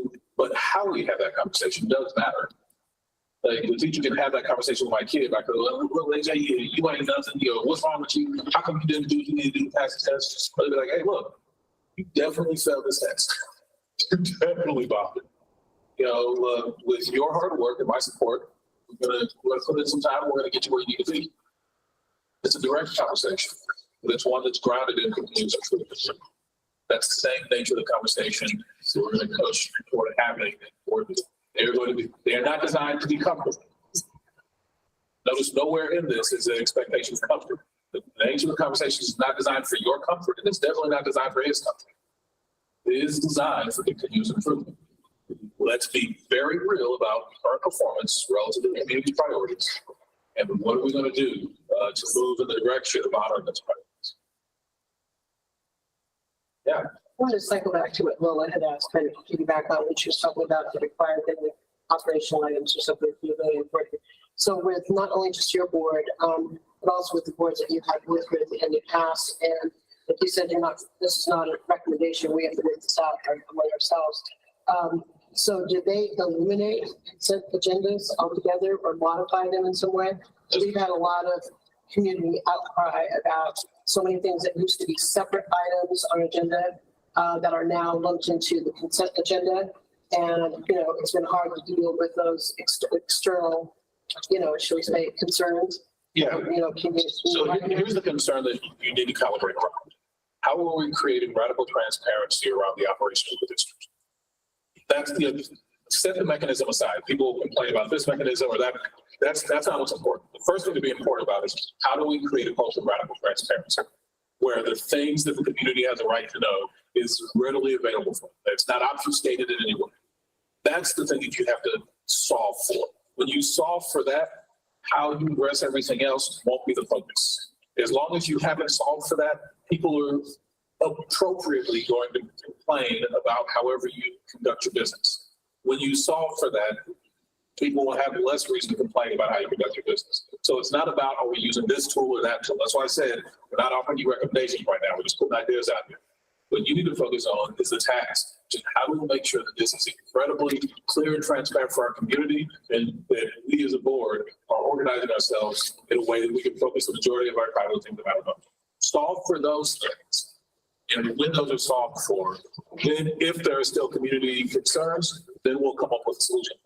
But So it wouldn't necessarily be, because obviously, districts are all unique, and whether in size or demographics or whatever. So wouldn't we say something that works for one district where we say it's on the website, or it's available here, it's available there, it's available in your parent link or wherever, we're going to say the mode that you said doesn't matter. That might work for one district. Another district might say, hey, we don't have access to that, so that's no longer on our agenda. So you're saying that we basically have to kind of look at what is staring us in the face you all have and to come figure up out with what, our unique plan. you have to figure out what works for you. And that also matters what's the audience. So for example, who watches your board meetings? Education level. Yeah, that's exactly it. If you are of the belief that your community writ large is watching your board meetings, I got news for you. That's just not the reality of any of our larger, but that's just not the reality. The reality is it's mostly, as you described, there's a small kind of universe of folks who are deeply engaged in the education system. And those are your predominant subscribers to board meetings. Those are people watching. Like I definitely know before I served on the school board, I watched my board meetings. Like I elected you so that I didn't have to spend all my time paying attention to board meetings. Like that's the whole reason that I voted for you. And so no, you've got, how many people live in this county? 2.3 million. How many people are watching the board meetings? 2 years ago, the ratings were up. That's true. Right now, how many people are watching the board meetings? Not very many, because we don't show anything. 2 years ago, there were about 100,000. 100,000 people per night watching the meeting? 2 years ago. No, I'm talking about right now. No. Stop, go Now- back. now I'm talking about it's right now.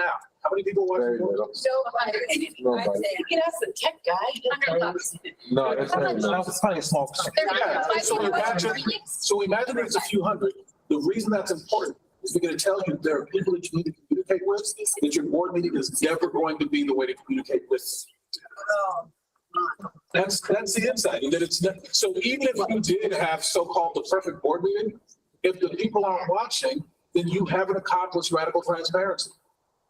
So it's not enough to say, let's just put it on the agenda and now we've magically been transparent.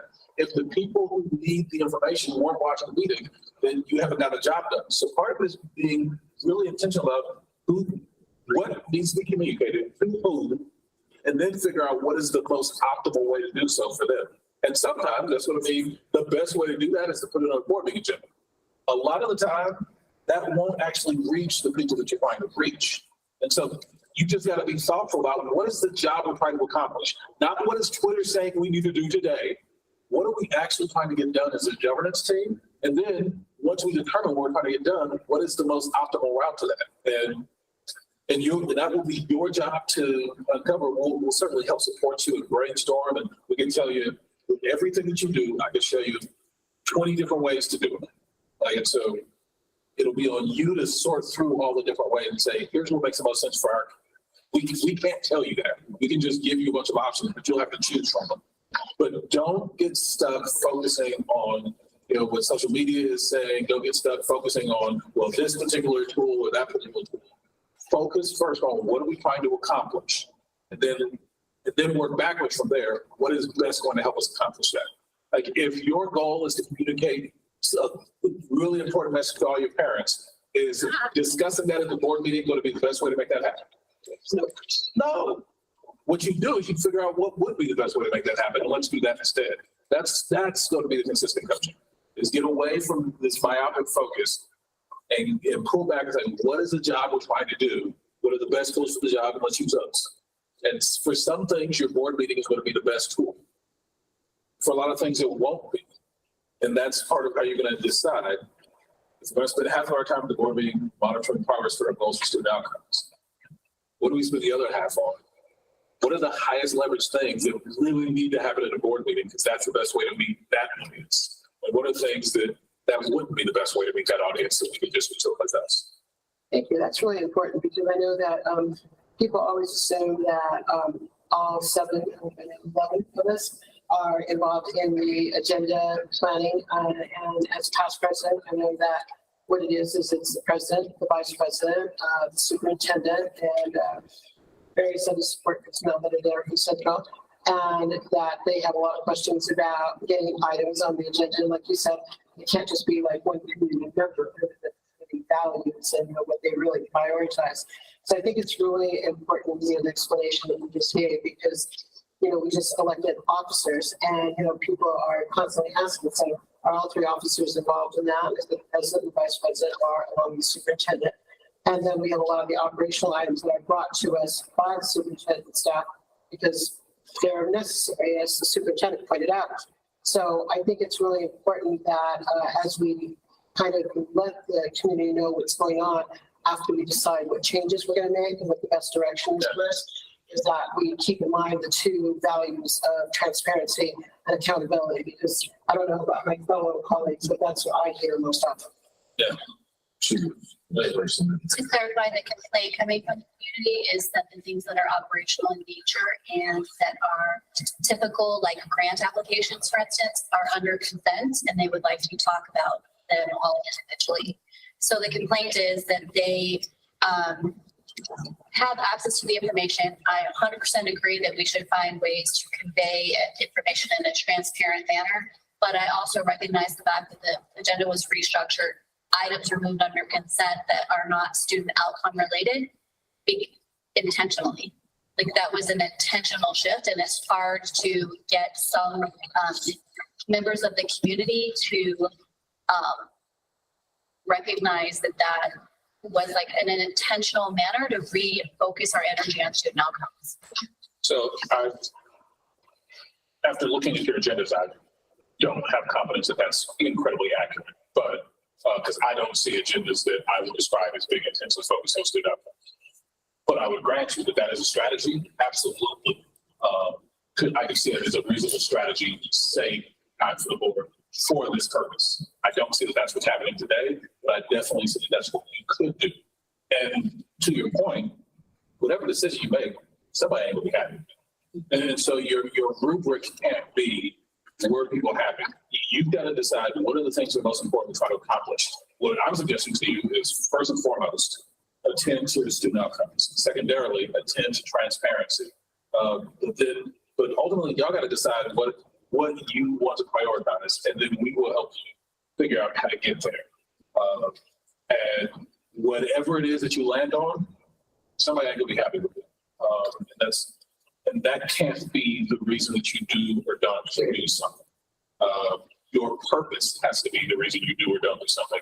You all have to define purpose first, and then first define what is the function we're trying to accomplish, and then come up with a form for it. And then communicate that to folks. And some people will agree, some people disagree, some people won't care. But it is your job to communicate to people, here's why we did what we did. You do owe that your community. That's part of what transparency looks like. It's not just saying, here's what we did, but also saying, here's why we did it.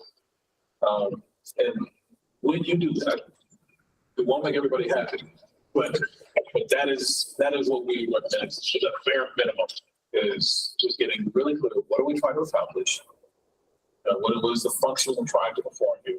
What is the form that we've chosen for doing that? And then making both of those clear and transparent and available to your community. So people may disagree.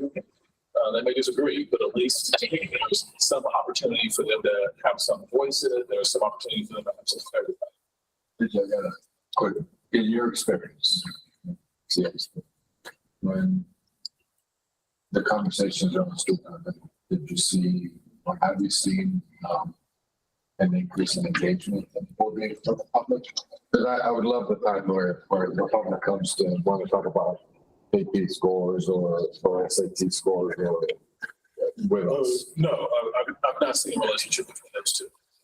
Probably the most direct relationship I've seen between attendance at board meetings and board behavior is when the board is voting on something that a lot of people feel strongly about. You tend to see more attendance, and when they're voting on things that when they were talking about them, there's not a lot of energy around them. You see less attendance, and I think that's perfectly appropriate. I wouldn't spend a lot of time calibrating our board behavior around audience kind of energy. What I would do is decide, are there times when we explicitly want to have two-way engagement take place? in that case, then I wouldn't be worried about that. But normally, we wouldn't even recommend that. We recommend board meetings be board meetings. And if you want to have two-way community engagement, have a separate meeting for that can be custom tailored for that, and it can be designed with communities need to mind. Board meetings are almost never designed with communities meetings in mind, because that's not what they're there for. They're there to conduct business. And so if you want to really have a listening opportunity that caters to and honors the community, normally you'd have a separate meeting specifically designed for that. So AJ, I want to pigtail. So the experience piece. The next step of possibly us, we are not going to identify goals or anything because we have to listen to the community. That's correct. So my question to you is, with your past experiences working in the community, is there part of that process where you help the community understand the of the board members? Because last night we went through the mind shift of how we're accountable, the genesis of it, right? So in the tours, us listening, or is it a separate event? When you come back and say, we heard you, we see what you value, we're looking at those guardrails, and then we want to also explain to you, like, this is our new role. So that's basically your decision. I've seen boards do it both ways, where they embedded that in the listening, and ones where they did that separately from listening. That's a decision that you all make. What makes the most sense for our community, whichever way that is, was sufficient. Just because it's a mind shift Yeah.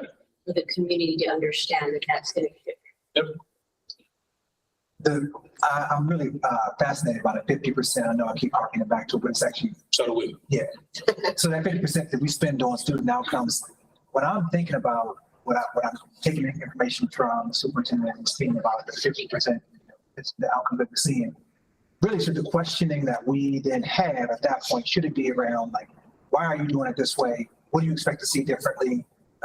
What evidence are you using to make this decision? Because ultimately they are presenting a plan or some outcomes that have either happened or they expect to happen. And they are, imagine, have charted a plan or charted a course. And they're asking for our approval, or just giving us updates in that space, right? So are they asking our approval on the plan, or are they saying, hey, just FYI for you all? No, yeah, monitoring is not, Just trying to make sure I understand. yeah, monitoring is not about approval. But monitoring is, by definition, if I'm monitoring something, it's something that's already happened. So, this happened, and now we're, digging into what we learned, what worked, what didn't work, what's happening next, all those type of questions. Got it. Think of it, and certainly what happens next. And so think of it that way, that's what the monitoring is. It's really digging into. Here's what's happened in this most recent period in the area of our goals. What we learned, what worked, what didn't work, what we tried differently, how did that work out? All of those things that we're going to do next, and what are major decisions that we should expect for the next 2, 3, 4 months coming at us. Got it. So then their plan should be set. They're giving us information about those plans, and we can ask about the rationale. We can ask about what they project to be true, what evidence helped them get to that place. Just to give us the confidence, and their plan is set. Yeah, we will then monitor then at the next interval. That's correct. And we'll provide you with full training on what effective monitoring looks like, so that you all won't have to shoot from the hip on that. Okay. We'll give you a lot of this coaching on what that looks like. That's really helpful. Thank you very much.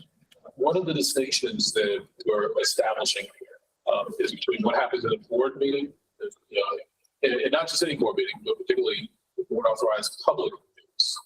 Because none of what we're talking about is closed session. Those are entirely separate.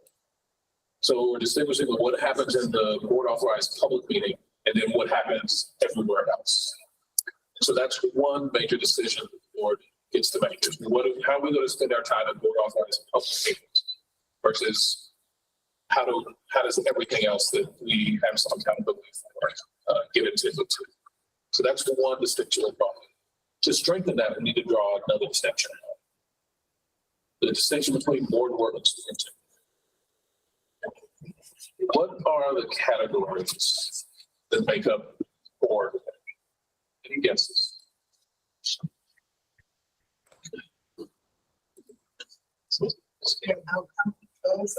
Goals. Talk about that. Goals is one of the categories. I promise you the answer to most of my questions will be the same. guidelines. Goals and guardrails. So of the three categories of board work, two of them are goals and guardrails. Absolutely. The third category of board work are things that are legally required. There are three categories of board work. And if it's one of these three things, then it's probably board work. If it's not one of those three things, then what is it? Superintendent work. So all this is going to be either there's board work or it's superintendent work. And the three categories of board work are goals, guardrails, and legal requirements. If it's directly related to one of your goals, it's board work. It's almost certainly board work. If it's directly related to one of your guardrails, it's almost certainly board work. If it's something that you're legally required to do, it is almost certainly board work. And when I say legally required, I mean legally required that the board must do and may not delegate. There's a bunch of stuff that's legally required. That doesn't mean that it's legally required of the board. And so if it's goals, guardrails, and things legally required of the board, it's definitely board work. And so our coaching is at board authorized public meetings, do board work. Don't do superintendent work at the board meeting. At the board meeting, do board work. Don't do superintendent work at the board meeting. If the superintendent needs superintendent work done in a public meeting, guess what we recommend he do? No, if the superintendent needs to do superintendent work in a public meeting, guess what we recommend he do? Have his own meeting. You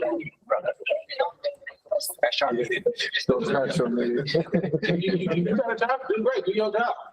Don't try to take over my meeting with your job, do your job on your time.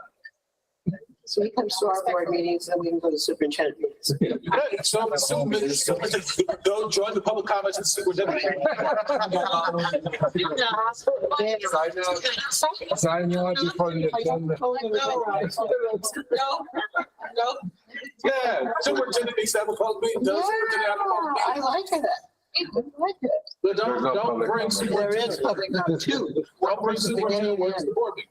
And so there is to distinguish between board work and superintendent work. And the moment you make that distinction, there automatically becomes a bunch of stuff that you can say, okay, wait a minute, we're not gonna do this as a board meeting anymore because this is superintendent work. So with your partner, go through and put either a B for board work or an S for superintendent work. Have fun. Oh, yes. B for board work, S for. So you're saying I crashed their meeting already? That's right. I crashed their meeting already.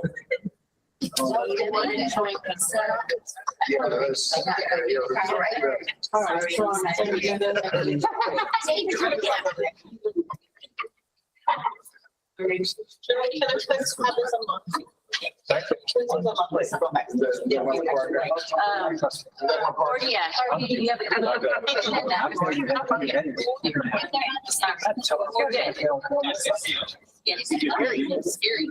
B for board work, S for superintendent work. All right, yes. Sorry. All right, so it's like. Back to number two. Superintendent.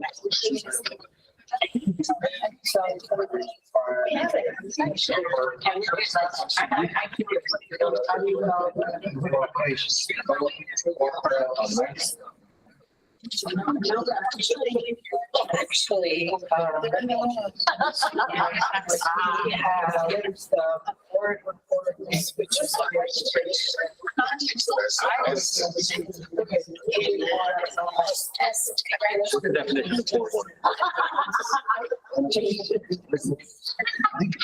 Legally required. The question is. I guess that's the whole thing. There is definitely gonna be some of that.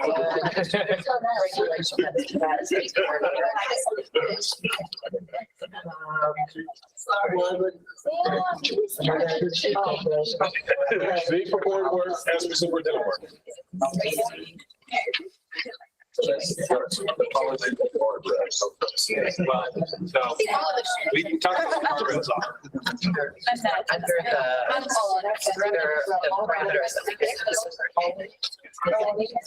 So if you set up parameters, you can.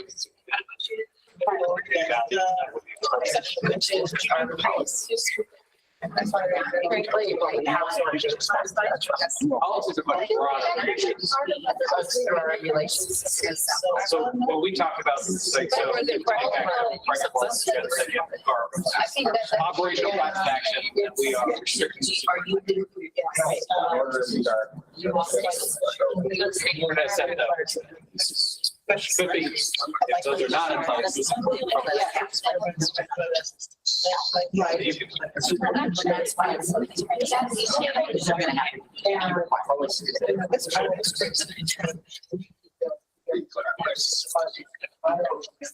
We're the only ones who can ask the questions. I'm not saying policy is. I like it, we're asked for policy, no, I like it, it's like it's, it depends on. Policy.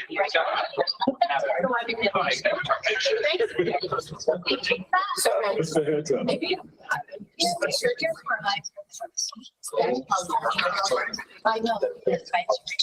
Because the thing is that the superintendent knows and have certain policies. So. Very good programs, part of our worksheets that we have an hearing on that. And then we can. What I'm hearing you say is that. Giving it to the staff to update. Could be. So I think there's a couple of questions. If there is a legal requirement that the board adopt or consider policy.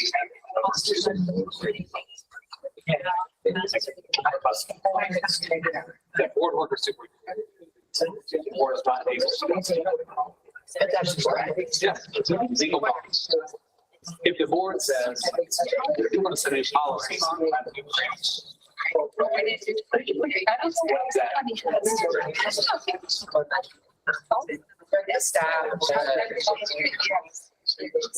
yeah, so that's the delineation. If it directly related to us, directly related to us.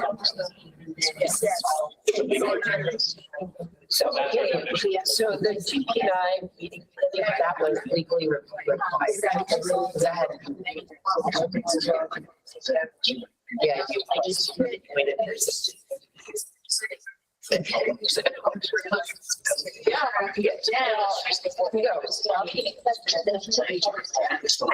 well, no, that's how our, so that we can.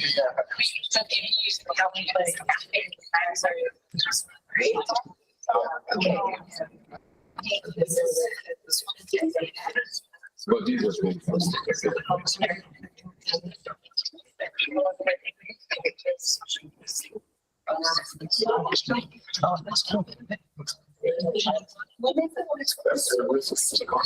Give you about another minute. See if you can find anything to the superintendent work. Give you about another minute. Can we find it? Does that mean he doesn't have to come to our meetings anymore, just good news or what? I mean, trying to. Are you recommending that? Have your own meetings, as you say. I haven't seen the new names yet, so. Yeah. I haven't either. Okay, all right.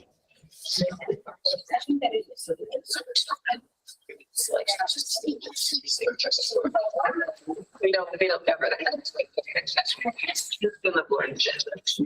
Well, I'll mark it.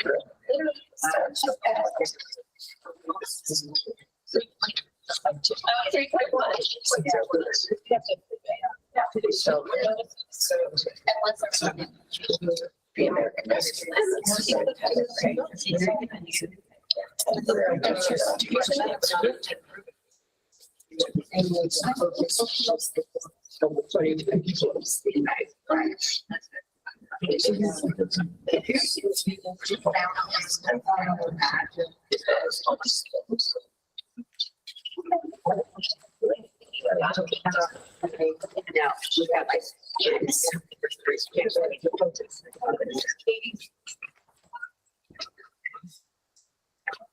All right, who found some potential superintendent work? Everybody? On a lot. I'm sure. I wouldn't either. No, I'm kidding. Anybody, something you want to share that you think might be superintendent works that are more with? Yeah. I would say the American Rescue Plan could be considered superintendent work, unless it's required to be presented publicly and voted on by the board. But have been presented externally through like a business law. Exactly. The superintendent, there are folks who care deeply about that, well, they should. And so he could have, done a Facebook Live or some type of webinar or something and say, hey, I want to spend the next hour just digging into the expenditures related to have some of my team come in and walk through some items. So he could certainly do that. If you have a goal, will you have a goal about federal funds? Yeah, we do. Will, think about the work we've done. Will you have a goal about federal funds? No. Why not? Because it sounds good out there. I have a goal about federal funds. Might you have a guardrail about how federal funding is? Yes. It's possible. I've not particularly seen that. I've seen some some more general finance guardrails that would have caught federal funds as well. And then if that's the case, if you have a guardrail, around use of funds, which there's a number of those in districts that look into, then that might also capture that, in which case now it's about your guardrails. And so it would make sense to have that aboard. Is it legally required to have a public meeting update? Is it legally required for the board to have a public meeting update on federal funds? So for this, No, this was a response. all right, so if it's not related to your goals, not related to your guardrails, it's not legally required, then we would identify it as superintendent work, not board. AJ, you know what, as a state, we don't, one of the things that we're trying to get through is leaving a lot of money on the table as that is because we don't see federal funds. So you said, no, it's not part of our, it doesn't affect our student outcome. Never said that. You've literally never heard this one. So then correct me, because I think that federal funds should be. No, federal funds is never. Why won't federal funds ever be one? That's what I want to ask them. No, I'm asking you. Because it's not a student outcome. If we know what the federal funds are, what does that not tell us? How students are learning. It doesn't tell us anything about what students don't really do. So you could, what I did say is it would never be a goal because it's not a student outcome. But what I also said is, if your community's values, if one of them is deeply concerned with financial issues, you could have a guardrail around finances that could easily be inclusive of your federal funds, in which case it would be. But in the absence of it, it's not going to be about a goal because it's not about student outcomes. In the absence of you having a guardrail about it, if there's not a legal requirement for the board to have to be, then under those conditions, it's not important. But the key insight that your question brings up is, who gets to decide whether it's board work or superintendent? We do. The board does. And how do you make something board work? How do you cause something to be board work? No. It's either student outcome or. It's either one of your goals or one of your guardrails. And so you decide, well, you don't get to choose what's legally required. Your feds and the state legislature do. But you decide, is this one of the community's priorities? Is this one of our goals, one of our guardrails? And so if finance concerns are one of them, then have a goal, have a guardrail around that. And then absolutely in that moment, this becomes something that makes sense inside of the context of your guardrails.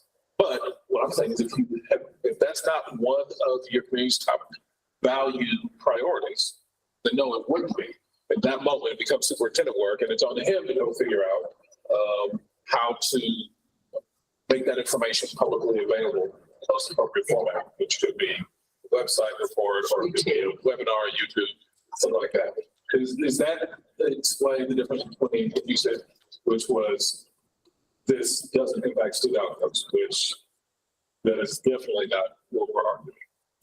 But that it's either could be a guardrail or if it's a legal requirement. Is that? Yes, it does. It's still trying to profit, but I hear what you're saying. I think that like Lena said, sometimes I need the example, right? Because I hear the abstract and theory, but I don't. So if you had a guardrail that said the superintendent will not spend federal funds without first engaging, without first having a plan, and engaging. Then, if that's your guardrail, then I would expect the superintendent to show up and express, here's how I come up with a plan, here's how I engage the community in the use of these federal funds. And that absolutely is a conversation that would make sense to have the board. But it makes sense to have the board meeting because it's going to be guardrails. And I'm trying to make it fit because I know that our state and our revenue system does not supply the money we need for the population that we have, serve kids. And so I'm trying to go after federal dollars in order to supplement our budget so that we can serve our kids. So that's why I'm trying to work through. Yeah, and that is absolutely an obligation. That's what almost all districts do, is pursue federal funds to help offset expenses. If, as you listen to the values of your community, people like, we are refusing to go after federal funds, we're leaving money on the table because of that, we cancel our children. If that's what you heard when you all are listening, then it probably makes sense to have a guardrail on that. But what you're probably also wrestling with, which I hope all of you are, is this might be an important issue, but it might not be one of the top 3 most important values of your community, in which case, if you don't have a guardrail around it. And so there are things like this particular report that sounds interesting, but just will never make it onto your agenda because you didn't choose for it to be board work. And that's something you just have to wrestle with.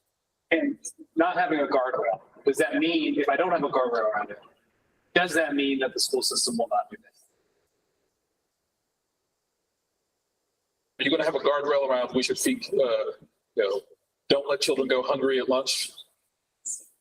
No, you're probably not going to have a guardrail around that. Is the district still going to feed kids lunch? Yes. Yeah, and so, again, what you're looking for is what's the community's priorities that absolutely have to be attended to, and be looking in areas of student need. So yeah, just because, thank you. Just because the board doesn't have a guardrail around it doesn't mean it's not going to get done. It means you're not going to focus on it, but it doesn't mean it's not going to get done. I guess, aren't there natural consequences to the superintendent not doing things, even if we hadn't set it out? So for example, with the federal funds, right? So if our goals around student outcomes and the superintendent decides, the superintendent decides, you know what, I'm only going to spend 30% of this federal funding available and I don't use the rest. I'll send back to 70. Yeah, I'll send back to 70. Well, the natural outcome is we're not going to be able to meet the student outcome. So then he's going to be judged or evaluated on the outcome. And so like the minutia becomes less important, and at the end of the day, we can say, well, why did you not do this? Or we can just be like, well, we said that this was a goal, you fell short of the goal, now you got to live with that consequence. Yeah. Because you chose to send back 70% of the money when you could have spent it, or you chose to put it in X place when Y place would have been better. I don't know where you should put it better. I just know that I'm asking you to meet these goals. Right, so is that the way that we should be thinking about it? Well, that's the way I'm thinking about it, and I don't know if that's accurate or not. That is consistent with the coaching. Is that the thing that you want to be most focused on are the community's vision being accomplished and the community's values being honored. That's what you want to focus on above all else, is the community's vision being accomplished or the community's values being honored. And how do you know, how will the superintendent know what the community's vision is? In the goals. And how will the superintendent know what the community's values are? The guardrails. They'll be the guardrails. So that is what he'll be evaluated. And so, yeah, if he screws up and doesn't get enough resources, and you don't have a guardrail around it, that's probably going to come back, it's evaluation. I was like, hey, I couldn't get this done because I didn't have enough money. Like, but bro, send back half the money. Like, this sounds like you failed to manage, not this was outside of what could have been accomplished. AJ, I want to go back to the time factor, because having done this exercise with what's the superintendent work and what's the board work, out of like 20 items, and I'm exaggerating, maybe, I know I missed some, maybe I found 3 or 3 that is superintendent work. Oh, can you give me an example? So one is Focus 2024, strategic plan and student discipline. Okay. Yeah, so if you don't have a goal, so will you have a goal around student discipline? Why do you say no? Well. What's this? Student discipline is an outcome, no doubt. Will you have a goal around student discipline? The question isn't, is it an outcome? Will you have a goal around student discipline? It is an outcome. It is not an outcome, but we do have a goal. Student discipline is definitely an outcome. What kind of outcome is it? An adult. Well, An adult measure. So is it student outcome or adult outcome? Is it what? Your discipline rate, student outcome or adult outcome? they can do, Your discipline rate, student outcome or adult outcome? Adult outcome, because we set the rules to list that allow adults to make judgments on a student. All right, so you're saying it's a adult outcome because adults make the rules. Anybody else? Discipline, your discipline rate. At the end of the year, you look back, when you see your rate, discipline rates, how many? I think it's a student outcome. Oh, why student outcome? So students are displaying said actions, whether they're being respectful, whether they're choosing to be kind, whether they're choosing to show up in the right ways, or they're choosing to make decisions that are opposite of that, which then earn them consequences for their actions. All right, so the discipline rate, the student outcome describes their behavior and the consequence of their action. Anybody else? Student, your discipline rate. Student outcome or adult outcome? Why student?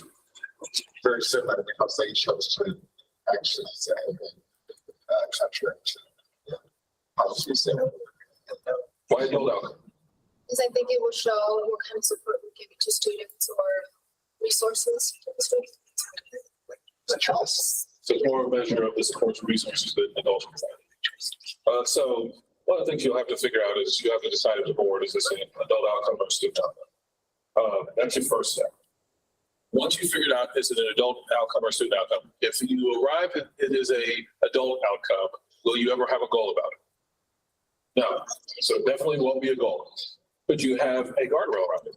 Yes. You could have a guardrail around discipline rates, regardless of whether it's adult outcome or student outcome. And then I don't know that you have any legal requirements to have public meetings about discipline rates or not. If you did, then legal requirement. If you don't, public. What? Not about Or, we have a report. Yeah, we have. Quarterly report to We the do board. have a monitoring report. But it doesn't have the word. It doesn't have- Once it goes to the board, it's just a memo. Okay, so what I ask is, are you required to have a public meeting about student discipline?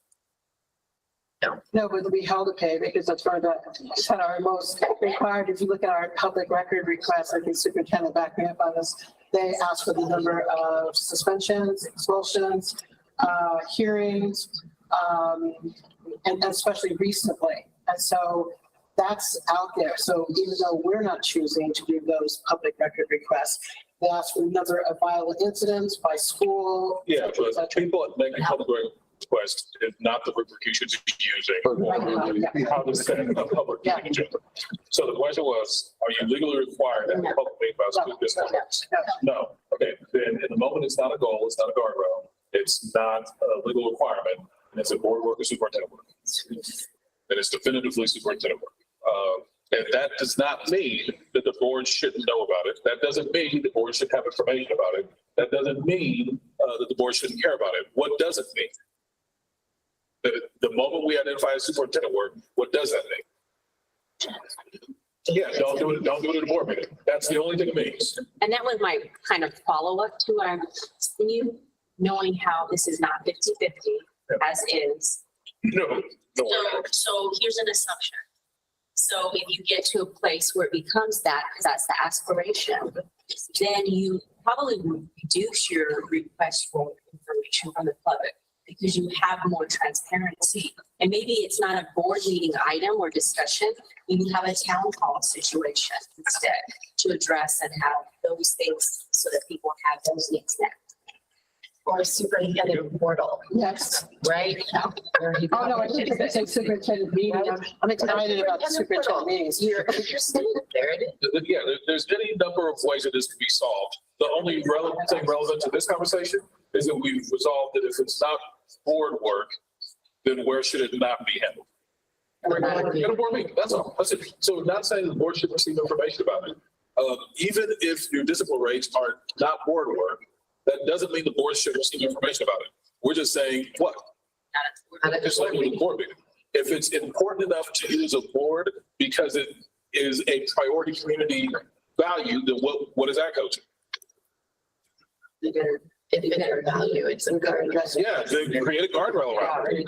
But if you don't think it's important enough to set a guardrail around it, then we take you at your word, that you are effectively representing the values of your community by saying, no, this is important, but it doesn't rise to the level of being one of our top priorities. It's not going to be a guardrail. So in the future, will you be consulting to monitor that we are getting to the 50-50? We'll actually train you to do that. You need to do you need to do your job. How about that? You need to do your job. And we will support you in doing your job. I have a question. So if I look at some of these items on the agenda, like 2.0, I think 2.3, 2.2, so they're MOAs, not required by law to come for the board, before the board. And there's no guardrail around MOAs having to come for the board where the district is partnering with them. And no guardrail around the particular topic area. Correct. Okay. So does that mean that it could be superintendent work and not come for the board, or then the board would say all MOAs in partnership with outside entities have to come? Yeah, so Help me understand. if there is a goal, guardrail, or legal requirement, then it needs to happen at a board meeting. Right. If it's not one of those three, then your coach will go to the board meeting. So I can't answer your question because I don't know whether or not it's a legal requirement. Yeah. I do know that in the absence of goals and guardrails right now, it's definitely not one of those. But I can see the board having a guardrail that absolutely attended to that, in which case, Yeah, that's what I'm asking. So I guess my ask would be, if it isn't a legal requirement, because in the past, I'm what I got here, the previous administration used to sign MOA. So for transparency for the board, even though there's no impact to the budget, I'd bring them all to the board. Right, just for clarity, for transparency. So now what I'm hearing, if there is no guardrail, no impact to the budget, and it's not legal requirement, it could just be, if the board agrees, it could just be. It could not be done after 14. I actually think there's a legal obligation. We added that. Okay. I hear it. And so there are going to be some things like that that come up. Let me offer you a safety net to start from when things like that come up. Just because something doesn't make sense to be the board meeting, because it's not a goal, it's not a guardrail, it's not legally required, doesn't mean that the board shouldn't know about it. So our coaching is, if it's not one of those three, then what's the coaching? If it's not goal, guardrail, legal requirement, It's not done at the board. then it's not done at the board meeting. So imagine that it's, find some items like that, they don't meet the threshold, so they're not going to do it at the board meeting anymore. But you still, out of an abundance of wisdom and caution, say, I still want the board to be aware that these are actions that I'm taking with the authority they've delegated to me. How might you accomplish that if you weren't going to do it at a board meeting? Various ways, and I mean, obviously notify the board and, in a memo.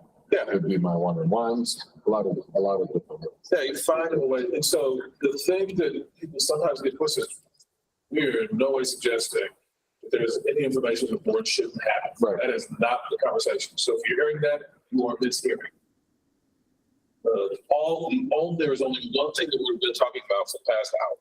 That is board authorized public meetings. It's the only thing we're talking about. We're not even talking about board closed meetings. We're just talking about the board's authorizing public meetings. And to what extent they're focused on student outcomes or not, and to what extent they're focused on board work or superintendent. It's the only conversation we're having. Yeah. Like you said too, and then if he sends the memos on these items informing us, it's then assumed that we do our job and review those. And they ask the question. Yeah. So I want to go back to policy. and looking at policy as a guardrail. Because, it's not always state law that dictates our policy. Yeah, some of them you create yourself. Right. And so I'm seeing this gray area. And so I'm trying to understand, because, for example, we modify our policies. That will lock. Yeah, we're all here. Great, thank you. So we'll modify our policies, right? But, my question is, and we have to have a public meeting on them. On what? On the policies, So if the board adopts a policy, yes. that is something that is a requirement of you all to do. You can't just make it up, you all, you have to vote. Right. No, and I get that, but what if the policy says that Dr. Jara has to brief the board, or it's the board's, right, it's for the board to do that kind of thing? But we deem it not something that we do in a board meeting. How do we follow that policy and not have it at the board meeting? I'm trying to wrap my brain around that. I have that same question. Because it's mandated in policy, and I know, I saw it. It's mandated in policy, but it's something that we have to know about it. I'm just trying to figure out how the public finds out. We're talking about exactly a minute. You're talking about, like, for example, like what Dr. Jarvis talked about with the MOA. Right. How does the public find out about it? Like, he tells us in our one-on-ones, we get to ask questions. We find out about it. Where is it then? Where does it go? How does the public find out what the school calendar is? It's on the board website. Is that important for the public to know? Yes. All right. Absolutely. It's approved in our board agenda. Our families get it. So Yeah, but let's be clear. Is the way your families find out about the calendar because they watch the board meeting? No. No. Not just said it was there. Yeah, no, that's definitely the case, but that's not actually how your families find out. Right. And so there are a ton of things that the public absolutely has to know, has a right to know. You having it at a board meeting doesn't fulfill that requirement. If the only place you presented the school calendar was at a board meeting, and then a parent stood up and said, yeah, how come, you didn't tell us what the calendar was? Would your response be, you had it at a board meeting? Is that what you would say to them? Probably. No, that'd be absurd. All care that would be absurd, right? Yeah. That would be absolutely absurd. And so what that clarifies for us is that figure out what the job is. Don't be locked, get outside the box. What we're offering you is opportunity to get outside of the box of how you've been thinking about things. And start thinking, what is the job that needs to be accomplished? And so there are some things that need to be done by parents. Right. And none of you, I think, are going to hold on to the idea that the best way to communicate that to parents is, let's have it at a board meeting. And so you just want to apply that thinking to everything. What is the best way to accomplish the job that needs to be done? And if the answer to that is a board meeting, then let's talk about doing a board meeting. But for the vast majority of things in the school system, board meeting is not going to be the answer for what is the best way to accomplish whatever the job is. And so the thing you want is for the public to know about something. First, you got to figure out who.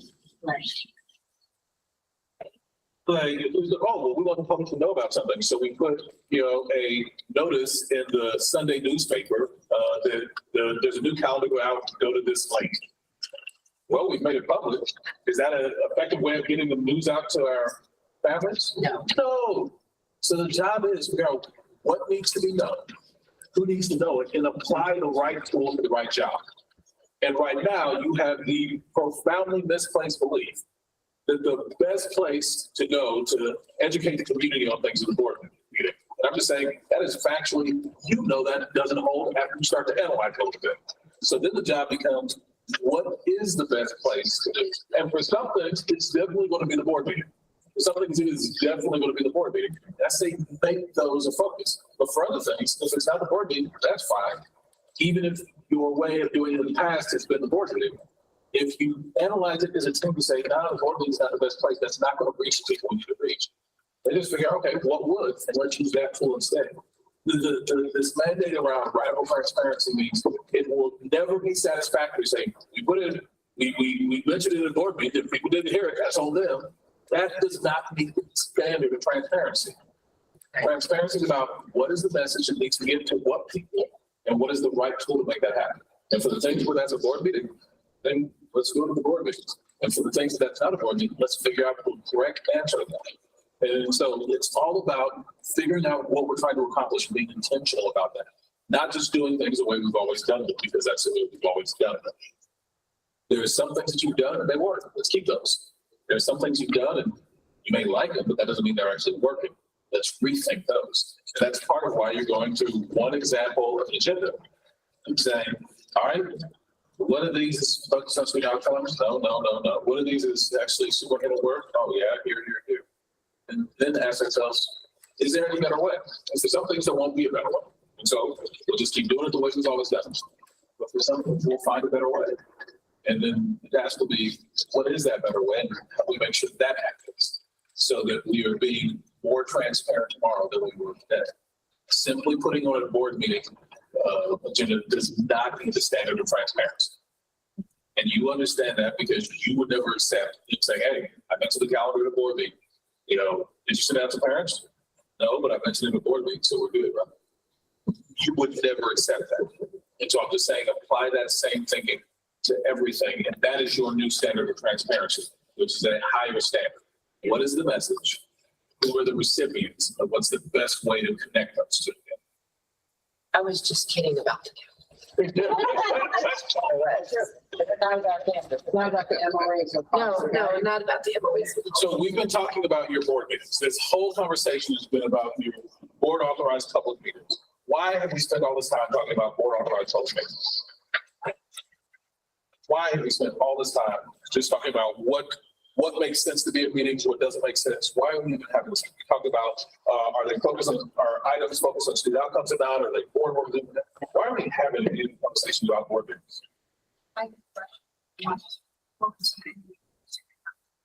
Your time is precious. And you want to focus your energy on student outcomes. That's the reason why we ran for office. I want to make a difference, and a big part of how I make that difference lives in how I spend my time in the board meetings, how the board spends time in the board meetings. Why are we having this conversation about board meetings? Probably center five shows. People will know what we value. It's because we'll spend our time there. I'll transition away from this conversation to one of my favorite stories. And to be clear, I don't make up any stories. I just watch a lot of board meetings, and the foolishness just comes to it. So I was watching a meeting once.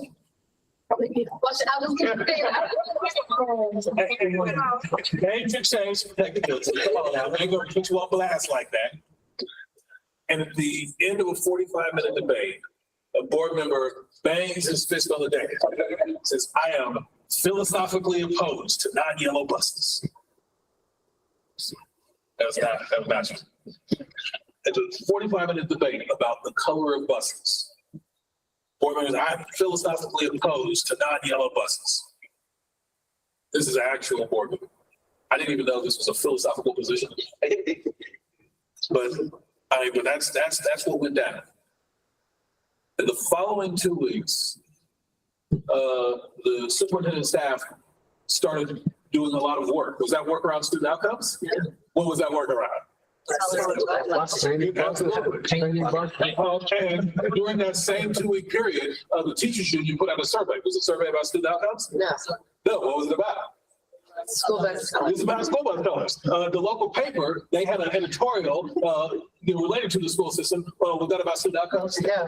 No, what was that about? School bus colors. It's definitely about school bus colors. Then 2 weeks later, the next board meeting, superintendent and staff give an hour-long presentation. Was that about student outcomes? Yeah. What was that about? School bus It colors. was definitely about school bus colors. And the clincher, at the end of all that, what action did the board take?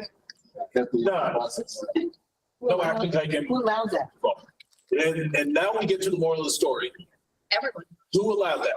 Everyone. Define everyone. The board. The board. The board allowed that. Somewhere in that school system, and again, it's an actual school system, I'm not making this up. Somewhere in that school system, that 2-week period, there was a student in that district who needed more support. And the support they needed was gonna have to come from central office, making some changes to make sure that the resources made it to the building. That student didn't get the support they needed in that 2 weeks. So why did they get the support they needed? The school bus colors. The staff was busy, hustling school bus stops. How I spend my time at board meetings matters. It deeply, deeply matters. And you can be the board that perfects, the exact Pantone of school bus color yellow or whatever you try to do. Or you can be a board that's focused on student outcomes, and it's not like it's this either or type of situation. It is if there is a competition. The competition is let's spend the majority of the time of the board meeting on Delta and Fort Walks, the majority of the time of the board meeting on student outcomes. It's a competition that every single month you get to decide. Every single month in, month out. This is one of my favorite things about having served on a school board. Is that in few places in life will I get to put to the test on a near weekly basis, do I actually believe the things that I say? Am I actually committed to the things that I claim to be committed to? Few things will test you like serving on school. Few things will test you like serving on school. Everybody else gets to talk about it. But you all are in a unique position you get to be about it. Every month there's a test. Will it be about the color of buses or will it be about student outcomes? I have a question. Yeah. I'm really curious about this story. I know you can't say totally or anything, but it's pretty, I believe you about the story. I heard you tell it before. Pretty extreme example. May I ask if it was a rural district or an urban district? Very much an urban district. And let's get clear. What's the school bus color that you have dealt with? No. This ain't about school buses. No, you're asking like an issue? No contract. No No contract. contract. Yeah. Yeah. What else? It may not have been yellow school bus, but you have definitely had your own yellow school bus issues. Public comment. Yeah. I've set that aside. That's a whole different issue. The name of the school. I would definitely put school naming very, very, very, very much in the category of things that boards spend a ton of time on. Yeah. A ton of time on. I've seen a board have a 45-minute conversation about toilet paper. And we go to that 1-ply, that 2-ply, that whoa, we talk about square, is it quilted, it's got that lotion in it. I've watched that meeting happen. And if you would ask those board members, at the end of the milk meeting, at the end of the yellow bus meeting, at the end of the toilet paper meeting, if you ask those board members, hey, do you care about student outcomes? What would every one of them say? Absolutely. Absolutely. And none of those things could have happened that you reiterated without somebody allowing it, and somebody would be bored. Without the board, that's correct. And that is the power of this conversation. This is why we spend all this time talking about board meetings. Because ultimately, this is your show. You get to run it. You get to reveal to the community to the extent of your alignment with their collective vision and values every single month. There will be a test every month.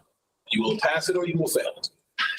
Yes. Is there a system that effective boards put in place to make sure that somebody's the check and balance for that? So we can all fall into the space of like, I'm passionate about X. And so I'll start as like, I'll push down the rabbit hole, but then is it President Morales' job, like, or somebody else like, you know what, we're not talking about this right now. I would rather the board take on the responsibility for that. Select. So you can put that off on a board chair. We've both been board chairs in large urban districts. So you can put that off on Dallas, Kansas City. So you can put that off on the board chair if you want. I don't recommend that. Board chair's lives already set enough. What I would recommend instead is have a clear procedure around it. People living in Noto. Have a clear procedure around it that says, here's how we decide what things go on our agenda or don't. Okay. And so don't make it a matter of board chair discretion. make it a matter of, here is our rubric. Again, remember, the coaching here is around radical transparency. Don't hide how you express your values. Make it plain to people. This is how we live our values. And so then it's not a matter of, does the board chair like it or not like it? Is the board chair's cousin, involved or not involved? Right? It's a matter of, here's what we as a board have expressed. Here's how we want to spend our time. And the job of the board chair is to then actually make sure that we are building, that we're building our board meetings in accordance with how the board has said it was important. So no, I wouldn't leave that up to exclusively to board chair discretion. I would, as a board, adopt, here's our framework for how we're going to spend our time. And your job as a board chair is to execute the framework that we've adopted as a board. We have a policy. Yeah, and we have a timer on the dais. The clerk set the timer and you have 3 minutes. Good luck.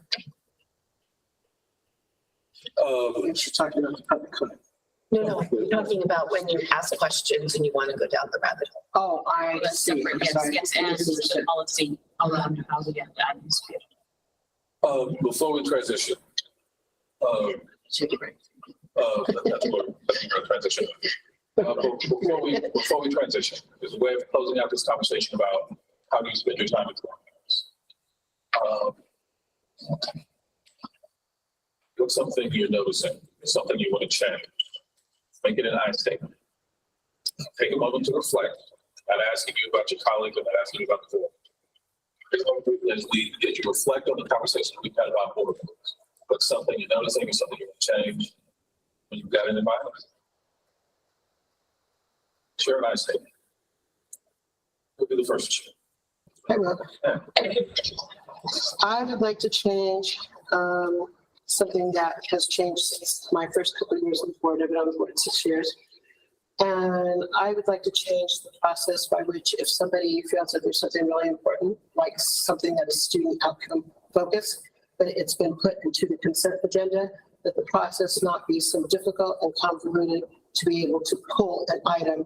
And you can distinguish whether it's pulling, I'd like to pull an item for separate discussion, but not for a separate vote, or I would like to pull an item for discussion and a separate vote. When I first came on the board, it was much easier to do that. And the board was more collaborative and civil about allowing their colleagues to do that. And now it's almost impossible. Okay, so now I want you to offer instead an I statement. Something I've noticed or something I want to change. Not asking about your colleagues, not asking about the board, not asking about you. Mm-hmm. In relation to what I just said? Yeah, you weren't talking about something you want to change. You were going to do something. You're talking about something you want the board to do. Oh, I see what you're saying. I'm asking. Oh, I I said it's about misunderstood. you. Okay, well, I have to think on that. Yeah. I misunderstood. I thought you were talking about collectively as a board. No, just not your colleagues, not the board. Okay, That's about you. What are you taking away from this conversation, or something you noticed, something will change? In an I statement. We'll be the first to share. I'm noticing an opportunity to streamline, to consider streamlining some things. Yeah. No, sorry. Yeah. I want to become more familiar with the difference between a student outcome and a guardrail. I want to focus on that. Yeah, I want to give more clarity about the difference between a goal about student outcome, guardrail about. Same for me, I want to become subject matter expert. Yeah, become a subject matter expert on student outcome. That'd be a beautiful day. Yeah. Then we all go to Irene. Anyone else? I statement. Eager to work with my peers, my colleagues to advance student outcomes. Yeah, I want to be more intentional about working with my peers to advance this. Anyone else before we transition? I want to work with the board to make sure that we set this up. And so my staff, as they focus on the Yeah, I want to work with the board and I work with my staff to make sure my staff is more focused on student. It's for the board we can focus on student. Anyone else before we transition? I would like to make sure that clear what I want us to accomplish, and also make sure that the questions that I'm asking are directly aligned to student outcomes. I want to work hard to increase that transparency that you're talking about and the ease to access information. I mean, so often the information is there and certain people know the information, but it's always the struggle of our stakeholders to know where to find it, you know, so just making sure that it is really available. I would like the time to support the superintendent, his team to produce the outcomes, student outcomes.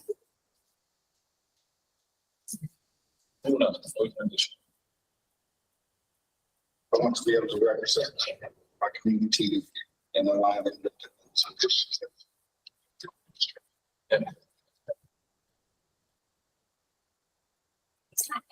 I want to focus more on the community aspect of teaching, you know, the student outcomes. I think that's it. It is 7 after. Oh, what time are we coming back? 5:30. How about No. Thank you. 10 minutes? 10 minutes. So we're coming back when that clock strikes 18 after? Yes. See you then?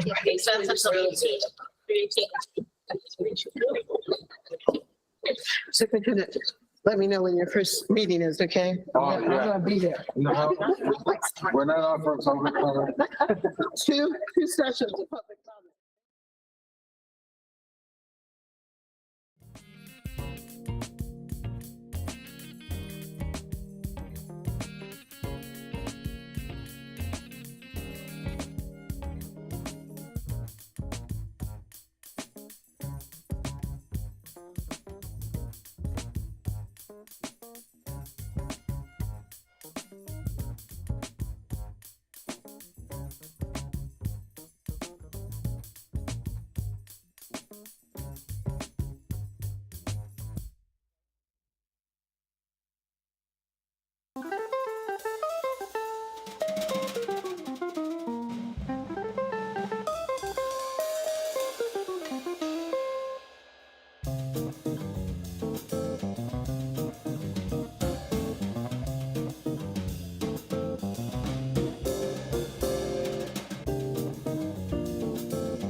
superintendent work. When it comes to having conversations about student outcomes, it's not okay to just have it be random. And you don't want random both for the board's benefit and for the superintendent's benefit. You really want to have a calendar that says, here's the exact slice of our goals that we monitored this month. And here's the exact slice of our goals that we monitored in this month, and this month, and this month. What you really want is a calendar for monitoring your goals that stretches the length of your goals. So if you adopt goals for 5 years, how long do you expect your monitoring calendar to last? 60 months. 5 years, 60 months. What would it be like if you had a calendar that said this is the exact data that we'll be looking at, the exact month, every month for the next 60 months? What would that be? Why? Because it would give our employees.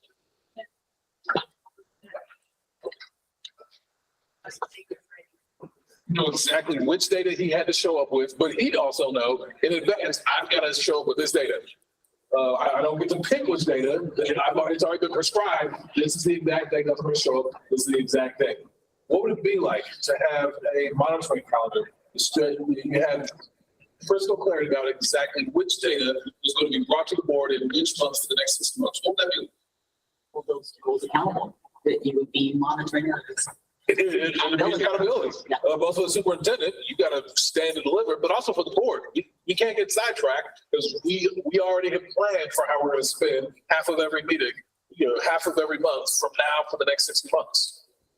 Also be incredibly transparent. It'd be radically transparent, vastly more so than anything I see y'all doing right now. Because if somebody say, hey, how come you haven't talked about, this goal recently? Well, actually, we're going to monitor that goal in April. So if you want to know about that goal, come on back in April. We're going to have a full deep dive into that one. It'd be vastly more transparent than what you do today.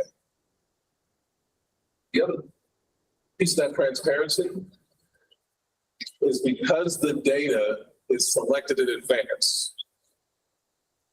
Do you get to pick which data you bring? No. No. So you bring the data regardless of. Good or not, yeah. It doesn't matter if it doesn't look good or not. Good, bad, it doesn't matter. The data is the data. It is what it is. So the superintendent doesn't get to cherry pick, so the board doesn't get to play gotcha. Like, oh, I want to talk about this month. Well, that's not what the calendar said.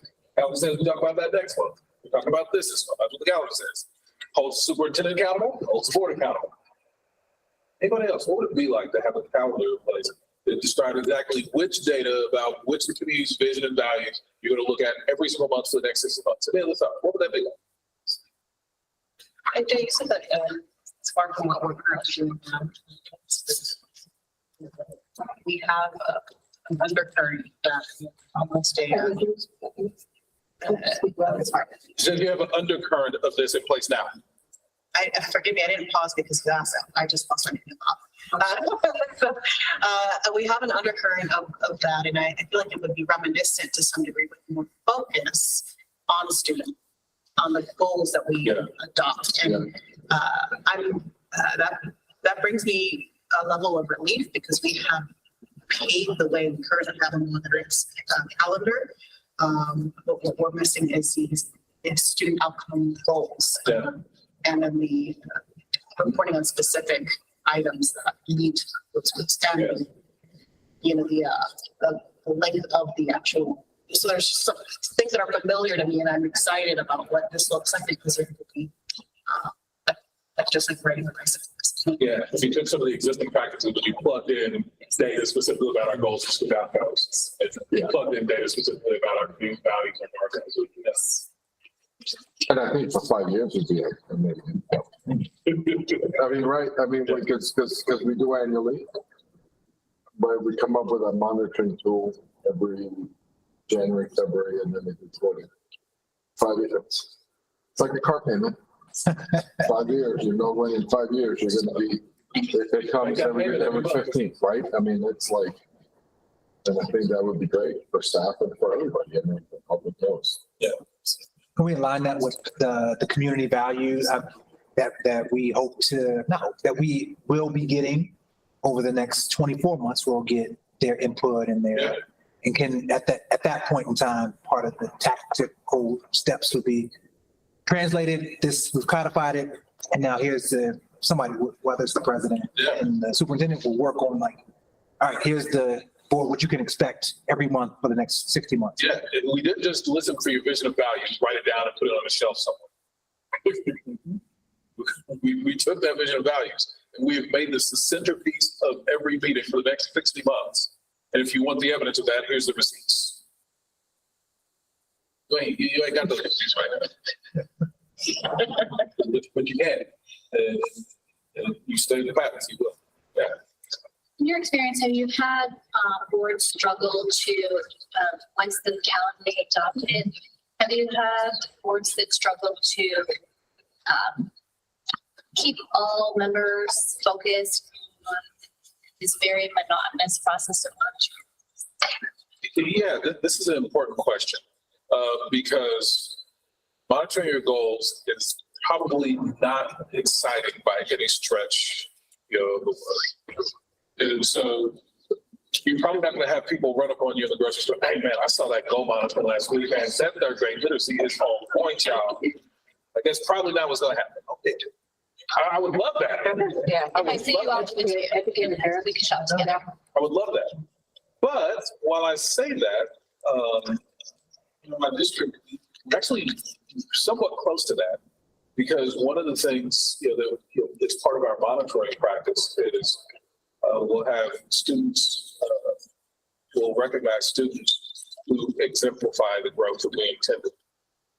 And so if we're doing a monitoring report on third grade literacy, we'll often have either the first, second, or third graders who showed the most growth in that particular area come to the board, be recognized and honored. And the parents, and the teachers of those kids, they absolutely love that. And I will hear them talk about, hey, my kids, they're showing the most growth. And so I had more of my kids down at the meeting than you had your kids down. Like people get real hyped up about it. And so there are aspects of this, but in general, what I coach you to expect, and hopefully your experience is different, but what I coach you to expect is, it may not be the case that folks find monitoring your goals would have to be time super exciting.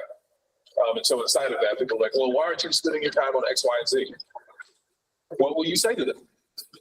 What would be your response when somebody says, hey, how come you're not, focused on these other things, I think we should have, hamburgers on Wednesday. How come that's not on the agenda for discussion? What will your answer be? And our priorities are student outcomes. We've delegated that particular task of which day to have hamburgers. We've delegated it to the superintendent. If you want to have that conversation, take that up with our food service directors. Before our board meetings, we're going to stay focused on that. And that sounds easy. I assure you it is not. I assure you it is not. It sounds easy to say in this sterile environment of this little circle. But in the reality of folks who feel really animated about whatever it is that they're experiencing at the moment, saying that, we're focused on, that sounds nice. It is harder than it sounds. And this is what it would look like if you had a monitoring calendar that guided your work over the next 60 months. And that is an important part of what our coaching will offer is get really clear about how you want to spend your time. And then calendarize it. Just write it down, make it plain. One of the things that both Ramona shared earlier, and I think the superintendent shared to a different degree, was just about community expectations. And so people will come up to us in the grocery store with pretty relatively visible, and they'll have different things.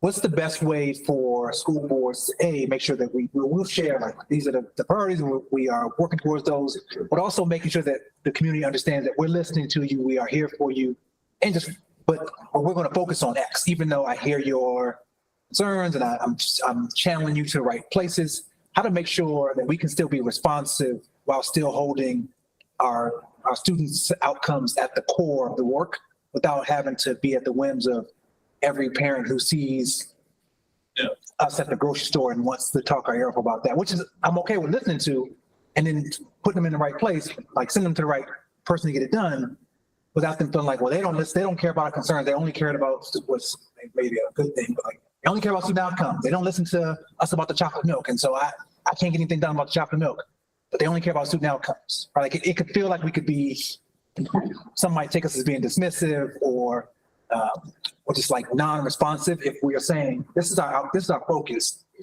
And the superintendent and the rest, like, how do you coach us to balance that need from the community? So there's some specific coaching around that will provide around just communicating effectively with your community members. Like a lot of this, you all just arrive at naturally just because you all get used to being public officials. But we do have specific coaching, the first of which is to always start with gratitude. Like bring a attitude of gratitude with you whenever your community members choose to engage with you. Even if you don't feel grateful that they are interrupting your avocado hunt. That's how you signed up to be a public official. And I don't know how to say this gently. You signed up to be a public official. That means whenever the public catch you, they want you to be official. Right. And that's not really relevant to how you might feel at the moment. But it's not going to be okay to be like, hey, don't talk to me. I don't talk to people. I'm in the grocery store. Call me when I'm at a board meeting. That's never going to be okay. You, foolishly or not, signed up to be a public official. And so it is important that you always respect your boss, which is the public. And so we certainly have some direct coaching around what that look like. But the very beginning of it is engage, start off with the spirit of gratitude. Gratitude for having been entrusted with being a representative of the community's vision and values, and go from there. So we have a few other steps, but just a short version, and I can email you the longer version. The first step is engage with gratitude. You have been selected to represent the community's vision and values. That is a privilege, not a right. And you should be grateful for the opportunity to be responsive to your community, even when you don't like what they have to say, and even when them saying it is at a time that's inconvenient for you. Just start with gratitude. You've been entrusted with the role. And if you don't like being a public official, guess what the coaching is? Resign. If you are not willing to honor your boss, the community, that's fine, but resign. And so inside of that being the obligation to engage appropriately with your supervisor, the community, we definitely have some explicit coaching for that. We've got a little bit more training that you have to go through for all that makes sense. But again, shoot me an email and I can email the digest of it to you so you can start going over its path. I appreciate you so much talking about that. Basically, our employer is the public, whether we are elected, appointed, or whatever, but it doesn't matter. I think I just feel like I need to say this, that we have to be a little bit more realistic, especially in, as Dr. Barr pointed out, such a diverse district that we have. But a lot of times what we're approached about, it's not about the color of school buses, or it's not about, hamburgers. It's about things that the community finds very important, as far as accepting like the anti-bullying policy, or anti-racism, or the curriculum that's being used in school. And we do have a protocol for referring those things to our board liaison, who then refers it to appropriate staff. So I just wanted to make that point, that because I felt like, and I know the point you're trying to make is that we need to focus on the student outcomes and not on these other, non-essential things, let's call them. But that some of the things that we are approached about are very much a part of our community values. So I'm kind of interested more on that, as far as being able to talk to them and have that attitude of gratitude and respecting what they're concerned about. But also at the same time being able to explain to them why we're maybe not addressing that at that particular time, and that maybe we're going to have a town hall or a community forum or something else. So I just want to say I appreciated that emphasis on that. Well, the only thing I'd say back is, don't be dismissed. Right. You just dismissed that yellow buses are hamburgers very seriously. I did. And you need to be clear for the people who brought them up. Those were not, unimportant issues. Right. People that a whole community paused for 2 weeks to talk about it should be the first indication. And for them, it was deeply important. I am definitely telling you that is not directly aligned with improving student outcomes. But that's not to suggest that for those people, it wasn't incredibly important. And so there isn't going to be an issue that people come up to you and feel half-heartedly about. Folks are going to come up to you with issues that they feel a deep sense of animation around. And it's going to be all across the board. And some of them you will resonate with, and some of them you won't. And just because you resonate with it doesn't suddenly mean that that's something that the board needs to spend time on at a board meeting. So no, there aren't going to be any that people don't feel are deeply important. This has been years ago, that particular board meeting, but I can call up the board member today, like, hey, get on the phone, talk to Linda about it, and he would be prepared to give you insights about the bus color. For sure. He would, to this day, I guarantee he'd still go off. I guarantee it. And so, don't. I'm saying, you're saying me, don't be dismissive of those issues. I'm saying you, that's all issues, whether you find them to be important or not. Right. All issues, yeah. I just feel very hopeful just having the whole conversation throughout the day because that's part of it, right? The community and I think a lot of it coming from being in the community, attending board meetings years ago, for being on the board, there's a lot of not enough education of exactly what the board does. And right now with the agenda we have currently, it's still kind of like, what do they really do? Right. Most of it is all superintendent work. So I think I feel very hopeful because we seem like we're all on the same page and the same experience of what we want as an outcome. We're just looking at different pathways, and this is helping us kind of get together. But some of us have been doing this for a while, and now it's kind of being more front of center. And it's like, okay, well, chocolate milk is important, but that's actually could be an SOT thing, right? It's SOT, that's what they do, or send them to our board liaisons. So it's some part of education from our part as trustees to educate our community members. And did I hear you say that do you all already have a procedure around exactly how board members respond?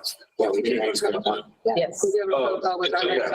And so I would definitely if the 4 new board members don't have that, make sure somebody provides that to y'all.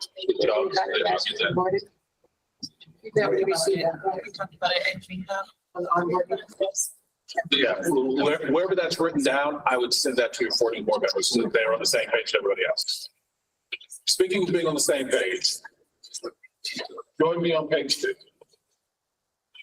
Vision and goals. Join me on vision and goals. Here's what's going to happen. It's not sufficient for you to hold the superintendent accountable. You also have to hold yourselves accountable. Right.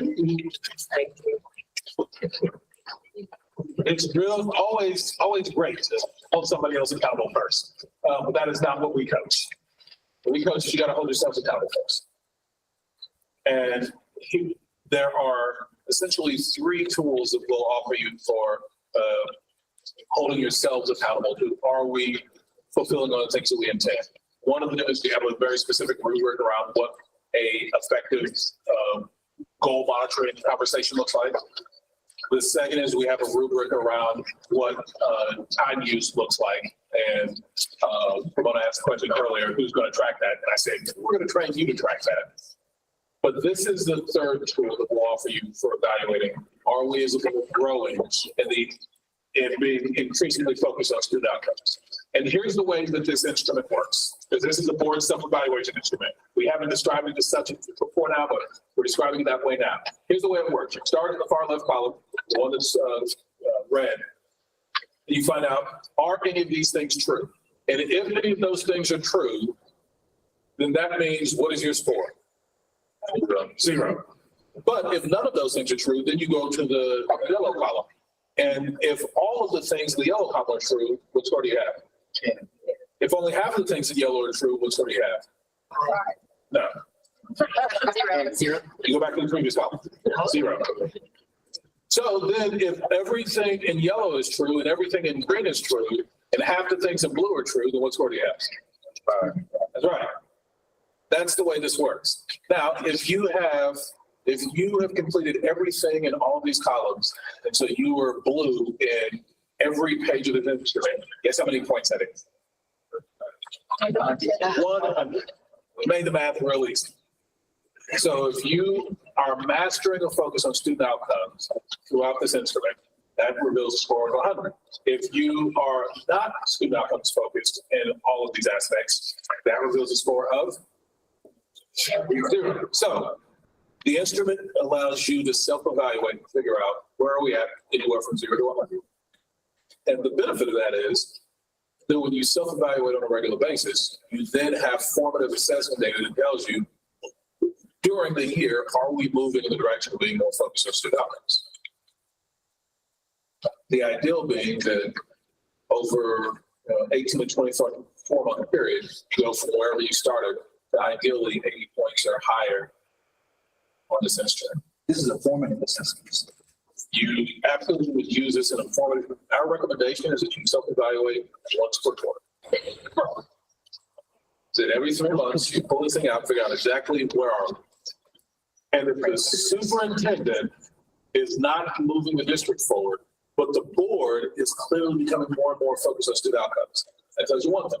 If the superintendent is not moving the district forward, and the board is also not becoming more focused on student outcomes, that tells you another thing. It's always going to be hard for a superintendent to outperform their board. And so this gives you a way of measuring quantitatively, not a matter of your opinion, your opinion versus a matter of this data. Either we are demonstrating more and more of the behaviors that are aligned with student outcomes as a board. It's not about you all individuals. It's about the board. As the board is demonstrating more and more behaviors that are aligned with student outcomes, or you are not. And that will show up in your self-evaluation. Questions about the self-evaluation? And it's time to complete it for the first time. With your partner, go through this instrument and score your board. I don't think I know.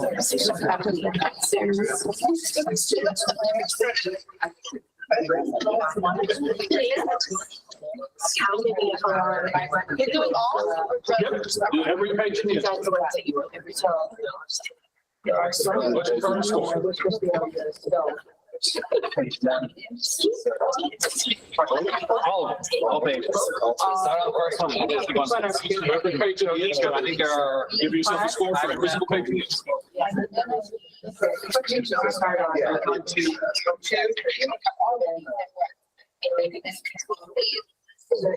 Yes.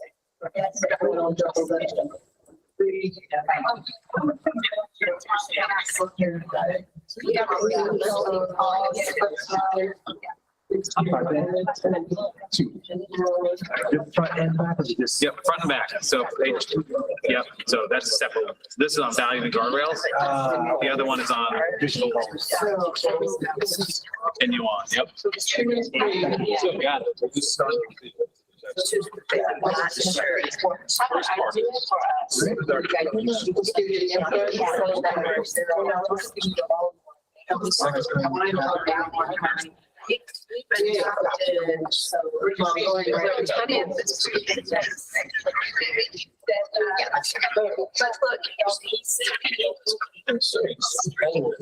I think. Board has not adopted. As soon as we get, well, How much goals according to.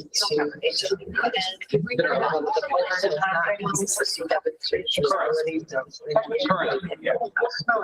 Yep, today. Yeah. The board has not hosted.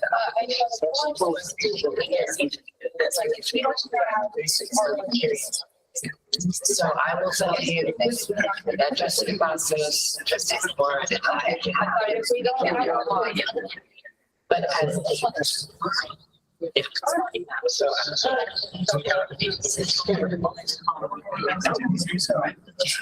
That's one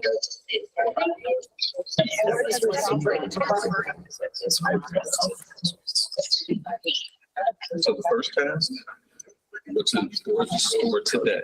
Then when you're done with that, go back to all the indicators where it works. I'll be asking you to say, where could you be in 3 months? The community to give us.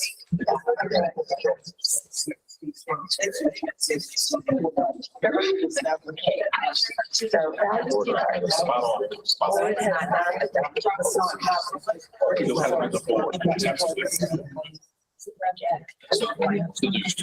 I started.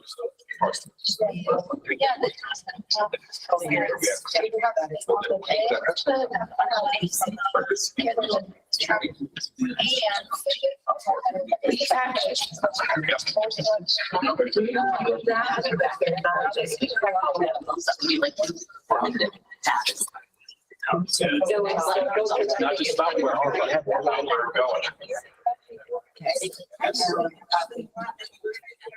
Right, so the work yeah,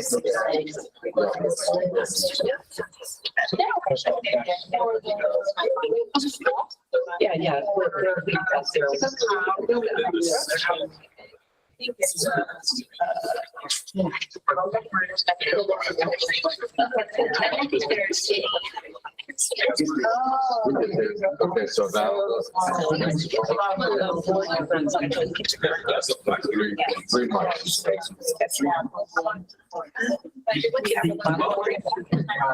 What's today? Please. Yeah,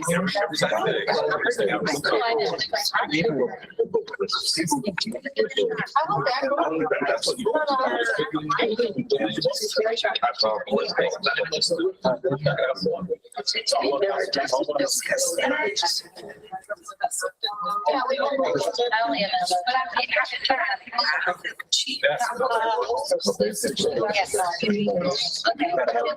well, as we so they're like.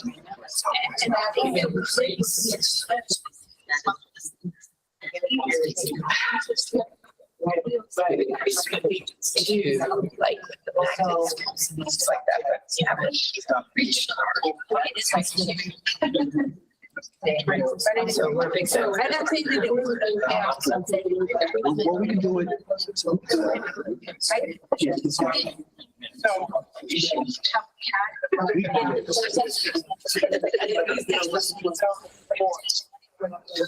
I would say.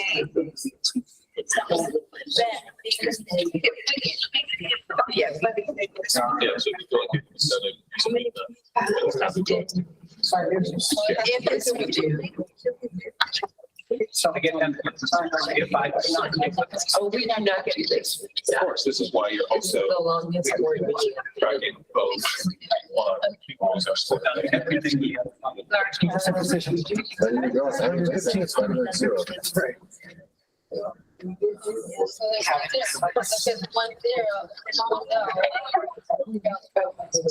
So, all right, so now we gotta go through and we have to determine what we're gonna do the next 3 months. All right. So we're going to, let's reach out. Collaboration with. You all are. So you decided what the order. We decided what the meeting.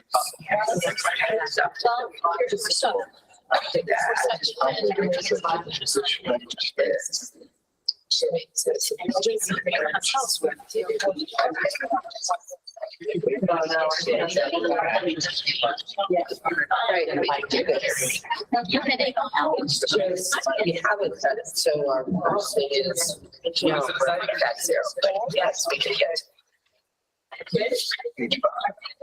Yeah, it's supposed to be for real, but we can't get to that. So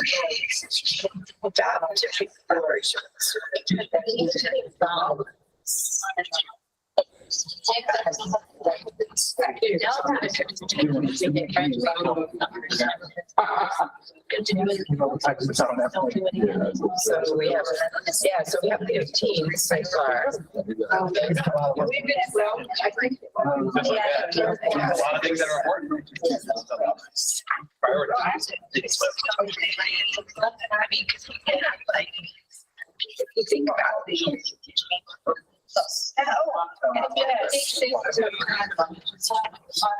Okay, the board transfers.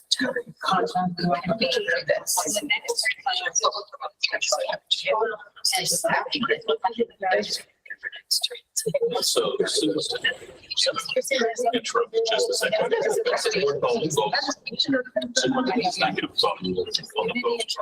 So while you're developing collaborative. He does not have any opportunity to go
Okay, so I would say this is required, right? Attendance is 80%. And that is an expectation. For our. And then we have systems that needs to ensure that all of it. Support is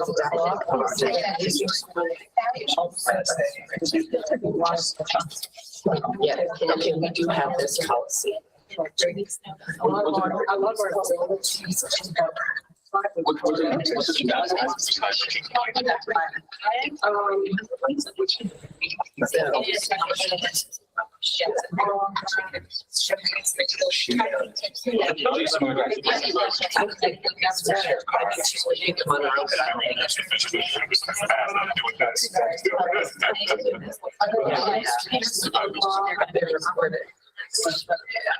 That's right.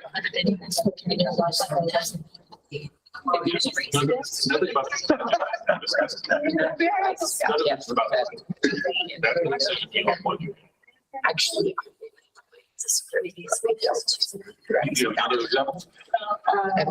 I hear this. I really try to be. I think it's, but I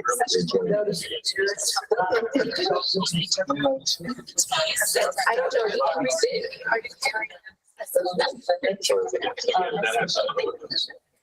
All this stuff that you all do.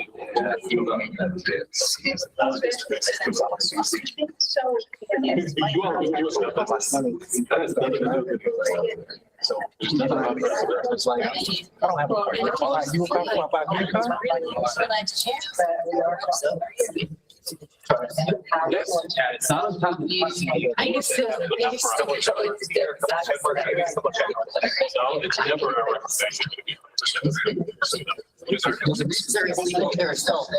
recommendation. And so we decided to do the other. You do. So then you all just have to do it. You all decide Turn down one. That's a decision.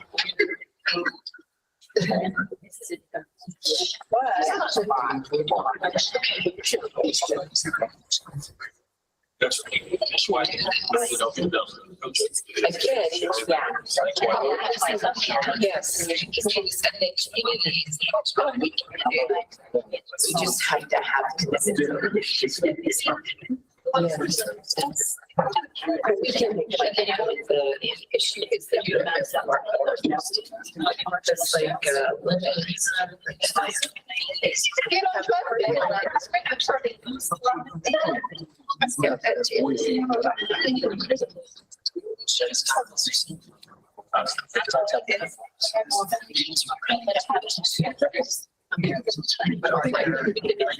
so, okay, so the board of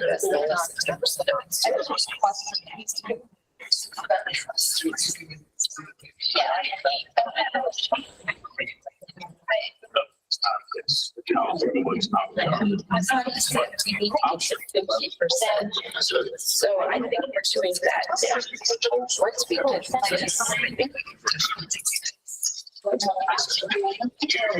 printed in. So whether you call. Yes. If there is not something. You know, this staff is really good at it. To schedule a time. And it's.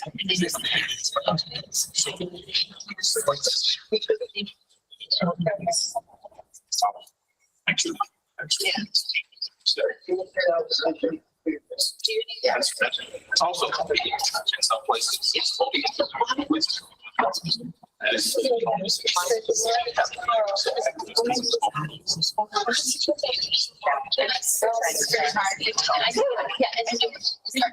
That is.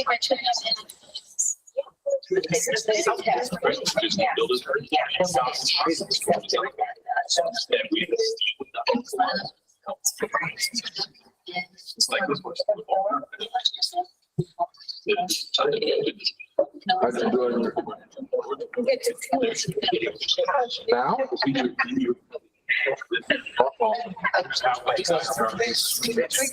We want to read it. You realize it. I heard you. I heard you that you're more hopeful, you're more realistic. Well, there's no policy where I'm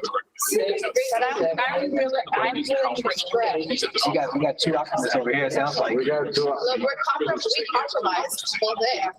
most policies don't have that. for, you're supposed to have two scores. Yes, yeah. Where we're at now, that was easy. That was zero. Oh, okay. I thought that's where you guys were giving points. That's not. No. We read the first sentence, we're like, okay, if you can't get past the first sentence, you He got. said. So. But what do you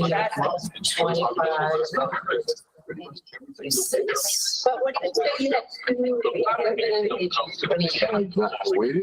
Yeah. So that, yeah, we're gonna push. We're gonna push for 3 months. We're gonna get it. Optimistic hard workers. Yeah. I think we can. Ready to roll up the sleeves. Yeah. Roll up the sleeves.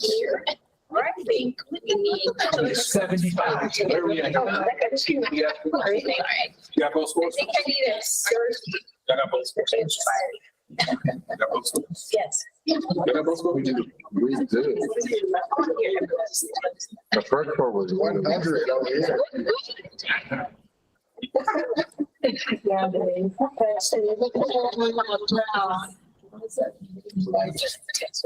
Okay, in a few moments, I'll start asking for actual scores, but I'm not gonna ask for scores just yet. Before we get the scores, as you were going through this process of self-evaluating for the first time, what did you notice? I noticed that. We live in the red, I don't know. You guys live in the red, we live, It's definitely. we live in the red zone.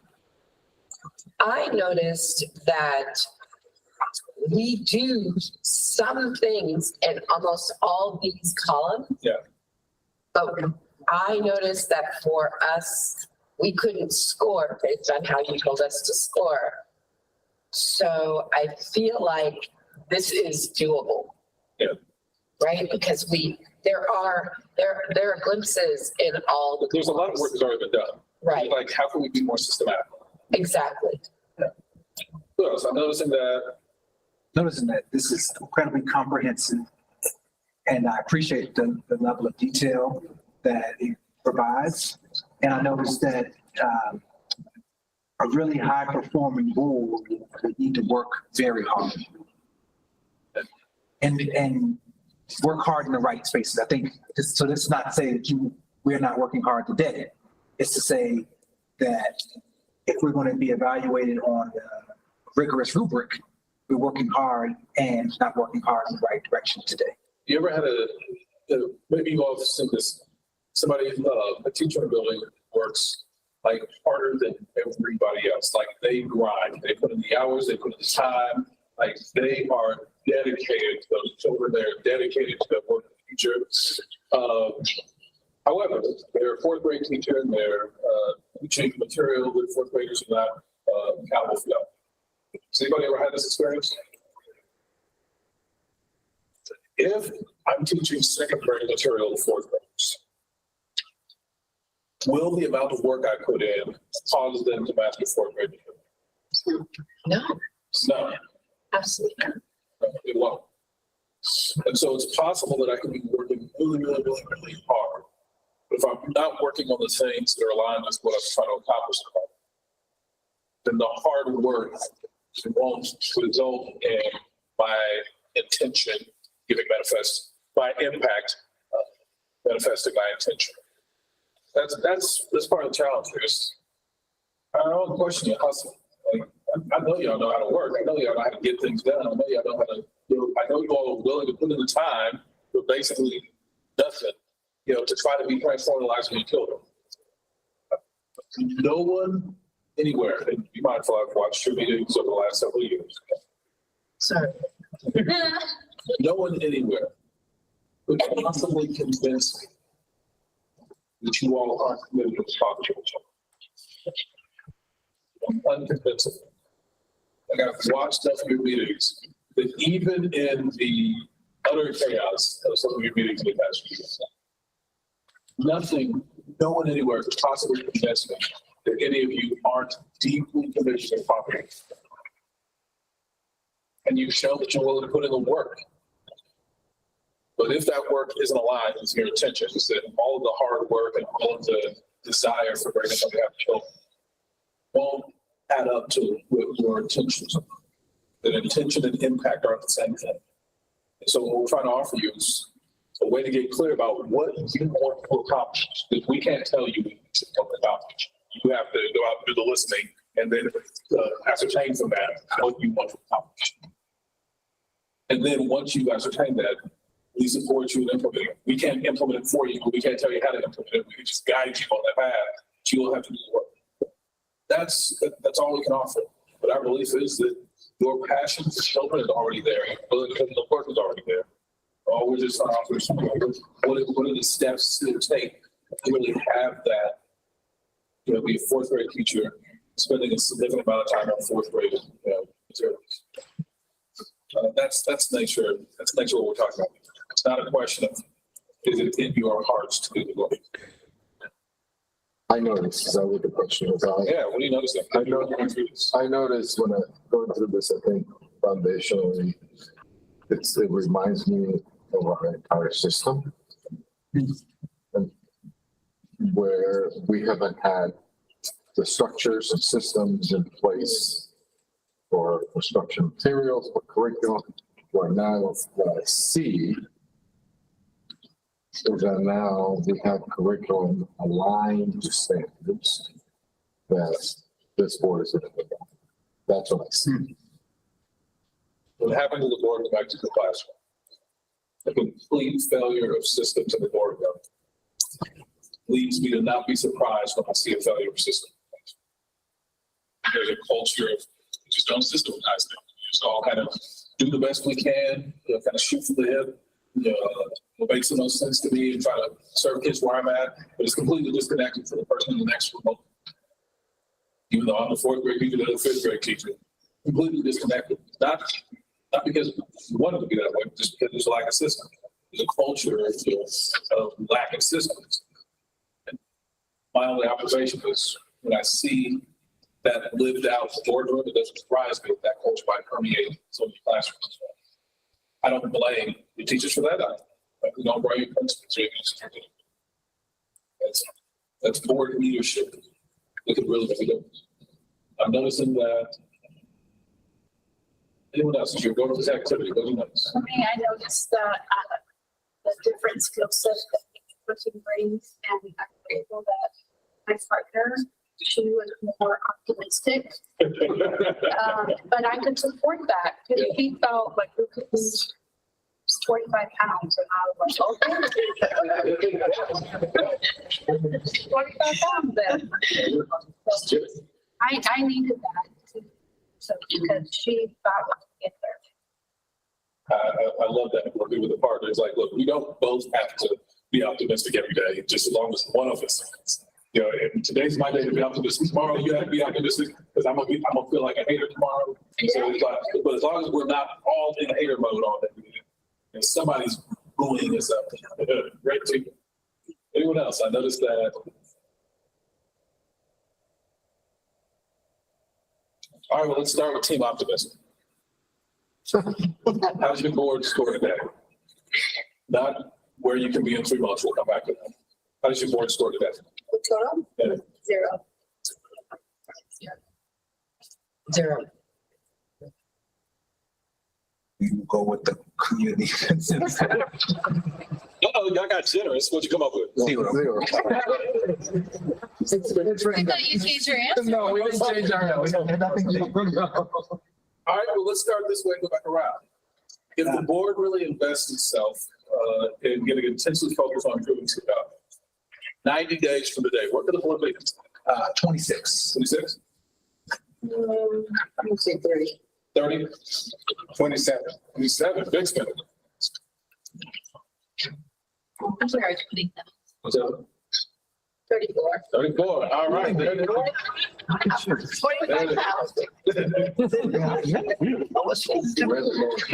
No optimism. I know. We're realists. We are realist hard workers.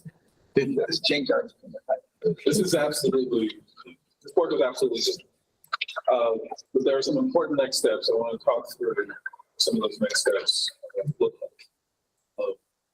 One of those, which you've already been alerted to, is that you will need to have a timeline that just maps out what are we going to do, what are we going to do.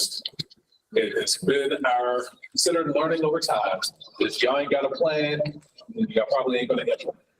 And so being real clear about what exactly we say we're going to do, exactly which month we say we're going to do it, and then just execute on that, step by step by step, week by week by week. And there will be times when the struggle is really like, well, this big thing happened. We got to focus on that. That's not what you said you're going to do. And our question is, are you going to honor your word? That's what our question. You will get annoyed with that question. Question will be, here's what you said you're going to do. Because when the implementation timeline is all crafted, it'll come back to y'all. Y'all have to go to a doctor. But in every moment, it was like, oh, well, we can't, I know, student outcomes are important, but we can't focus on student outcomes this month because X, Y, and Z. And what we're going to ask is, got it. I definitely get it. There's other big things that come up. Are you going to honor your word? And if you choose to honor your word, that doesn't make you a good board. If you choose not to honor your word, that doesn't make you an evil board.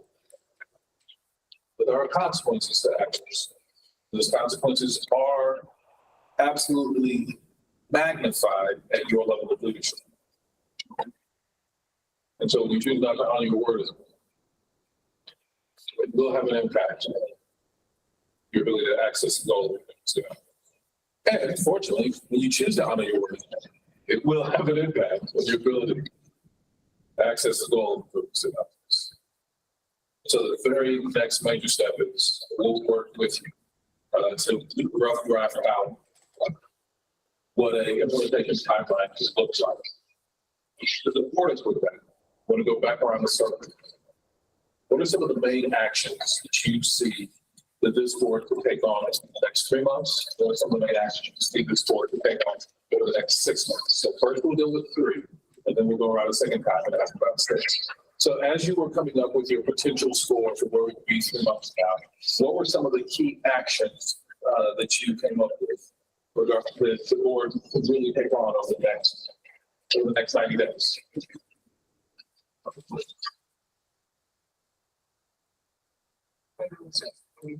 Oh yeah, well, we'll start over here. Team optimism. What are some things that the board can take on?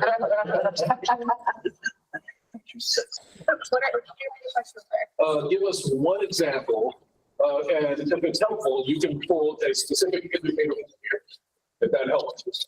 What is an example of something that the board can get done over the next 90 days that would help move you forward and being more focused on improving student outcomes? What's one example? Just give us one. We'll go around it. So what's one thing the board can get done in the next 90 days to be more focused on improving student outcomes? And it could be from any, right? It could be from anywhere on any of these pages, anything at all. We'll come back to you. What do you got? So we can host a series of community listening.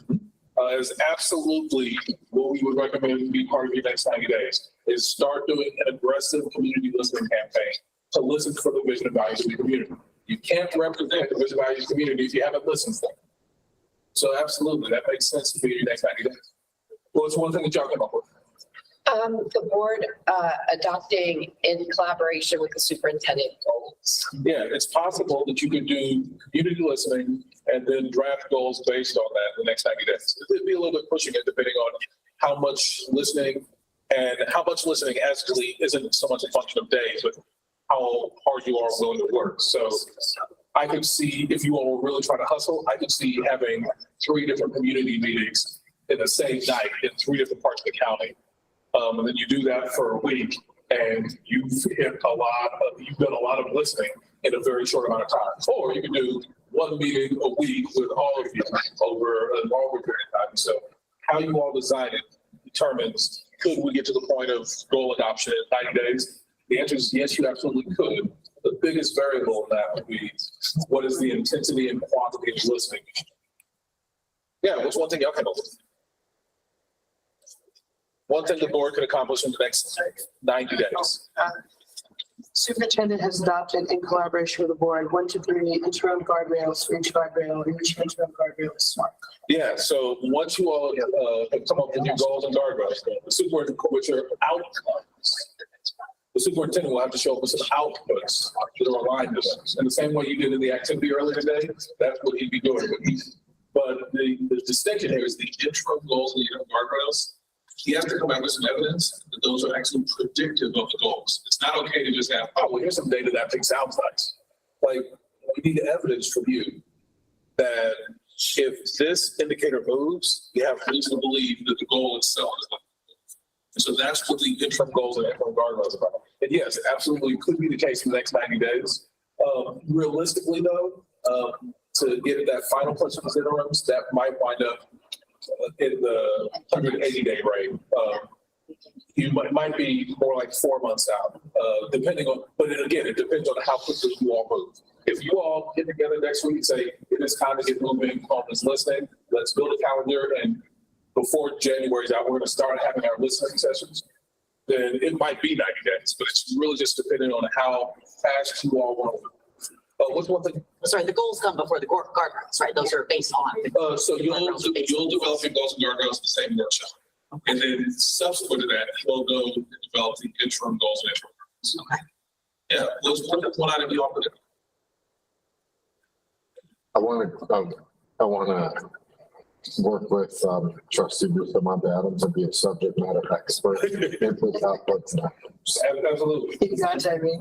Let's figure out how I can become a subject matter, and that is absolutely doable in the next 90 days. It's absolutely doable. Can I just ask a quick question? Yeah. I want to make sure I'm clear on, when we talk about goals and listening. Yeah. Right, so the way I understood the process was the full listing was going to be like a 24-month, like the full vision setting, community goal setting was going to be like a 24-month process overall. And we would have finished, and maybe I misunderstood, so if I didn't. So this process is supposed to, we're looking at have it be. It could be whatever length you choose for it to be. Okay. I have seen it as short as 1 month. I've seen it as long as 9 months. Okay. But the community listening, I would be reluctant to describe it in terms of months. I would say, what is the quantity of listening that you want to accomplish? Because you could do a lot of listening in a short time or a little bit of listening over a long time. And so I wouldn't be focused so much on what's the length of it. I'd be focused on what is the quantity of listening we want to do. And then the intensity with which you all take that on will determine how long that will take. Yep. And to add to that, I think where you might be getting that 24 months is we've talked about a 24-month timeline for this whole process, that the board will adopt an implementation timeline that's 24 months. That, of course, includes the listening session, the setting of goals and guardrails, the interim goals and guardrails we adopted, as well as the monitoring work and the policy work and all of these other things that come into it. So that might be the thing where you were taking the 24 months. Got it. Because what I was thinking about was if that process takes one amount of time, 24 months, and we have a set of somewhat convoluted goals today, could we in some way, shape, or form, make those? Yes, you can do that. And that's what I was, so when I was thinking about setting goals, I was like, you know what, we have a set of goals today.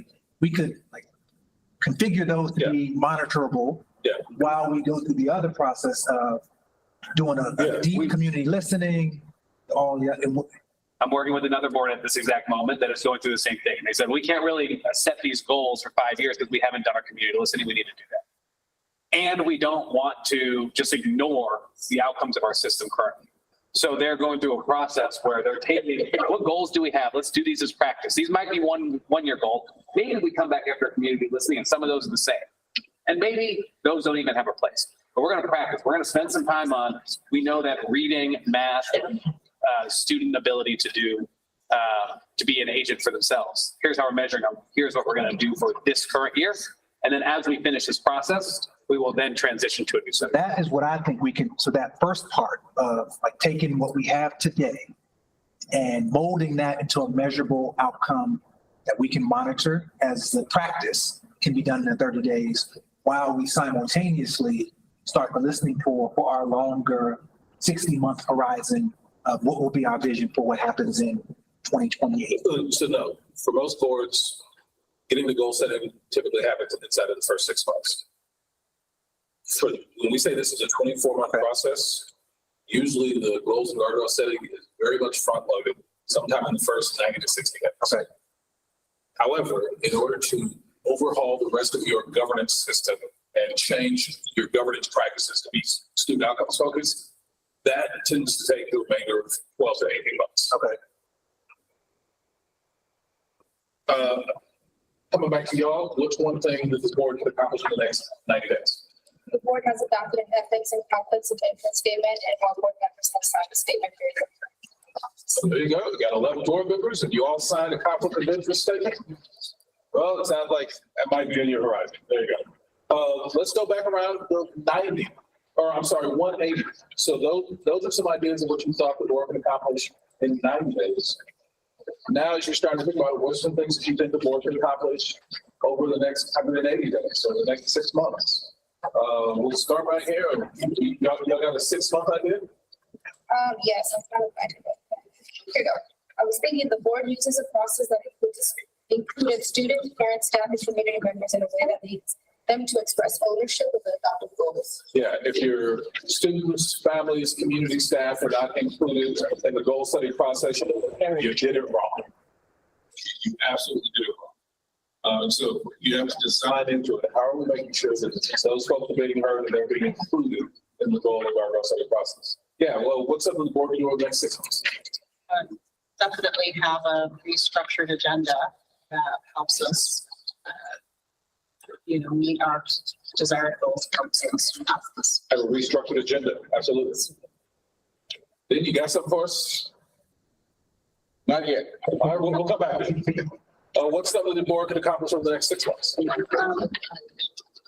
We want to ensure that communications complete the two-way, not to just listen and drop it. So we talked about the board, including students, parents, staff, community members in the guardrail development process. Absolutely. If you are not including those folks in your goals and guardrails development process, you ain't doing the process. They have to be included. It's your job to make sure it's your job to go out and just listen. Absolutely. What I got? Something that the board can accomplish in the next 6 months? Mr. I'm looking at the communication and collaboration. The board scheduled no more than 5 topics for discussion during any one board authorized public meeting.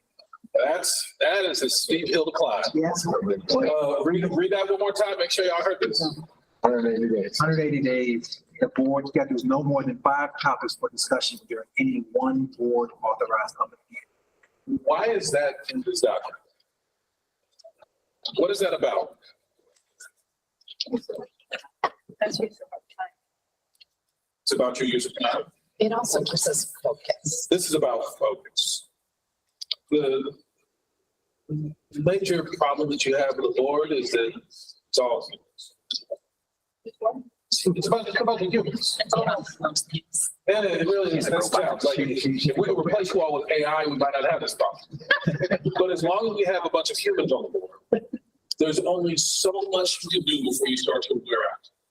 And so if we want to create conditions where you were doing the best possible work for children, we wouldn't have you sitting in a 14-hour board meeting and be like, oh, in hour 13, now we're gonna make the best decision of our lives. So that makes sense when I give you kind of an exaggerated example, though I can show you the 14-hour board meetings. And that's not even close to the longest board meeting we've seen. Not even close. But you wouldn't make your best decision at the end of 14 hours. And so now using kind of the absurd example, because that ideally that doesn't happen often. But it still makes sense that, okay, probably be in a better decision-making headspace in hour 2 than in hour 10. Probably be in a better decision-making headspace in hour 3 than in hour 8. So we're just trying to figure out what are the priorities that we have to attend to? And what is the context in which we can be the best version of ourselves on behalf of our students in that meeting? And so as it turns out, board meetings that last days at a time aren't the best context for decision-making for children. And as it turns out, board meetings that jump around to 20 different topics don't generate the quality of decision-making of board meetings that focus on a few really, really high leverage topics. So this is a decision you'll have to make. Yeah. Can I ask a question relating back to, when we're having the community engagement sessions? Yeah. And you may have said this already, but how do you suggest that it's structured? Like, is it more where we're kind of guiding it to get input on the student outcomes and goals? Or are we allowing we want to know what your values are and make sure that those are addressed in the appropriate manner and these things are the. You all are going to develop a script. And then you all will implement that script across however many meetings you all choose to do. Why do you think it's important for you all to use not only a script, but you all to use the same script as you're engaging and listening? Yeah. Because then we're all using the same vernacular so that when we come back together, we'll all have, even though we may have different values in our different districts, it'll all be in the same category. Yeah, it's better when an organization uses the same vernacular. People don't think of it this way, but this is a transparency issue. Yeah. Using a script will cause you to be more transparent, both in your solicitation of input from your community, but also in your regurgitation back to your community. And both of those are necessary as a part of this process. It's not enough to just hear. You have to later tell people, here's what we heard, and here's what we did with what we heard. And so using the same language consistently actually increases the transparency of the work. So yeah, you all will design it. We'll help you design it. But you all ultimately will design the listening campaign. You all will design the what is the script tools we're all going to use. And so if there are 5 different meetings happening tomorrow night, all 5 are going to be using the exact same script that you all wrote. And so they'll give you feedback in the format. It's like, oh, this group said this group said this, but it's all apples to apples because we're all answering the same questions. And then when you report out, it's not like, wait a minute, we were never asked that question. How come we didn't get a voice on that question? But the rich folks on that side of town do. Y'all don't want to live that life. You want to make sure that you're asking the same questions across the board. It actually increases transparency. Any other reflections on this first self-evaluation before we transition? Any other questions or comments about this evaluation that you just completed before we transition? He's ready. You ready? I already wanted us to make sure that we answered the question. Get in it. She called you out. No, it was this gold green thing going. Yeah. Right. What you got for us? So we believe that the board unanimously agreed that the most recent self-evaluation that all board members have honored the 3 aforementioned ethical boundaries during this evaluation. Why is it important that not only does the board agree on what ethics mean, ethical behavior means, but that the board is checking in on, are we individually behaving ethically? Why does that matter? Because of what you said earlier about the culture. So if we establish the culture, then it trickles down to the rest of the system. Sorry. So we need a model. Yeah. So are you saying if y'all shady, y'all create a company that says shady is okay? Yep. Yeah, What you you do. said. As you said Yes, you do. Yes, earlier, that's what you said. As you said, as the theme leaders everywhere. is doing things that way, then it's just going to trickle down. And so we want to make sure that we have set a high standard and accountability, not only to ourselves, but to the public. But hold up. What if my cousin Ray Ray did that job then? That's right. Okay. Instead So of. it can't apply just like everybody else. But what if my cousin Pookie sells the best pencils? There's a process for that. You gotta go through a process. And it's not a board. Hey, look, you ain't gonna be popular as the next family unit. It ain't gonna work out for you. No, this actually happened to me. Maybe this is just me. But as soon as I joined the board, like I had people showing up, hey, bro, hey, so happy you on that board. So what it is about a job done? And maybe I'm the only one in the circle. Y'all had to raise your hand. Maybe I'm it. So yeah. Contracts. Oh, job contracts, all that. Yeah. And so for you all to work effectively as a team, you have to have, standard conduct that you all will co-create. Otherwise, this thing's going to fall apart like a house of cards in a heart. Any other questions or reflections before we transition? I just kind of, still, I know you talked about our little group and everything, and so I wondered if you would mind sharing, but I asked the question, because before Superintendent, before the end of Focus 24, he did a very extensive listening tour, with consistency, and that we all took turns, attending. Not all of us are here now since it was. Yeah. And he was very, very deferential to the different school communities and their questions. So if we have a script, we didn't have a script at that time. So I assume that we would be getting some coaching on how to not have the community think that we're just kind of like throwing away Superintendent Darrow's Focus 2024 and not, looking at any of the goals that we had set there. I don't know. I can't remember exactly what you told us, but I think Dr. Darrow knows what I'm getting at. That the community understands, that we're going in this direction. All of that will live in the script. And all of that will live in the script. And so if I had to invent some terminology off the top of the dome, I'd say, as a district, we have implemented the Vision 2024, and now as that plan comes to completion, we stand on the shoulders of what has helped us accomplish to now envision what we're going to accomplish over the next 5 years. That helps. And so would you also include anything that has to, when you say that we have now accomplished this, would we actually kind of delineate that and actually say what we have? Yeah, whatever y'all say is in the script is what will be in the script. I'm thinking about like how Dr. Darrell and his staff were very skillful at answering the questions in the different school communities because they do have different concerns. But here's the thing, you got some communication nerds who've been hanging out in the back, rows, back and forth all day. If you get to the point where you don't like the way things are worded, if you all come up with the idea, pass it on to Jar and say, hey, look, have some of your comms nerds go over this and give us some better ways of communicating this. And I'm sure they will help. Well, too, you don't keep the same goals internally because either, if it's been 5 years, the purpose is goals are either achieved or if they weren't achieved, they need to be adjusted. So if they haven't been achieved, then we need to look at goals. Absolutely. So again, all of that will live in the script. Correct the record, nerds are a sign of endearment and not a, yes, derogatory word. Oh, comms nerds? Oh, no, I definitely identify as a government school board nerd. So no, Like it's meant as a term. He meant, oh, yeah. he meant intellectuals. He meant communication intellectuals. You're good with that, right? Thank you, Tech Travis. Other questions or comments before we transition? Next steps, is that what we're gonna talk about? Next. So the most immediate next thing that's going to happen is based on the feedback you just provided, we're going to come back to the draft updated implementation timeline. It says, what might this look like over the next 24 months?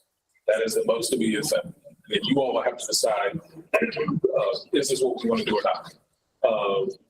If you all are very clear that you want to do that as well, we can also immediately send you the listening campaign homework and get you started on it. They have received this. Sorry, So there you go. two notes here is one very clear one is we will certainly do the lifting on putting it onto the paper in the Excel format that I think everyone has seen on this implementation plan. But at the end of the day, this is not our plan. This must be your plan. And what we put there aims to be a reflection of what we've heard from this conversation, from individual conversations, et cetera. But only you can be the ultimate arbiter of that. Hence why we ask that you all eventually adopt this and say, this is our plan. And so that feedback, that discussion point, those adjustments can be made. But the goal is to get clear, both internally here, but also so we can communicate, here's our plan over the next 24 months, and here's what our word is that you can expect of us to try to accomplish. The second part, because that was far and away the most commonly referred to piece in every conversation I had individually, was this desire for this authentic listening. We've already sent you some readings, some short readings around what we mean when we refer to community listening. And hopefully today's session has crystallized that even clearer, what we're referring to. And if it didn't, there is still a lot more in here specifically around what we mean by that. And a set of individual reflections, because this board is a collection of each of y'all's individual experiences, perspectives, knowledge of the community in which you are living and represent. And from these individual notes on, here's what I think must be true around me personally, individual listening, here's what I think must be true, what groups we need to really engage and that can't be forgotten about in this process. That's going to look different individually. And the way, once you complete that homework individually, again, you're the only one completing that, myself and AJ are the only ones seeing your responses. We will compile that into a starting draft 0 on here's what we heard, here's the summaries, here's a whole list of groups and organizations and places that we need to really make sure to engage. And then we'll bring this back to you to discuss, and it's your plan at the end of the day. We might start the progress and give us a process based on what we've heard. But at the end of the day, this is your plan and you all get to own that because you're the only ones that can own that.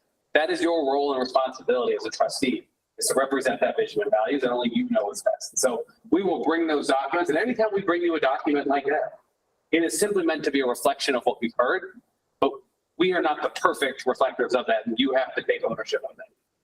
So both of those things, I think a lot of people have already completed the homework as it relates to the listening. And if you want to go back and add other things, this conversation, crystallize things, feel free to go back or send me an email or hop on a phone. And if you haven't yet had the chance to do it, I'll be following up with each of you. And if you want to talk through it, we'll happily do that. And as soon as we have that, we can then have that draft back to you all to start the conversation about, all right, here's what we're going to do and here's how we're going to do it. And to be clear, we have a tentatively item on the next work session agenda will allow us to go over and review the. Right. Yes, what I said was that on the February work session, we have an item to review and take action on the timeline. We need to sit next to each other so that we can hear you. Communicated, Yes. Sorry. I think it's fair. Yeah, you're right. Yeah. So as we wrap up these 2 days together, I want to harvest our life. We've covered a lot of ground in these 2 days. We started with this idea and reflecting on this common pretending that they are the genesis of transformation instead of this mindset of I am the genesis of transformation. We thought about this common pretending of non-integrity plus a good reason gives me access to goals. And we invite you to accept this new mindset that actually integrity is my access to goals. Doing what I've committed to do and I've allowed others to expect of me, and to the degree I've allowed it to expect it, doing that over and over and over again gives me more and more access to my goals. We just got inputs, outputs, outcomes. We distinguish between student outcomes and adult outcomes. We took those and dove even deeper about how do you make a student outcome goal? How do we make something a goal? We designed student outcome goals just based on what are student outcomes that are important to us. We thought about how those goals ultimately reflect the vision of our community that we as trustees are here to do, represent that vision. We also talked about guardrails and the values of the community that those represent. We talked about board authorized meetings, the distinguishing between board work and superintendent work. We reflected on our own agenda and looked at December and looked at it through those lenses. We thought about board monitoring. What it would be like to have a monitoring calendar? And then we dove into each aspect of this board self-evaluation and looking at this rubric as it relates to our own work. As we're reflecting on the entirety of these 2 days together, I will invite each of us to share one word that you're taking away from our 2 days. We'll start on this side. Energized. Energized. Hopeful. Hopeful. Accountability. Accountability. Sorry. Which one? Sorry. Accountability. Accountability. Inspiring. Inspiring.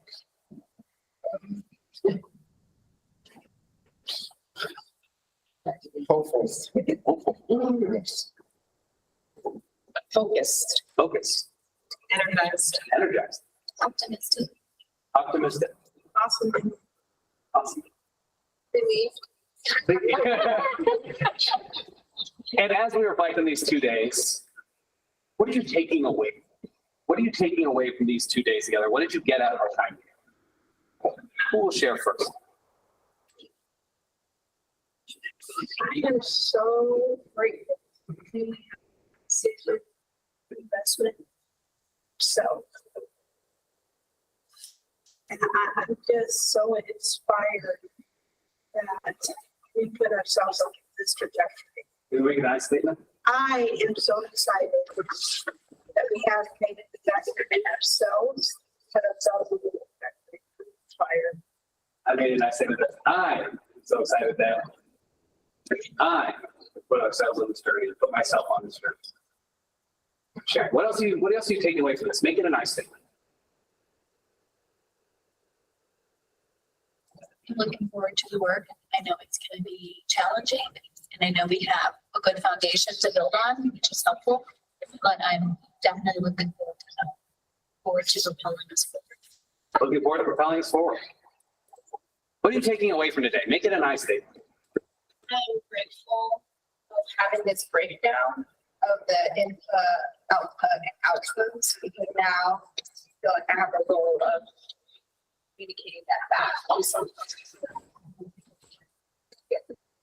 Grateful to have this breakdown between inputs, outputs, and outcomes, because we're now able to take that back. Thank you, Sharon. No, I am grateful that we started with I and then came to the board. I came to this board and was told that I lost that identity.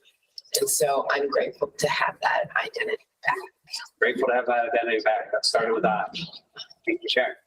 Dave. I am hopeful that with all the positiveness that we experienced, that it turns into the application of positiveness on students. I'm hopeful that with the positiveness that we've experienced, that carries on to our board. Thank you for sharing. What else am I taking away? Make it a nice statement. I'm grateful that the work is focused, like we talked about, because, you know, you don't want to be doing work just for the sake of work. You know, a lot of times that's what you feel like, you're just working. I am just working. And, you know, and so, and that's what the reason I use the word inspired, because, you know, I enjoy working when it is focused, and I know that it's for a reason and for a purpose. And of course, you know, our kids is the best reason. So. Yeah. I enjoy working when it's for a purpose. And sometimes I feel like I'm just working. It makes it more powerful when it's for a purpose, and our kids are our best purpose. Thank you for sharing. What else am I taking away from it? Make it a nice thing. I'm eager to bring unity to the board through student outcomes. Eager to bring unity to the board through student outcomes. Thank you for sharing. What else am I taking away from our time together with these students? Make it a nice thing.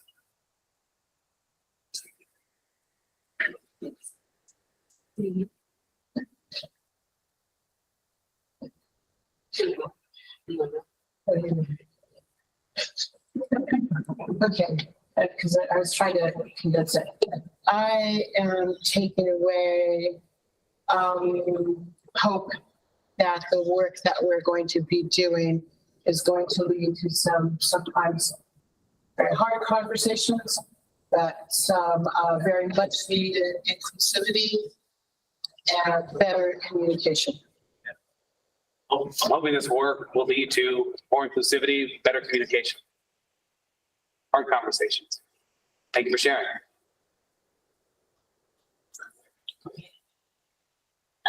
So I hope to remain authentic in serving the community and producing inclusive students. Hope to remain authentic to the community and producing student outcomes. What am I taking away from this conversation? Make it a nice thing. I thought I already gone. So I had not. So how did happen to notice? I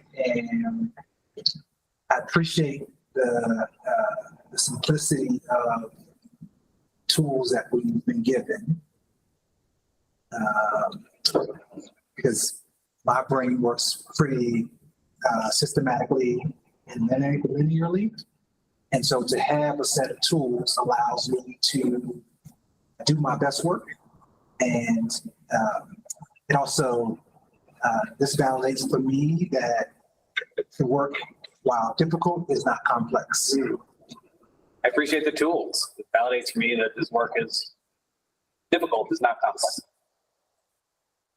Thank you for sharing. I'm hopeful with the tools that we have. I am hopeful that the new tool that I have remain relentlessly focused on children. I'm hopeful that with the tools that I have, remain relentlessly focused. Student outcomes don't change until adult behaviors change. Student outcomes don't change until adult behaviors change. Which adults must change first? I cannot express the gratitude that we have to have been able to spend these last 2 days with you. It's truly been an honor. Your dedication, your commitment, your passion for the students, the families, the community of Clark County is unreal and unparalleled. And we are grateful for the work that you do on behalf of the students and families and community. And we are very honored that you have chosen to spend these 2 days with us. So for that, thank you. And Madam President, we'll turn it back. Thank you, AJ. Thank you, Ben, for your time today and yesterday, and for the work that you're going to continue doing to move us forward, focusing on student outcomes and establishing laser focus on student outcomes. Thank you. All right, colleagues, we are going to move on to item 3.01, the upcoming meeting of the Board of Trustees, which is tomorrow, January 11th at 5 p.m. here at Northeast Career and Technical Academy. We're going to now move on to 4.01, and that's public comment on items not listed on the agenda. If you don't see anybody in the queue or this is a yellow card, you can see audience. So we're just going to move on. There is nobody here for public comment. I'm now seeking motion to adjourn. Brooke and Trustee. Thank you, Trustee Brooks. Thank you, Trustee Guzman. Colleagues, we have a motion by Trustee Brooks and a second by Trustee Guzman. Please cast your vote. Say aye. Say aye. Aye. That motion passes 6-0. The time is 1:45. Change with the committee. So, do you have announcements? Real quick, so trustees tomorrow.